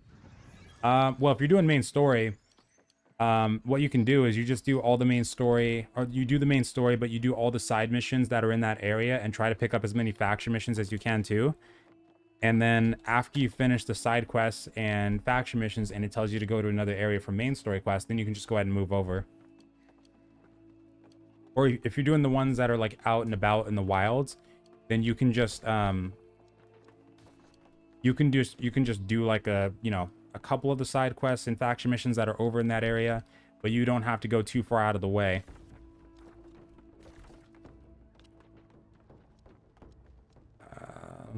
Okay, let's go back up there. You can just do the ones that are near it and then just keep going through your main story quests, because those will give you a lot of experience early on, and then you can just always come back for the side missions that you don't get.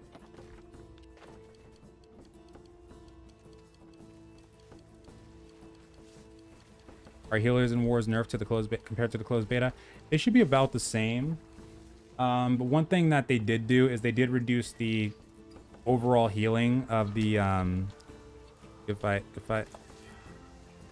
of like everybody that's not in light armor. So if you're not in light armor, you might feel a 20% reduction in healing, but if you're in light armor, then it should be about the same as before for your healing capacity or your healing output.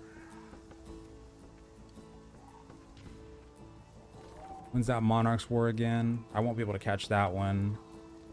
1 hour, 27 minutes. Okay. They held the crap out of that war today, though. Damn. What's up, Geek?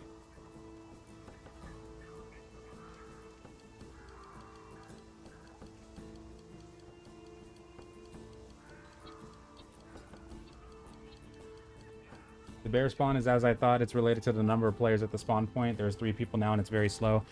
Oh, okay. So, yep, that's got to be it then. So, I don't know. Maybe they won't see it as like a... Well, no, they'll probably see it as an exploit if they see people, you know, doing it for like 2 days straight. But I don't. Maybe they won't actually do anything. Maybe they'll just fix the issue, but not roll back people because of that. Who knows? Because they might think that. Because by the time they take a look, unless they're looking at it through the logs, like if they're sending GMs to go and investigate the issue, and they see that people aren't really doing it, then I don't know what they'll do.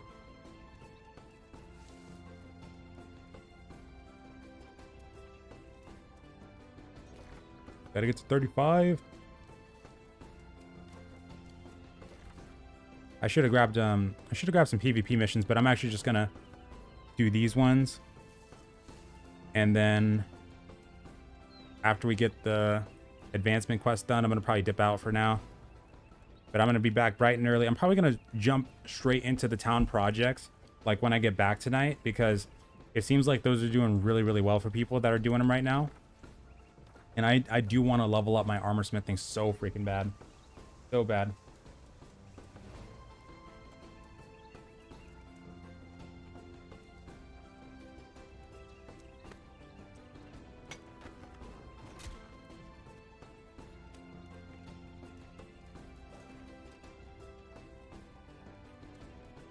Hold on.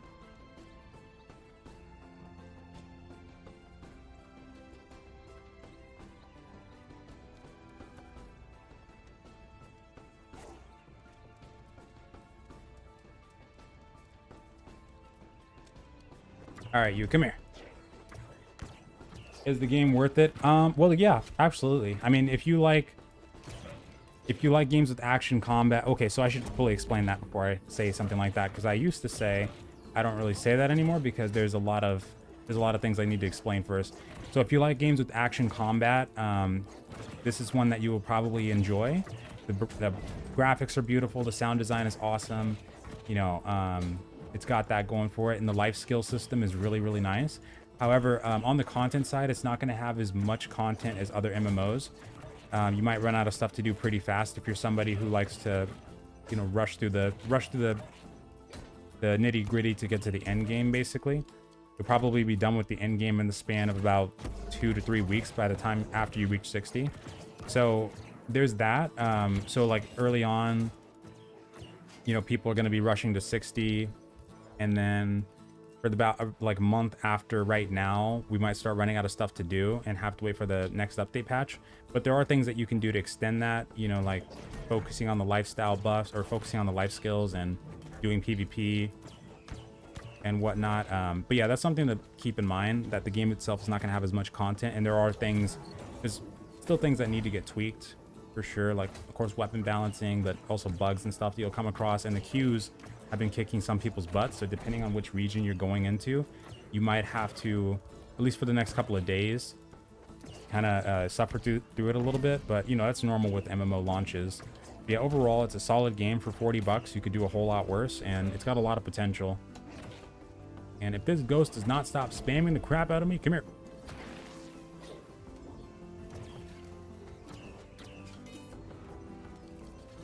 Once I get to 35, I can actually wear the rest of the light armor.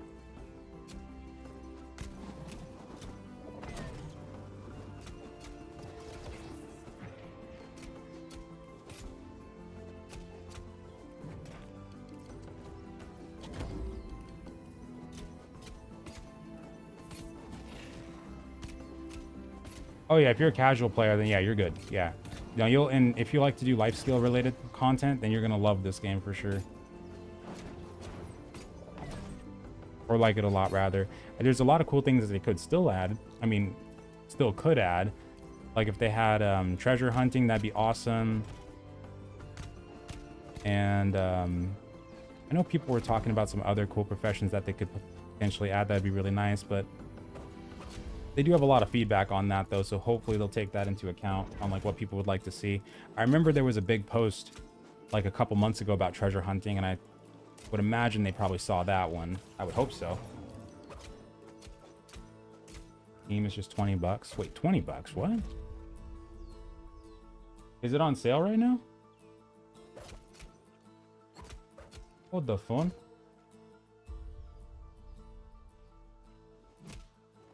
Oh, or you mean like in your region? It's 20 bucks?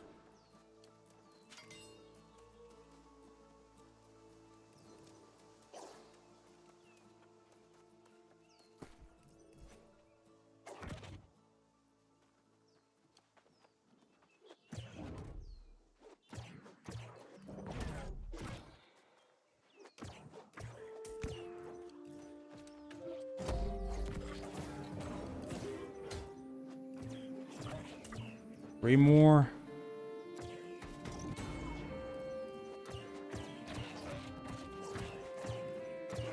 We're like mostly con, and then we do have points into focus after that. So we're like about 131 con right now. Let me move this down a little bit. 131 con right now and about 80 focus. So not full con, but like almost there.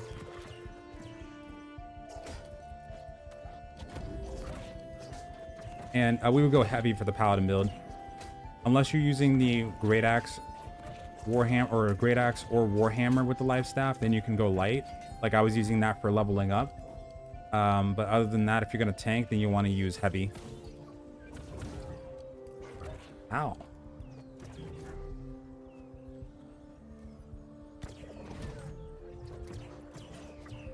Right. Yeah, I was gonna say, because I remember like in different regions it's a little bit cheaper.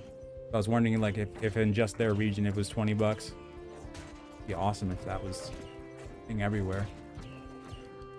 Hell yeah, for 20 bucks. Get a couple 100 hours, no problem. Be worth it. Completely worth it. Okay. Where's that out? Where's that at? Oh, that's over near Perryville. Okay. I don't know if those are elites right there that it wants me to go for. I think those ones might be. But let me go do something else really quick for XP. I just need to get 35 before I log off.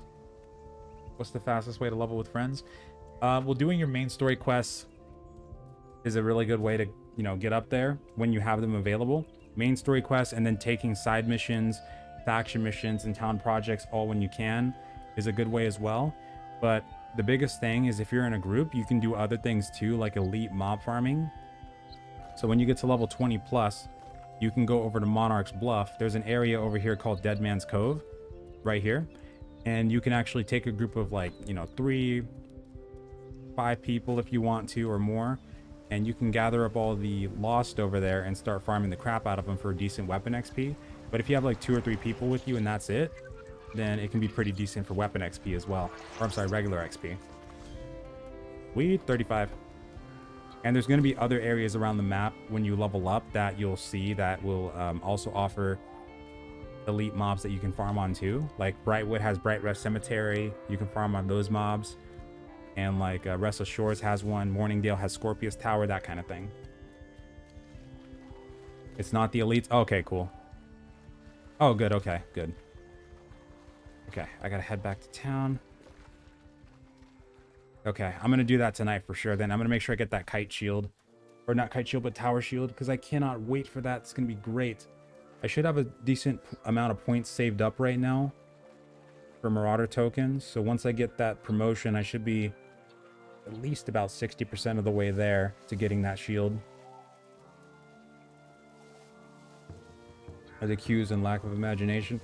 Well, they have more that I would say that, you know, needs to be improved than just like the quest lines, for instance. Like the quest lines normally in MMOs, that's just one of the ways you would use, that's just one of the methods you would use to get from point A to point B. Some MMOs put a bigger emphasis on it, have a really detailed story and everything like that.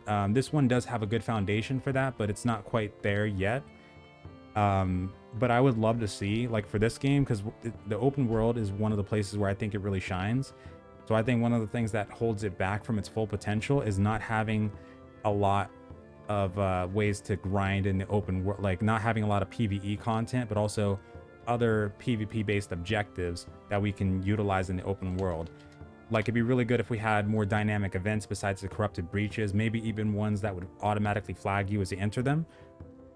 World bosses would be awesome as well. Ross.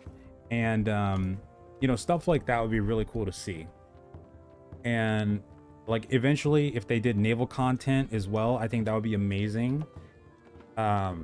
So I don't know if right now that stuff doesn't, you know, hold it back, but it might in like a month or two if we're still not getting more content kind of thing in new zones.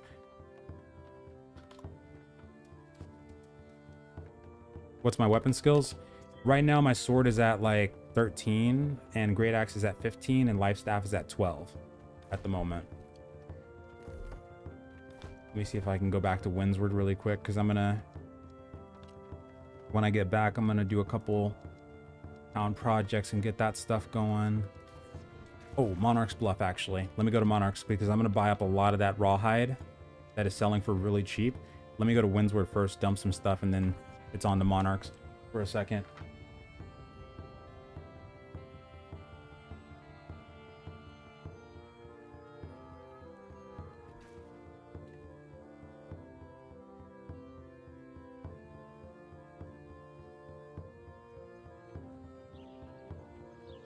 Okay, let's go.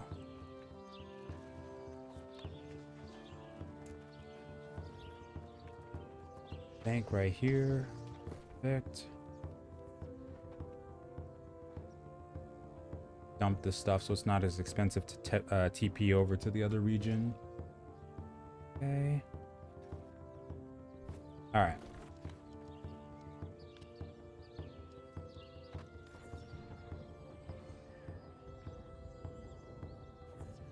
For my great axe, it's reap, charge, and gravity well for the skills. And then for the passives, I have a lot of passives in the left side tree. I was aiming for that to get Bloodlust as soon as possible because I love that passive. It's really powerful. I'm still kind of shocked that they didn't change that up a bit. But yeah, I've been doing that, and I think a decent chunk of people are starting to do the town projects more. Holy crap.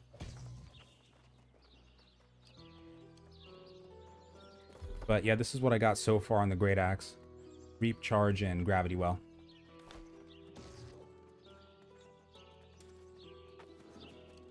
See here, it might actually have some really good prices on iron here too. Totally get in that rawhide compared to the other zones. Like, oh, the price on this is good.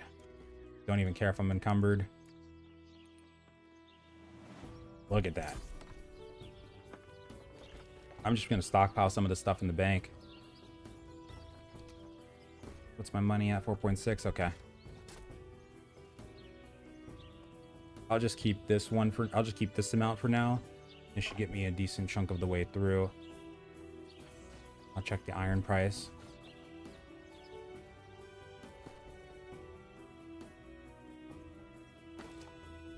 Wait, that's 1.4. Hell yeah. 1.4k rawhide. I'll take that. And then I should be able to, there's a couple spots I can totally farm later on too. Let me check the iron price though. I think that's a little on the high side. Yeah. Alright, so I'm going to take a rain check on that. Fiber, though. Onyx doesn't really have a whole lot of... Oh, okay.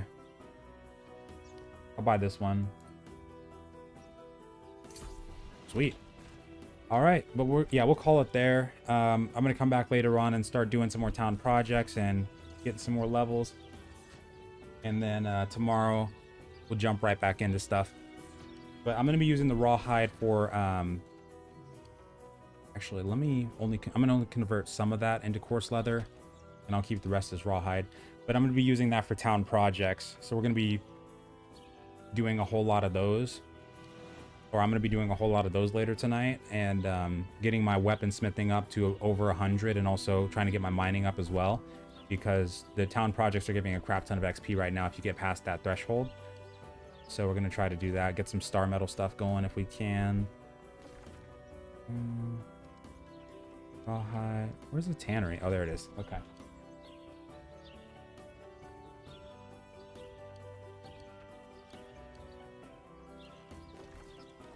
There it is. I'm blind. All right, sweet.